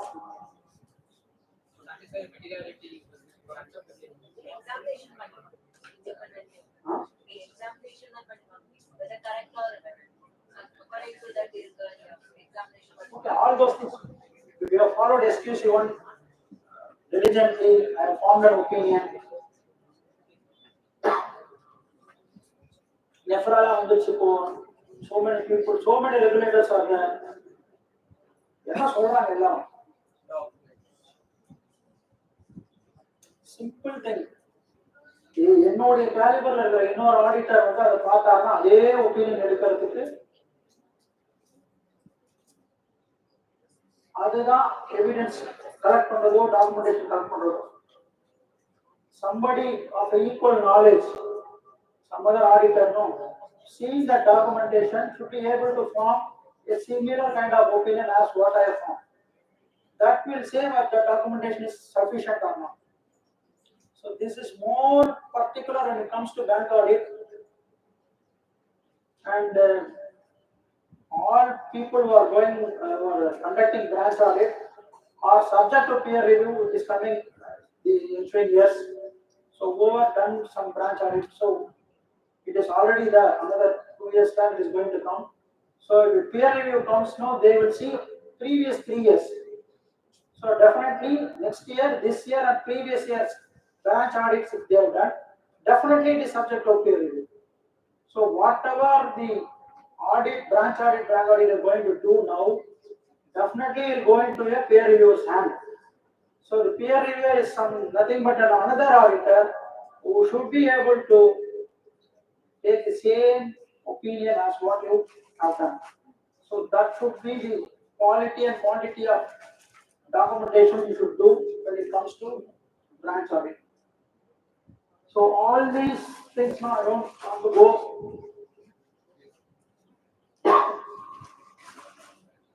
So this essays, you give your assurance, the amount of assurance, the more amount of assurance you get in an audit, the more the quality of audit. So that is the reason for you to see the excuses and essays and how you can do. And Vice Chairman also told there is a template available. ICS has given a template, and SARC also has prepared one template with respect to branch audit.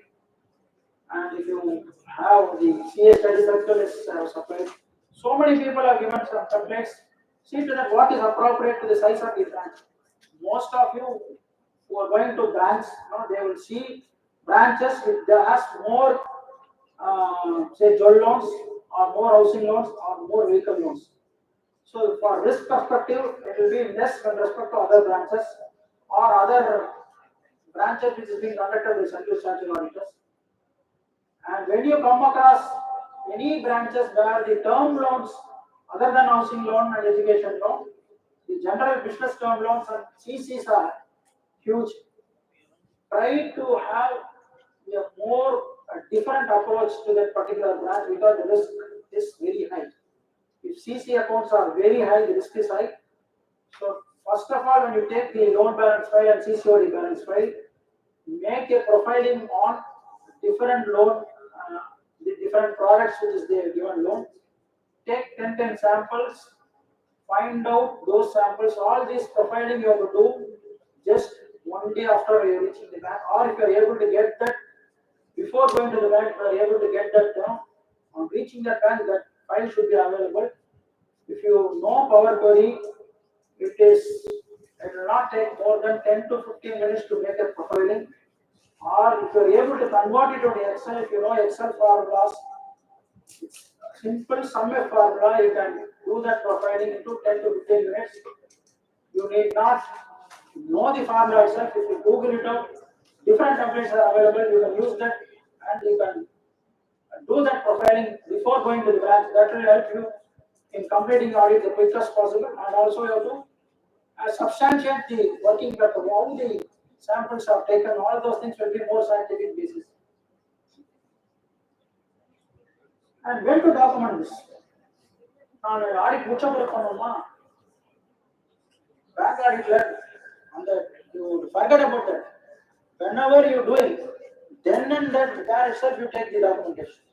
Cash verification, immediately get the signature of the branch manager and the cashier. You want to sign that, some of you are to sign that cash book. Take a photocopy, ask them to give it immediately. They will say, I'll give you tomorrow, then all those things. Ask them to get it as soon as possible. Complete that documentation. So that should be the way you have to do the documentation, because time is very, very short when you complete the audit, when you sign. Remember that whatever the respect you get in a bank branch audit from the manager of the staff. After signing, you will never get it. Even as a central statutory auditor, I have never offered tea after signing it. Next quarter, I am going to come there. No. Every quarter, as a central statutory auditor, we used to go there. Even that, the quarter signing after that, the tea will not be offered us. That will be the amount of response I will get from them.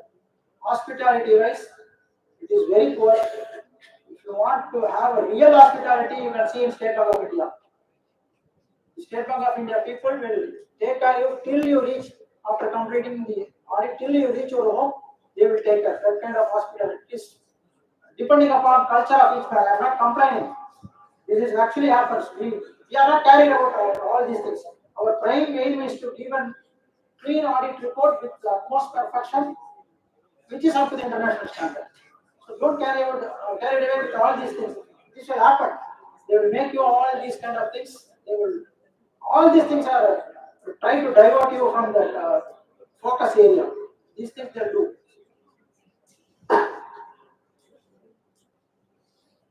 And when it comes to documentation, you can classify as different ways. Pre-commencement, during for understanding the bank, I'll go one by one. The pre-commencement documentation is appointment letter. You communicate with the previous auditors. You collect all the say various audit reports. All these things, no, this engagement letter, all these things form part of pre-documentation. That is the pre-commencement. This is one key area you have to have. Understanding the business. Without understanding the business, none of the audit can be done. Okay. Whether it is any manufacturing sector or any other thing, no, you have to. Most of the lacuna comes from understanding the business. I have inquired with my article assistants on various audits which we have sent. The reply which I have got, only 50% of the people able to find out what the company is manufacturing.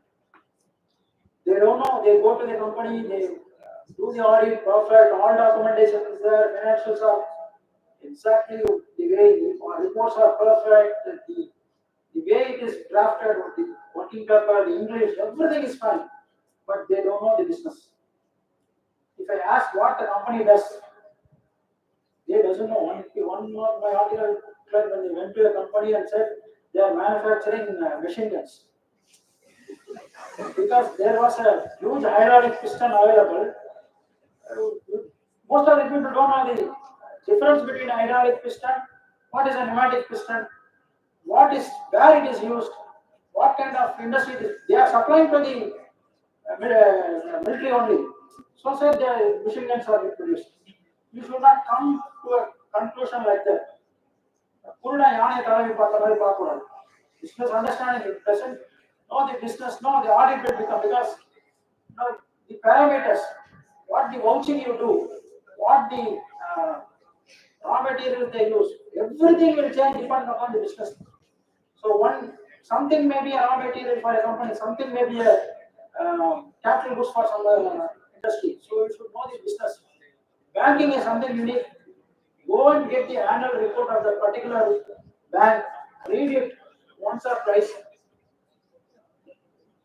Have some knowledge on what kind of business, because each bank is, though are doing the same banking business, there is difference between each bank. When it goes to a particular bank, there will be more we can concentrate on retail sector. So more they will be giving vehicle loans, consumer durable loans, like that. Some bank may be specialized in housing loans. Some may be on a big ticket loans. Say there may be term loans and business loans. Say 100 crore, 50 crore, they will be lending like that. So they cannot completely go in a particular sector because there is an RBI restriction where the RBI imposes there should be a mixture of all kind of loans. There will be fair sector lending should be this percentage. So retail sector should be this percentage. All these things will be there. But in reality, it will not be there. But when it comes to our sum, they will fulfill this RBI condition. Do anybody know how they do? Some banks don't lend to priority sector. Say they don't lend to agricultural sector itself. But RBI says 10% or just saying 10%. 10% should be in priority sector lending. How they fulfill that?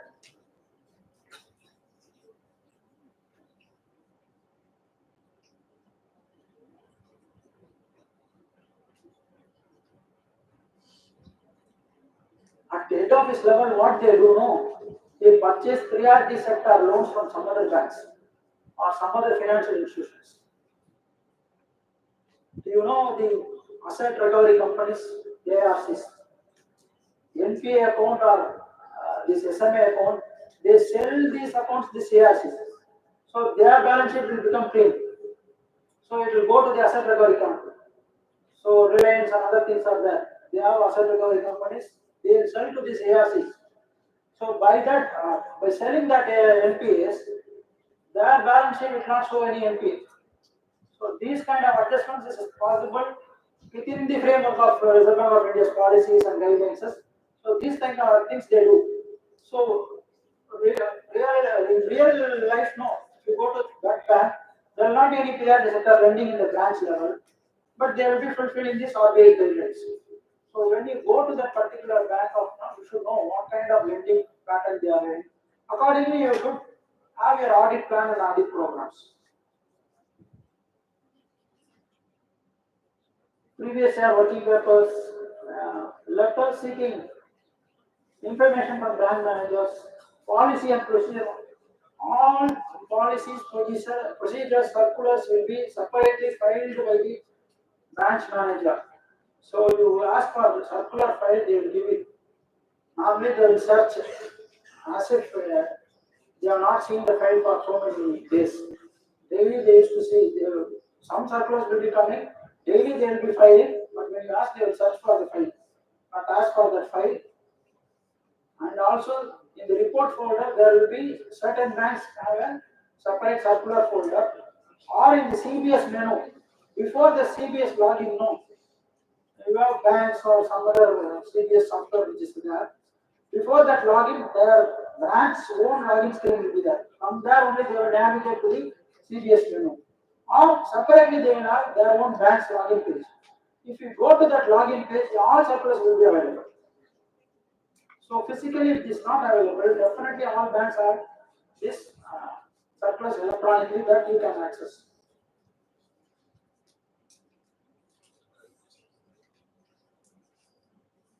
And there is various circulars issued by RBI. You can download it, or it is specific to each branch. If you find out any bank which is lending in real estate sector, there is separate circular for real estate and separate for the project financings. All those things you have to see that particular circular before going into that account. It is generally you will not be seeing this kind of because most of these operations are done at a branch which is carried out by central structure auditors. So normally these accounts they will park in a branch where central structure auditors will do the audit. So occasionally it may come to our branch, or occasionally what it will know, it will skip from that central structure audit, it will come to the branch level auditors.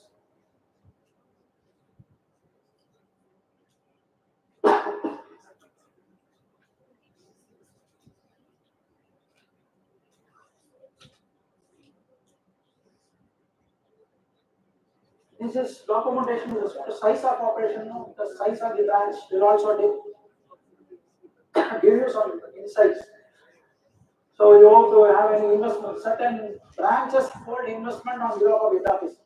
You have to find out whether there is investments in the balance sheet or not.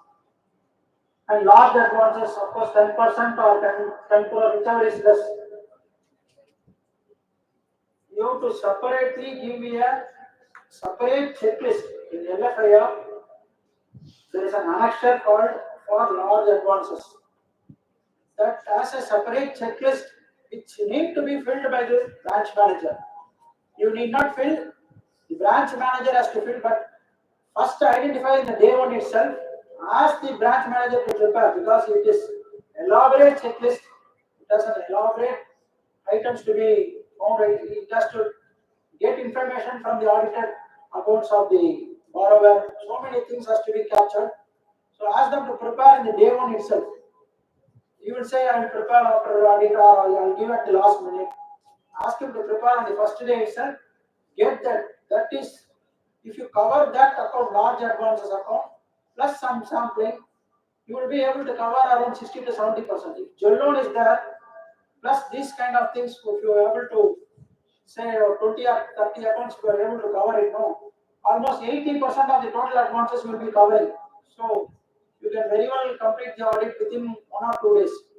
So try to get all these informations before commencement of audit itself. Ask him to prepare.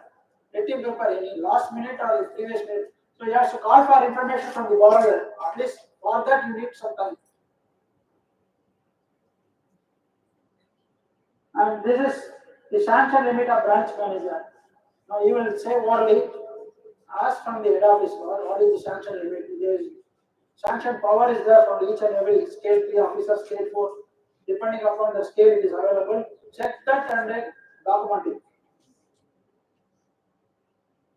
All these things, normally what I do is, whenever the appointment comes, the manager of the particular branch will call us, or email will come.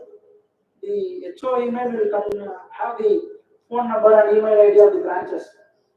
We send the email to the branch seeking all these informations which is required. Even the CCOD file, the loan balance sheet file, we will see before going to the branch. So if it is a local branch, we will visit on the same day. Normally, if it is not a local branch, an outstation branch, we will take 1 or 2 days to reach the branch. So before reaching the branch, we will collect all this information, collate it, so that the information, what accounts to be seen, what area to be seen properly, all those things we will circulate to the article assistant or who are going to conduct the audit, so that it will be very useful. So when you enter the branch itself, everything will be available with you. And this software is used, banks or Pinnacle, whatever the software you use, get what are the codes available. Now you can have your login. Normally, the head office will give you separate login for auditors. Try to get that login and log in into the system and get the data. Mostly it will not work, or it will work only on the last day of when you are going to sign. But get that and get it logged in, because that is also one parameter whether you have entered that particular branch and you have done the audit or not. That is also one evidence when it comes to some disciplinary proceedings. They will say, no, you are not at all logged into the CPS itself. I would have done the audit. You would have very well say, I have logged in, but it is not functioning. So I have depended upon branch manager's login or some other's login. So that kind of explanation can be given. So they don't keep it unused, that login. Most when you log in, when a State Bank of India or other banks where you do audits, that login has more reports than the branch manager's login. So you will get audit related document reports in that login. So you can get those reports. It will be useful in conducting the audit. The accounting policy for the bank you can get from the annual report.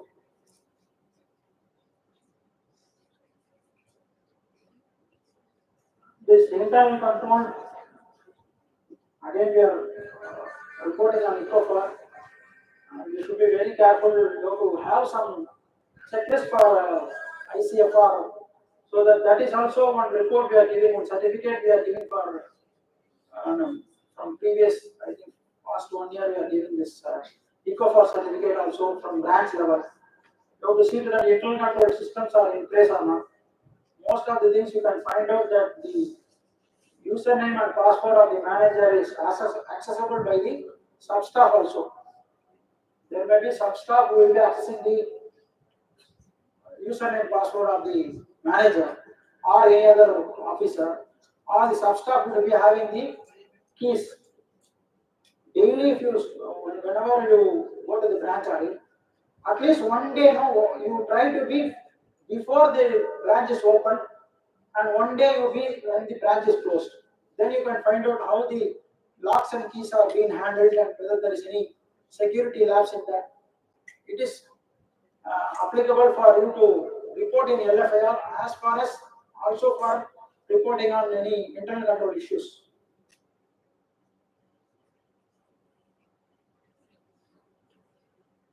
The security loss of security forms, all the security forms will not be CBS. Supervision has told you how to find out separate registers for that. All these are fraud codes, these security slips, bankers grants, all these things. Find out whether it is properly utilized. The FD receipts, fixed deposit receipt copies. Normally, smaller things only these things happens. Bigger corporates and everything, now they call for the account copy of the fixed deposit account itself rather than the fixed deposit receipts. Certain banks have also not issued FD receipts, they only give the account statements. Slowly the FD receipts also will go away, but try to see that the FD receipts are properly accounted for in that particular FD receipt register.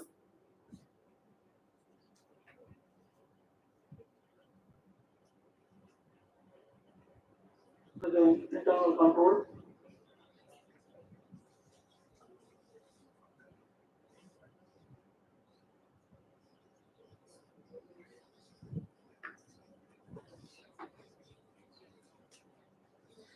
For LFAR and this verification of advances,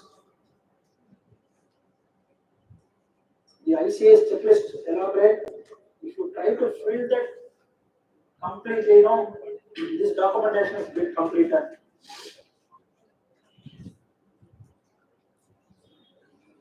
One thing you remember in documentation is, whenever you document one account, you are not properly able to convince or you have not get the information and you have not completely touched upon that particular account. Be cautious in that kind of documentation. Try not, after completing the audit, try to destroy anything about that account itself. If you are not completely verified that account, don't have anything touched upon on that particular account, because this is very careful thing. At later point of time, if something happens in that borrower account and you verify only to a smaller extent, the risk is very high. So if you, in profiling itself, you pick accounts in such a way you are able to verify that account. And if you are not verifying that account, let it go out of your sample itself. Please try to be like that, because most of the problem will arise. You will have picked the sample based on some professional skepticism that some problem has happened, but due to some one or other reasons you have skipped that account. But that sample would have been there in your working paper. Later on something happened, the happenings will be triggered only after 5 or 10 years. But nobody knows why you skipped that account, why you are not completely done. You will not be available with the principal will not have any idea. So whatever sample you select, complete the documentation. And whatever opinion you form on that particular account, try to write that opinion side near that itself. Say you are verifying account with respect to the sanctioning. Complete the documentation, say verified the sanction letter dated so and so, and the sanction letter parameters that is being entered in the CPS has been verified and found to be correct. To complete that entire sentence, write it in that particular area or type it wherever. If you have put it in Excel or Word or another documentation format, put that remarks also there itself. Don't keep it list of accounts verified for documentation. If you have all these lists, what are the checklists you have verified? Say verified or not, put a conclusion there itself. If you have if you have asked any query to the manager or the officer, put that query, what the answer he has given. Also mention who manager, his name, his number. there will be a number, unique number for every staff of a branch. Put that number, answer this query, and get it also shown to your audit manager or the partner who is going to sign, so that documentation will be complete. So see to that it is complete in all aspects. Just by collecting one document doesn't mean you have done the documentation perfectly. Anything, if you are saying you are classifying one account as an NPA, mark your reasons there. This has happened to when I went to a Central Statutory Audit, where I can proudly say the Kingfisher Airlines was first made as an NPA initiated by me. I can say in that particular bank, they are fantastic. But it was the way the CFO of the bank threatened me, he said, no, you are just inexperienced person. You are not even experienced for your age is not even my experience. How you can say he is a big shot? How you classify it? And that branch in which that account, particular account, that is being by a general manager. A GM branch is something which is a bigger branch. At that time, the advances was 45,000 crores. Some smaller banks, private sector banks, total is itself 45,000 crores. That is a huge volume. I don't know the impact and all. My focus is see to that what is adhered by the standards which we have prescribed. I don't know the volume, the veracity of this Kingfisher or the Malaya. The GM used to call to the Malaya at night of like 10 o'clock, 11 o'clock. Straight away he will say, you used to threaten us so much things. But the papers, working papers, how I meticulously drafted the working paper in such a way, why I am making that NPA, I had a justification with all the calculations. This calculation went up to the CMD, then so many things happened. It was classified NPA only after another 1 or 2 quarters. That is a different story. But when you are going to defend it, no, your working paper should be like that. So the paper, they should not question you. Similar things, it happens. All these things are by experience only you get all the experience. Also, you should have some luck to get that experience, because everybody is not exposed to those areas. You should be ready when it is exposed. You should be able to prove that you are capable of doing all. That is what our CS are, is valued across the globe. The amount of training, the study, the toil we do, what we study, all these things give their expertise. You should be able to do that. Only thing, be alert on these things. Branch audit, don't think it is very light. It is even in the smallest rural branch, there will be some problems. Some problems, because RBI inspection, they take from the samples from sitting in the RBI office. They may go to a smaller branch also, they may go to a bigger branch also. If you have a bad luck, you are going to a rural branch where your senior jewel packets, there is a 2 or 3 jewel packets misappropriation, then your audit working papers are not sufficient to explain the RBI. Even in this Malaya and other cases where we did a central statutory auditor, we specifically know that RBI will definitely question our decision. So we have prepared the reply to the RBI before the RBI query came. So the partner, the person who signed the balance sheet was in the United States for taking on medical assistance. Just from there, the same reply was given to the Reserve Bank of India and they dropped the proceedings. So you should be able to know that, because where the problem comes, we do not know. So try not to negotiate too much with the bank, because your partners and other things. From your level, don't take any decisions, because the decision will become very adverse. Veracity you may not know, the partner signing has to take decisions, and you should also see to that you are providing sufficient evidences, sufficient working progress for him to take a decision. So I used to argue with that partner who is going to sign, don't take a lenient view of this particular account, because this is so much problematic. I will first convince him, because what he does is Word by word, you used to read the RBI circular so that something can be done to the bank or something need to be done against the bank. Because whatever decisions you take, it is on the interest of the economy of India and the public at a large. So if you make some amount at a larger extent, if you do something bad to the bank also, it will affect the economy. But it should be within the framework of the RBI circulars. You cannot deviate the RBI circular. If something specifically there is some lenient view is given in RBI circular, you can very well take that lenient view on the particular account. So for that only you have to read multiple times. There may be some circulars from the master circular that were given sufficient subsequent circulars where they are given some lenient view. So these accounts you can be considered as a performing when these parameters are met with. Such a kind of circulars also is possible. But see to that it is you read that circular because the branch managers last branch or last year what they gave us a circular which is redundant. It is not prevalent at that time. They showed the circular, we read it, we came to a conclusion based on the circular that particular account will not become a non-performing asset.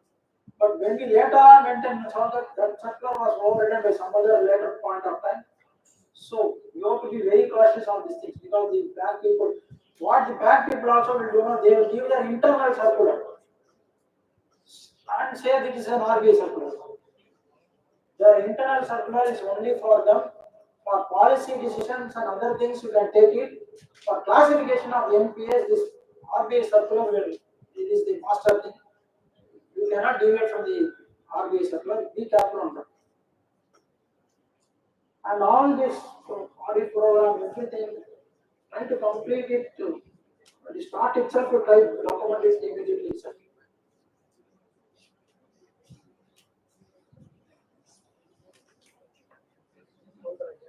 Start statement not obtained, details not taken. All these are exceptional reports will be available. You need not worry this day and report. Report folder I said no. Copy that entire 31st March report folder, 1st April, this bank starting for 1st April report folder, and the report folder which is having the year-end process run. There is a mock test run now. That folder also you take a backup. So all those things, if you are able to collect now, you will have a better thing. The insurance lapse, all these things are captured. You need not verify all documents going to the files. All these are exceptional reports captured. Major items pending for returns as interbranch accounts, you will receive a few early you will come across. Fraud report is also you will get a report, separate report for fraud reporting. And for that also you can easily find out other expenses in P&L. If you find out any legal expenses, get what are the legal fees paid, what are the legal cases pending with a particular lawyer. Now then you can find out whether it's fraud has happened or not.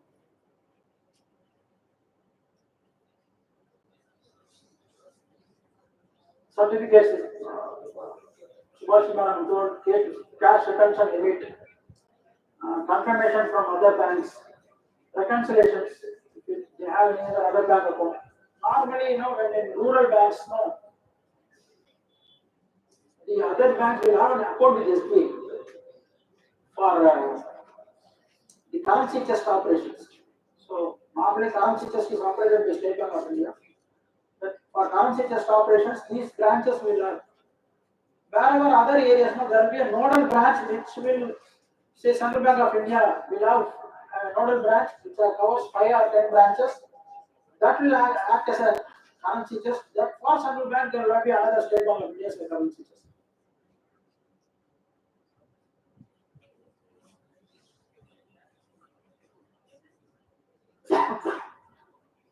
This advances profiling, what I told earlier itself, try to take that load balancing file. I will show you some profiling also.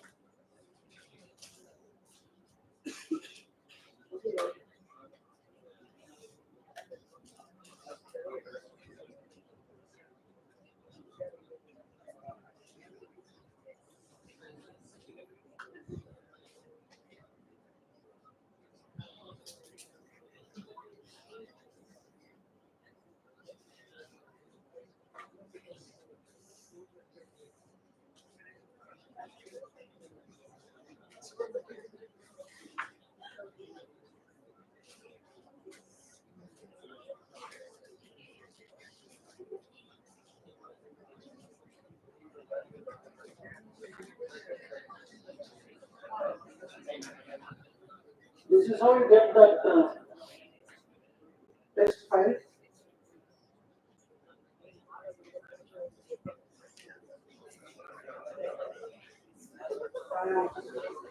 Converted in position powerfully.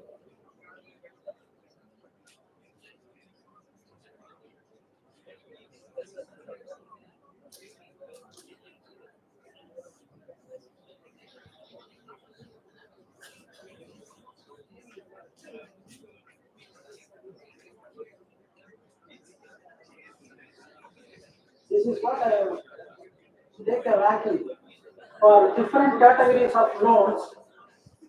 You can see I have got ranking. So this, based on this ranking only, I select the samples. So for each and every product type, I would have been selecting the different number of accounts so that I can verify those accounts.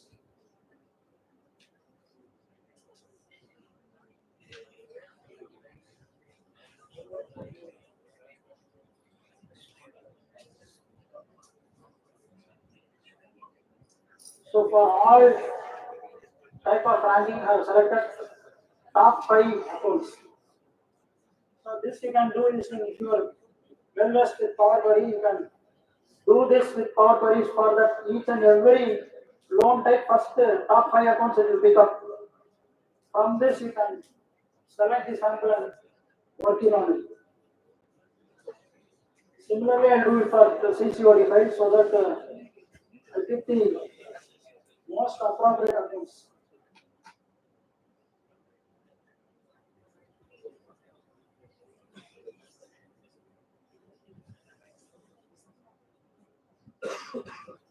This is also I will use a profile depending upon the type of loan.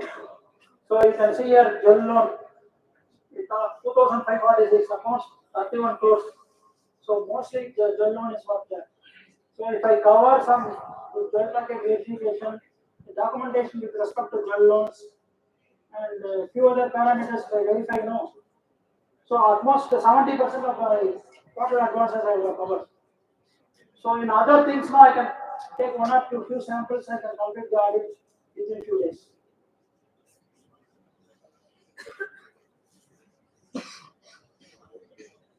And this is also with respect to amount wise. So less than 1 lakh, 1 lakh to 7 lakh 50,000, the entire amount is coming in this bracket. So the larger amount it is only few accounts. So I will increase this sample so that my average is more and risk is minimized. In the small loans, I will pick only samples. Also here, if you can find out, it will be most of jewelry or agri. Jewelry and agri will come in that particular small things. So that the entire bank audit now, I will say 90% I have covered. With few samples, I can complete 90% of the entire accounts is verified. This is also one of the documentation which is being required by banks. They ask you to fill up a thing, what is the amount of coverage, number of accounts verified, number of account advances amount, total amount, all those things they are asking you. For that also this statistics will be useful.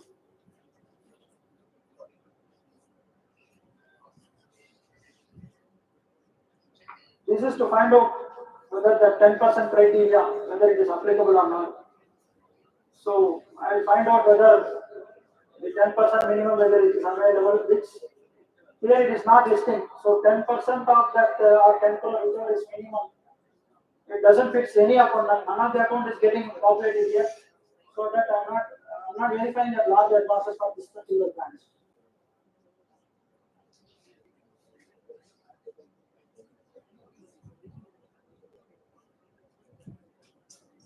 One more file you get is the loan analysis file.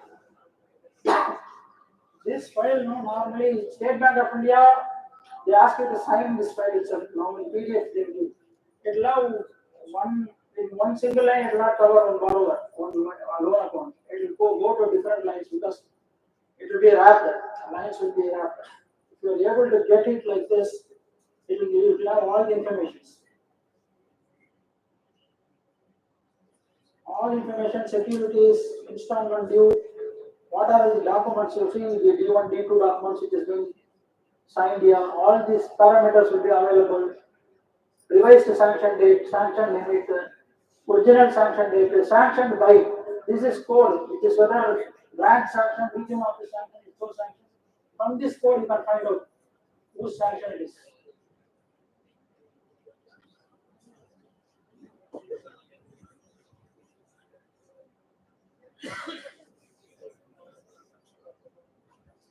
So normally what I do now, I filter out education loans. So anything sanctioned as that one 2016, I will filter out these loans. I will see whether this balance outstanding, and there is a theoretical balance here. If this theoretical balance is not corresponding with this balance outstanding, I will mark this as check field, so that these accounts definitely would have been classified as an NPA account.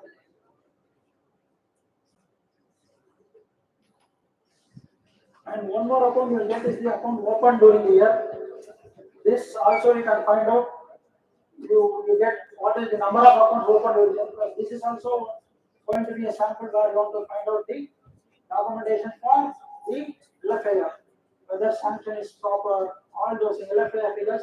From this verifying the 180 accounts, you can find out whether those things are proper.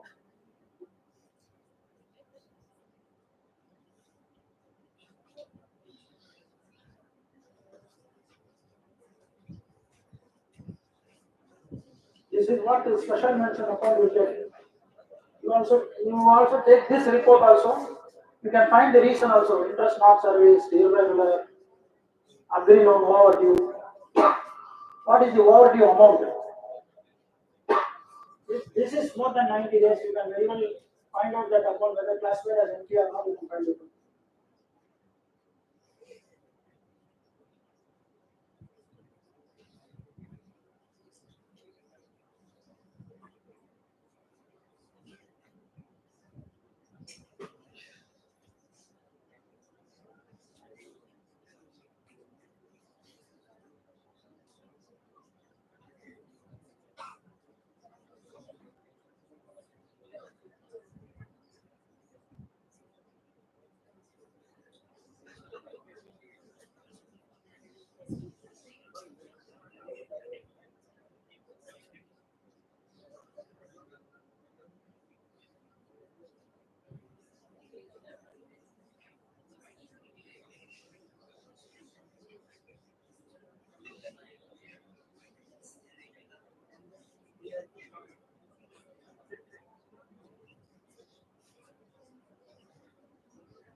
Apart from audit report, signing the financials, all the banks will give you bunch of certificates to be signed. It will be very difficult for you to verify those certificates, but it's very important for you to verify them.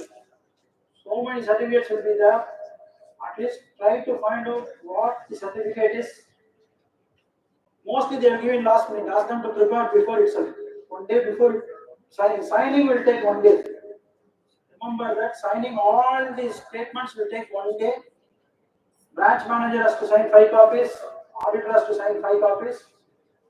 Definitely it will take more than 6 to 7 hours. That is what our experience. So ask them to give all these things beforehand so that you can verify it. Try to link the certificate figure with the balance sheet figure.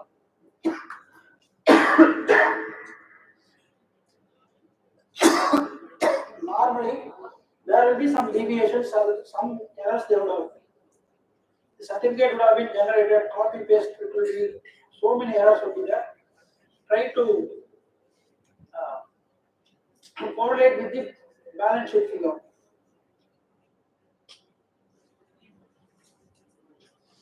And the tax audit, few banks they don't give tax audit. So I skip this tax audit report. Whenever tax audit is required, the general tax audit you have to same kind of thing, but certain things are not applicable at branch level. They would have mentioned in the tax audit report, so this is not applicable at branch level. You have to concentrate only on items which is applicable at branch level.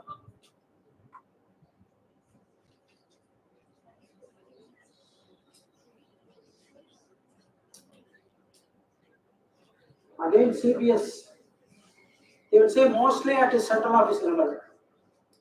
So we don't have any control, this is cannot be done, that cannot be done, all these things they will say. But if you are able to sit with the manager and ask him to do some parameter checking, ask him to create one loan account, ask him to change some loan account parameters, then you can find out some lapses in CBS where it is allowed by the manager to do. And certain things and all, it is done at RO level. And for all parameter corrections and anything modification done in CBS, there is an exceptional report which catches all these things. If you catch hold of that exceptional report, it will say, it will not give you a full detail, it will say account number, branch ID, the employee ID, what parameter, all numbers will be there. This is changed to this one on this and date.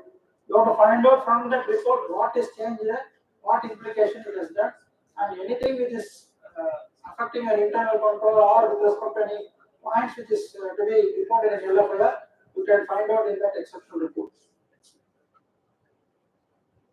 This lien mark, if they have lien, unmark the lien, if somebody over, say branch manager has to mark the lien or the officer who is sanctioned has to mark the lien, RO has done that, all those things will be catched up. Also check the system availability. Mostly managers used to work off the banking time. He used to work late night and all. Try to find out what all the day end operation which is done at what all any sanctions which have been done late night, all those things you can find it out.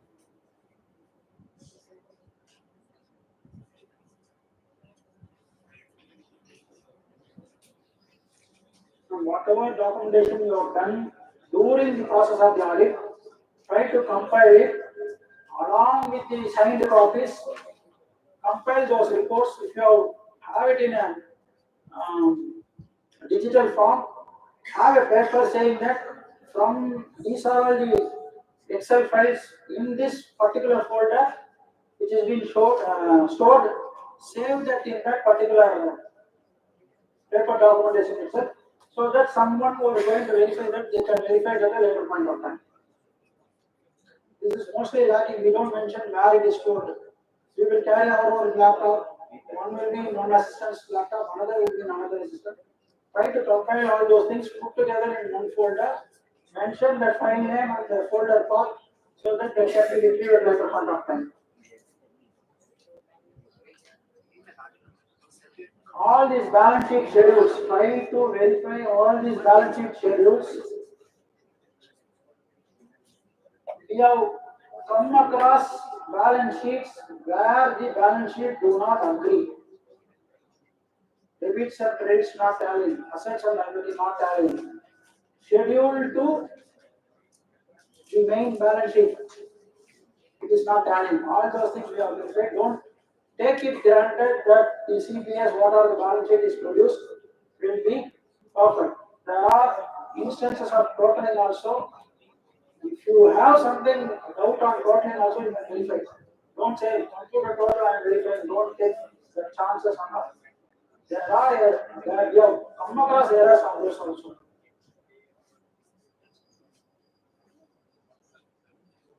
And similarly with respect to profit and loss account, P&L and balance sheet, the very first day they will not give you. Try to get at least that previous year you get the previous year figures. Always prepare a ratio analysis for variances. And one point of LFAR is that for any variances you have to get the explanation from the branch management. So there is an interest rate variance is there in interest rate. If can verify, you will verify that there is an increase in deposits. So if the interest is increased, corresponding deposit increase is that, then it is justifiable. With respect to increase in deposit, there is a decrease in the interest expended, then you have to find out what is the reason. There may be reduction in the interest rate also, there may be increase in interest rate. But those things get an explanation from the management. That is also will form part of our documentation. You have to have a separate point in LFAR to report on that. All other schedules, capital adequacy ratios, certificates, management representation letter, attendance certificates, everything you should collect before signing the balance sheet. Ask your partner to sign the balance sheet. No. Balance sheet P&L will be 2 or 3 sheets. All other access ask him to sign. These 2 or 3 sheets are the audit report and the MOC. You keep it, sign it after getting all the documents. Don't ask your partner to sign those things. Once that is signed, now they will not give you any information. UDIN has to be generated for all documentations. So, UDIN generation, recording the audit report, signing the balance sheet, keep it at the last phase. So that you have a checklist, collect all the data. Don't keep it, no, they will send it afterwards. You can collect it afterwards. Don't keep it. Ask him to provide. If they are not provided, don't give the audit report and pay attention. You can consult with your partner. So each partner will have a different opinion, they will take a different part. But always insist, no, once you come out of the after audit, no, you will not get any information from the branch. And is there any queries?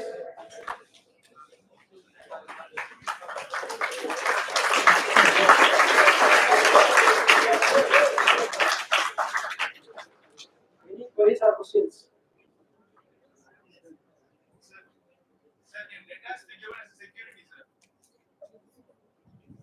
Can debtors be given as a security for a loan, sir? Can be given. What about a finance company giving its debtors as security? It is allowed, book debts.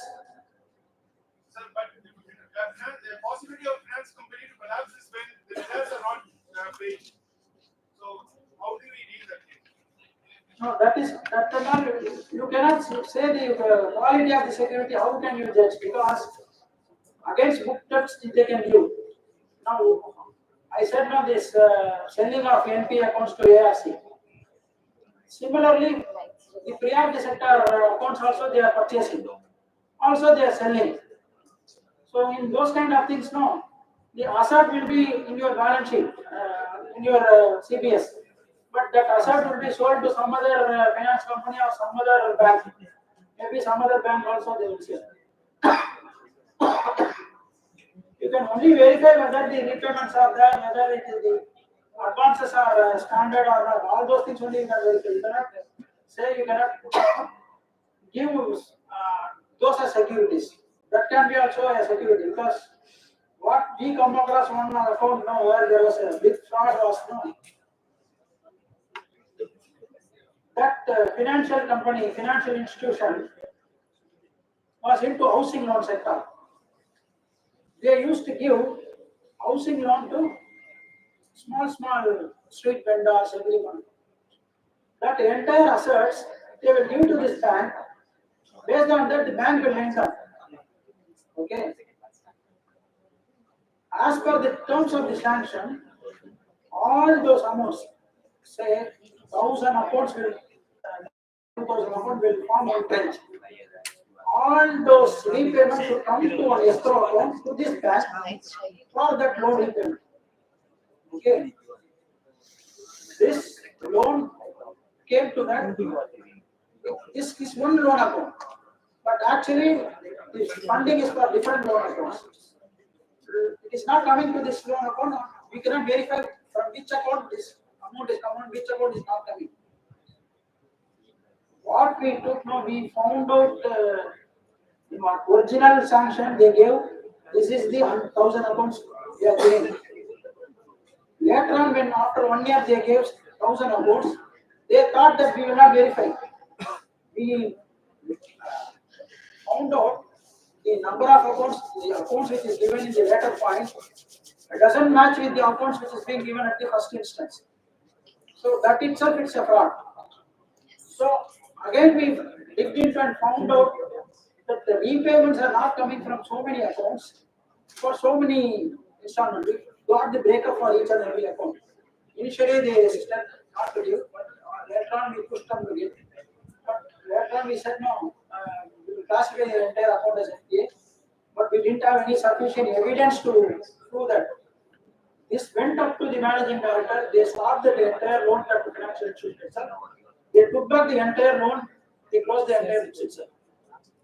So we cannot give a conclusive evidence. We can find the conclusive evidence for it. We can just you can ask for evidences. If you are not unable to give you any proper reply, definitely you can form an opinion based on it. Because it is very difficult to find out.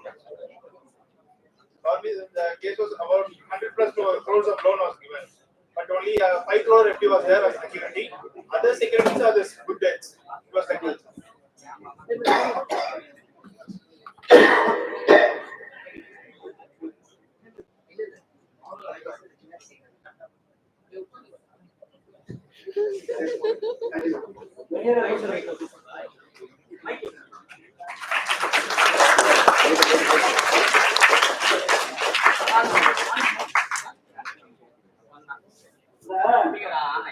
Yes.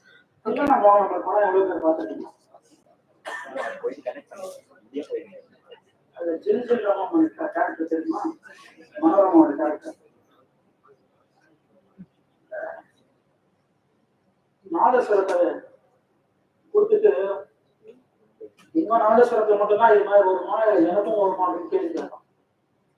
Same question different manor. உங்களால் மட்டும்தான் இதை பண்ண முடியுமா, என்னால் பண்ண முடியுமான்னு நீங்க கேள்வி கேட்டீங்கன்னா it's possible by everyone. It's not ஒருத்தராக தான் பண்ண முடியும் அப்படின்னா கிடையாது. You have that intention to do, you have that fire to do it, and everybody can do anything. அதோட பெட்டரா பண்ணலாம். Remember that this is jovial thing. I used to give this example everywhere now. உங்க நாயனத்துல மட்டும்தான் உடனே என் நாயனத்துல வர மாட்டேங்குது. ரொம்ப வந்து ஒரு இன்னசென்டா she will ask that question. நான் அவ்வளோ அதுமே வாசிக்க முடியாது நான் சொல்றேன்.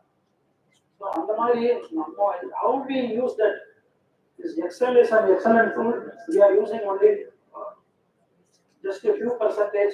Try to learn it, and fortunately, you have a lot of YouTubes where it teaches Excel, and also try to use the latest version of Excel, which has so many functions: reduce, scan, filter, all these functions. These ifs.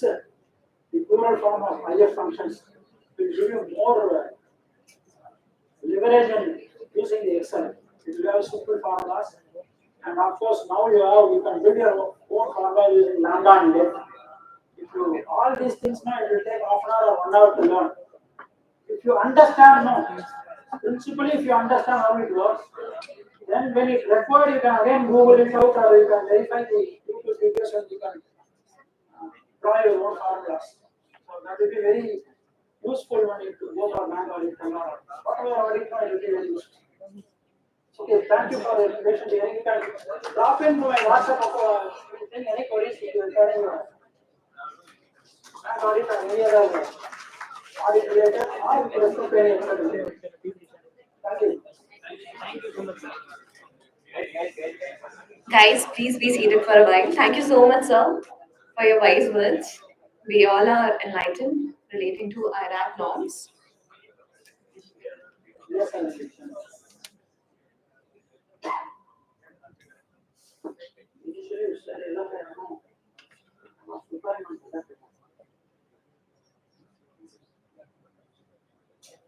Can we continue?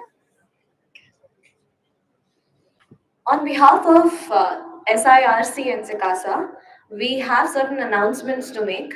Rahul, can you present? Okay. All right. So on the eve of March Year's Day, that is on 30th and 31st of March, we are conducting a quiz competition for students, CA students. So you all are requested to participate in numbers. We'll be having first round and second round for that. So for all the details, you can always call Rahul or any of the committee members, and they'll get you the relevant details, and you can get it in the groups and community channels. Second would be regarding this flashpoint mastery, where we are starting free revision classes. Last year we had it. It was a huge grant, and it was only for CA intermediate last time, and we heard recommendations that we should be conducting the same for finals as well. So this time we are going to have both CA intermediate and CA final revision classes for flashpoint mastery. Third big event that we are going to have is on 7th of April. Whether you are aware or unaware about stock markets, whether you understand candlesticks or you don't, whether you trade or you don't, I assume it's going to be a big event, big learning for you all, because investors are going to come up here at ICI, and you can all register for the same via going through our community channels. Other than that, we have SIRC final classes happening here. For that, you can get the flyers outside. It's stuck on the board, and you can register for the same. All right. So before we proceed towards the conclusion, I would like to request Kiran to come and present the vote of thanks. Kiran, please.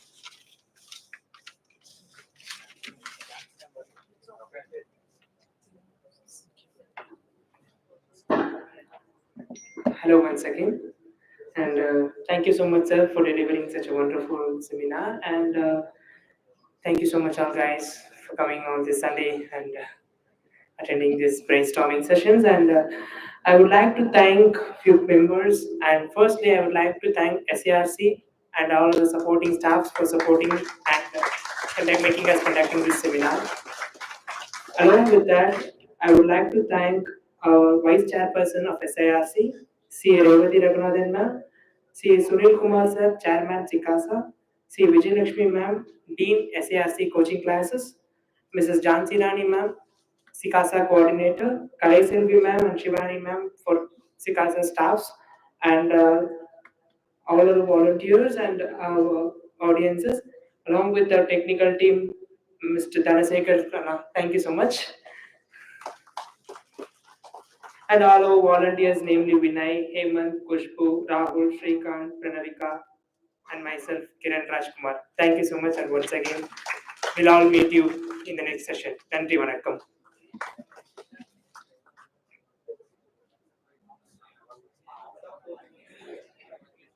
Just one last announcement. I'm really sorry for killing your time. We just need to know whether we are proceeding in the right way or not. We would want to know if at all there could be any improvements that can be done in the events from now. So we would like to request you to scan the QR code and fill in the forms of feedback, and just let us know how the event was so that we can make more improvements and we can avoid mistakes from the next time. That's all. Signing off, Kushbu Agarwal. Thank you.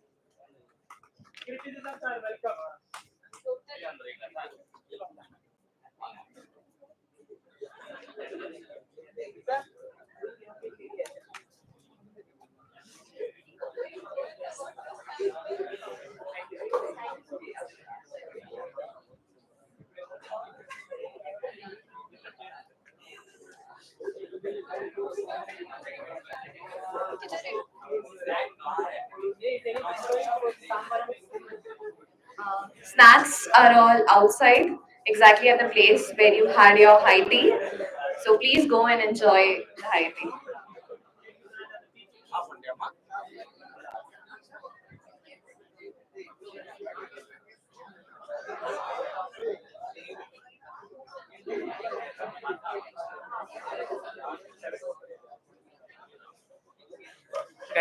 Guys, criticisms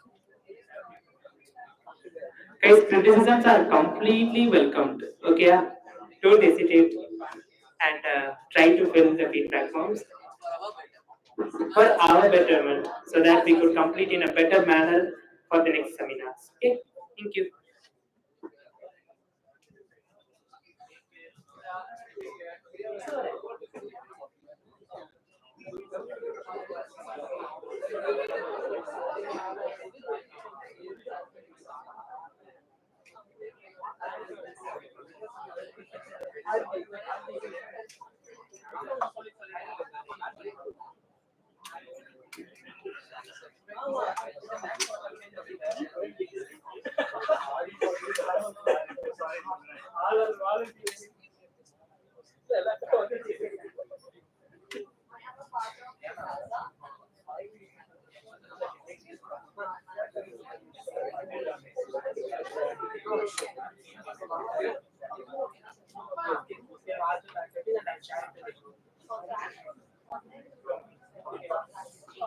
ராகுல் on பண்ணிடலாமா இந்த லைட்டை?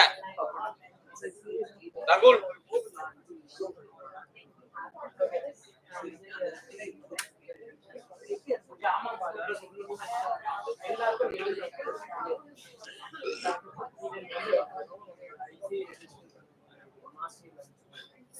இதுக்கப்புறம் இந்த மாதிரி செஞ்சாருன்னா நீ story story போடுவோம். And உங்க நீங்க எடுக்கிற எல்லா அட்டெண்டிங்ஸ்லையும் formulated group calls and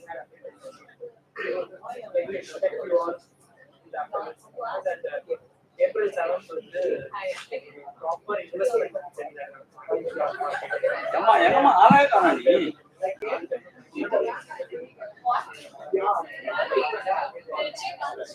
hello Ibrahim Abdul உள்ள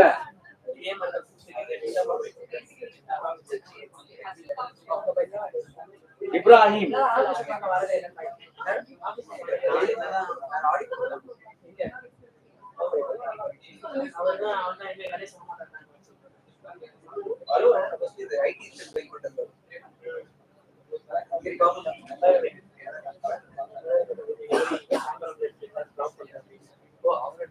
அவரை டிராப் பண்ணலன்னு சொன்னாங்க. நான் இன்னும் அவரை டிராப் பண்ணேன்.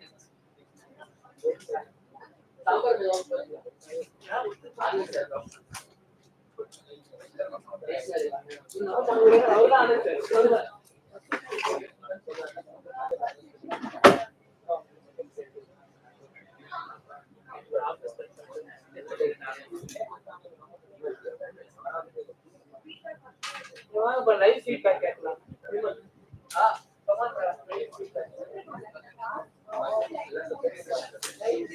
ஓகேவா?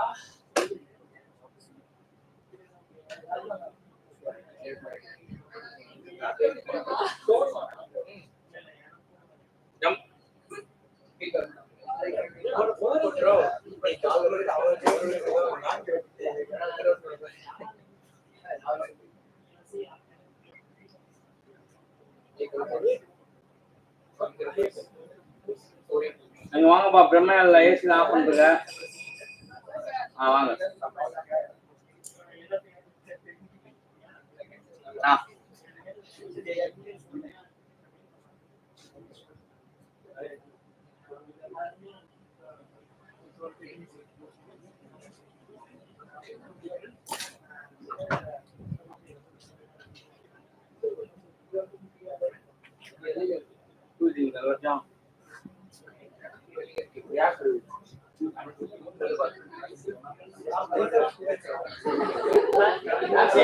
இப்ராஹிம் வந்தானே இது பண்ணிடலாம். எங்க போன கேட்க மாட்டான்.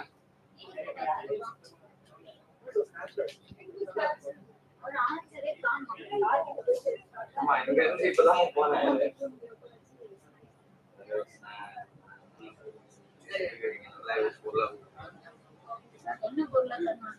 பிரியாணி வாங்கி தரேன்னு சொன்னேன். பத்தியா சரியா நீங்களும் ஃபீட்பேக் கொடுத்து ஏசி ஆஃப் பண்ணிட்டு தலைவர் பண்ணிடுறோம். சரி நான் வெளியே நான் எடுத்துட்டேன் அவுட்டுட்டேன். மைக் செக் பண்ணிடுங்க ஒருவாட்டி. செக் பண்ணியாச்சு நான். கிளியரா? நாளைக்கு நீங்க தான் சொல்லணும். நான் பார்த்தேன் அதான் கிளியர் பண்ணிட்டேன். அதெல்லாம் நான் பேட்டரிலாம் எடுத்துட்டேன். பேட்டரியில எங்க சைடு என் சைடுல இருந்து எல்லாத்தையும் நான் கலெக்ட் பண்ணிட்டேன். இப்போ அவன் இவன் தூங்கினா ஓகே முடிச்சாதான் அந்த இது மட்டும் எடுக்கணும். அந்த ஒயர் மட்டும் எடுத்து ஃபவுண்டேஷன்ல போட்டு விட்டுருணும்.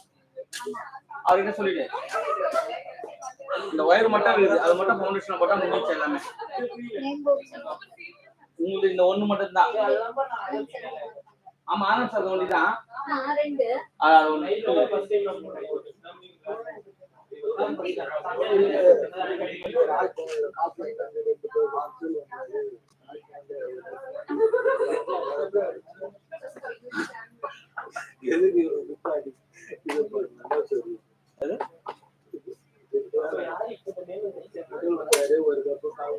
லைட் போடுங்க. அந்த ஒயர் மட்டும் எடுத்து போயிட்டு ஹேண்ட் மைக் இது காலர் மைக்கோட ஒயர் மட்டும் பிச்சுன்னு ஃபவுண்டேஷன் வச்சு சொல்லி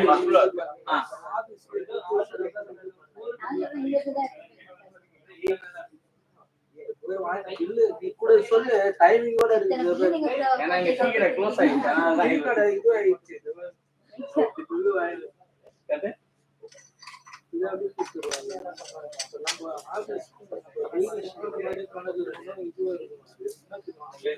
ரெண்டு வாட்டி வாங்கிட்டியா? ஒரு கப்பு வாங்கடா.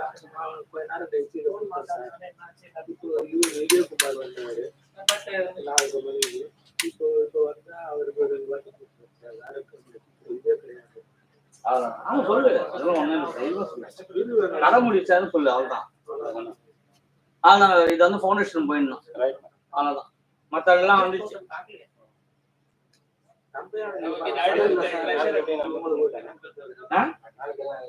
நாளையில அதுமே இல்லை.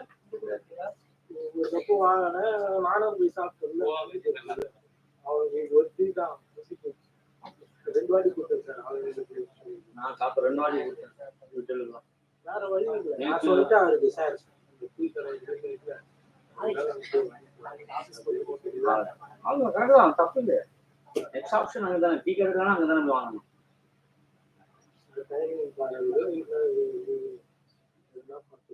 ஆமா தப்பே இது தைரியமா சொல்லலாம். ஆனா வாங்கணும். நம்ம வாங்காத விட்டோம் பா. இனிமே கடைலன்னா அங்கதான் போய் வாங்கணும். இவருக்கு லாபம்ப்பா. அவன் இது பில்ல போட்டு கூட ராஜ்பவன்ல 4 மணி சாப்பிட்டு போயிட்டு நம்ம பயிலாம் கரெக்ட். 2 காப்பி கூட போட்டு விட்டு 4 பேர் வந்து சாப்பிட்டுக்கலாம்னு சொன்னா ஒத்துப்பானுங்க. அவங்க 100% ஒத்துப்பானுங்க. சிதம்பரத்தை தெளிவா சொன்னா சிதம்பரம் கேட்டுப்பான். கல்யாணம் இந்த மாதிரி 80 ரூபா போடுங்க நாளைக்கு வந்து சாப்பிட்டு இருந்தாங்கன்னா ஓகே நான் வந்து நாளைக்கு காட்டுவேன்னு சொன்னா அவ்வளோ ஒத்துப்பாங்க. போச்சு ஞாயிற்றுக்கிழமை மட்டும் இந்த மாதிரி பண்ணிக்கலாம். அவ்வளோதான். ஜனங்கள்லாம் நம்ம சொல்லி கொடுக்குறாரு. அவன் தான் ஒத்தே வர மாட்டாங்க. என்ன சொல்றது? ஆனா வாங்காது இருக்கும் செலவு பண்ணி கரெக்டு தான். நானும் அப்படிதான் பண்ணுவேன். நான் ஒரு நேரத்தில் இன்னைக்கு போய் 280 ரூபா போட்டேன். பாக்கெட்லேயே தான் இருக்குது. ஒரு ஆனியன் ரவா தோசை, ஒரு பொடி தோசை, 2 மெதுவடை 280 ரூபா. நான் என்னமா பண்ண இல்லை பார்த்தா என் உடம்பு ஏற்றனால ஒரு சாத்துக்குடி ஜூஸ் ஆச்சா ஒரு செட்டு பூரி சாப்பிட்டேன். முடிச்சிக்காது அவ்வளோ. ஏன்னா ஞாயிற்றுக்கிழமை சோறு இங்கே இருக்குது. எதுக்கு வேஸ்ட் நம்ம உண்மையிட்ட நான் தான் நான் ஜெரலடி நீங்க ஆனா அவனா வேண்டு பண்றான். அவனா அவன்கிட்ட எவ்வளவு நீ சாப்பிடலாம் கூட பரவாயில்லடா, நீ யாருக்குன்னா வாங்கி வந்து போடுறா. எனக்கு அவன் என்னதான் தரமாட்டான். ஏன்னா எனக்கு ஆண்டு பூச்சா தேவையா பண்றது எனக்கு தெரியும். அவன் எனக்கு இப்போ ஒரு ஸ்டேட்மெண்ட் வேலைகளை கேட்டா ஒரு ஸ்டேட்மெண்ட் இது மாதிரி இந்த வேலைக்கு நம்மளே பண்ண ஒத்து வாங்க மாட்டாங்க.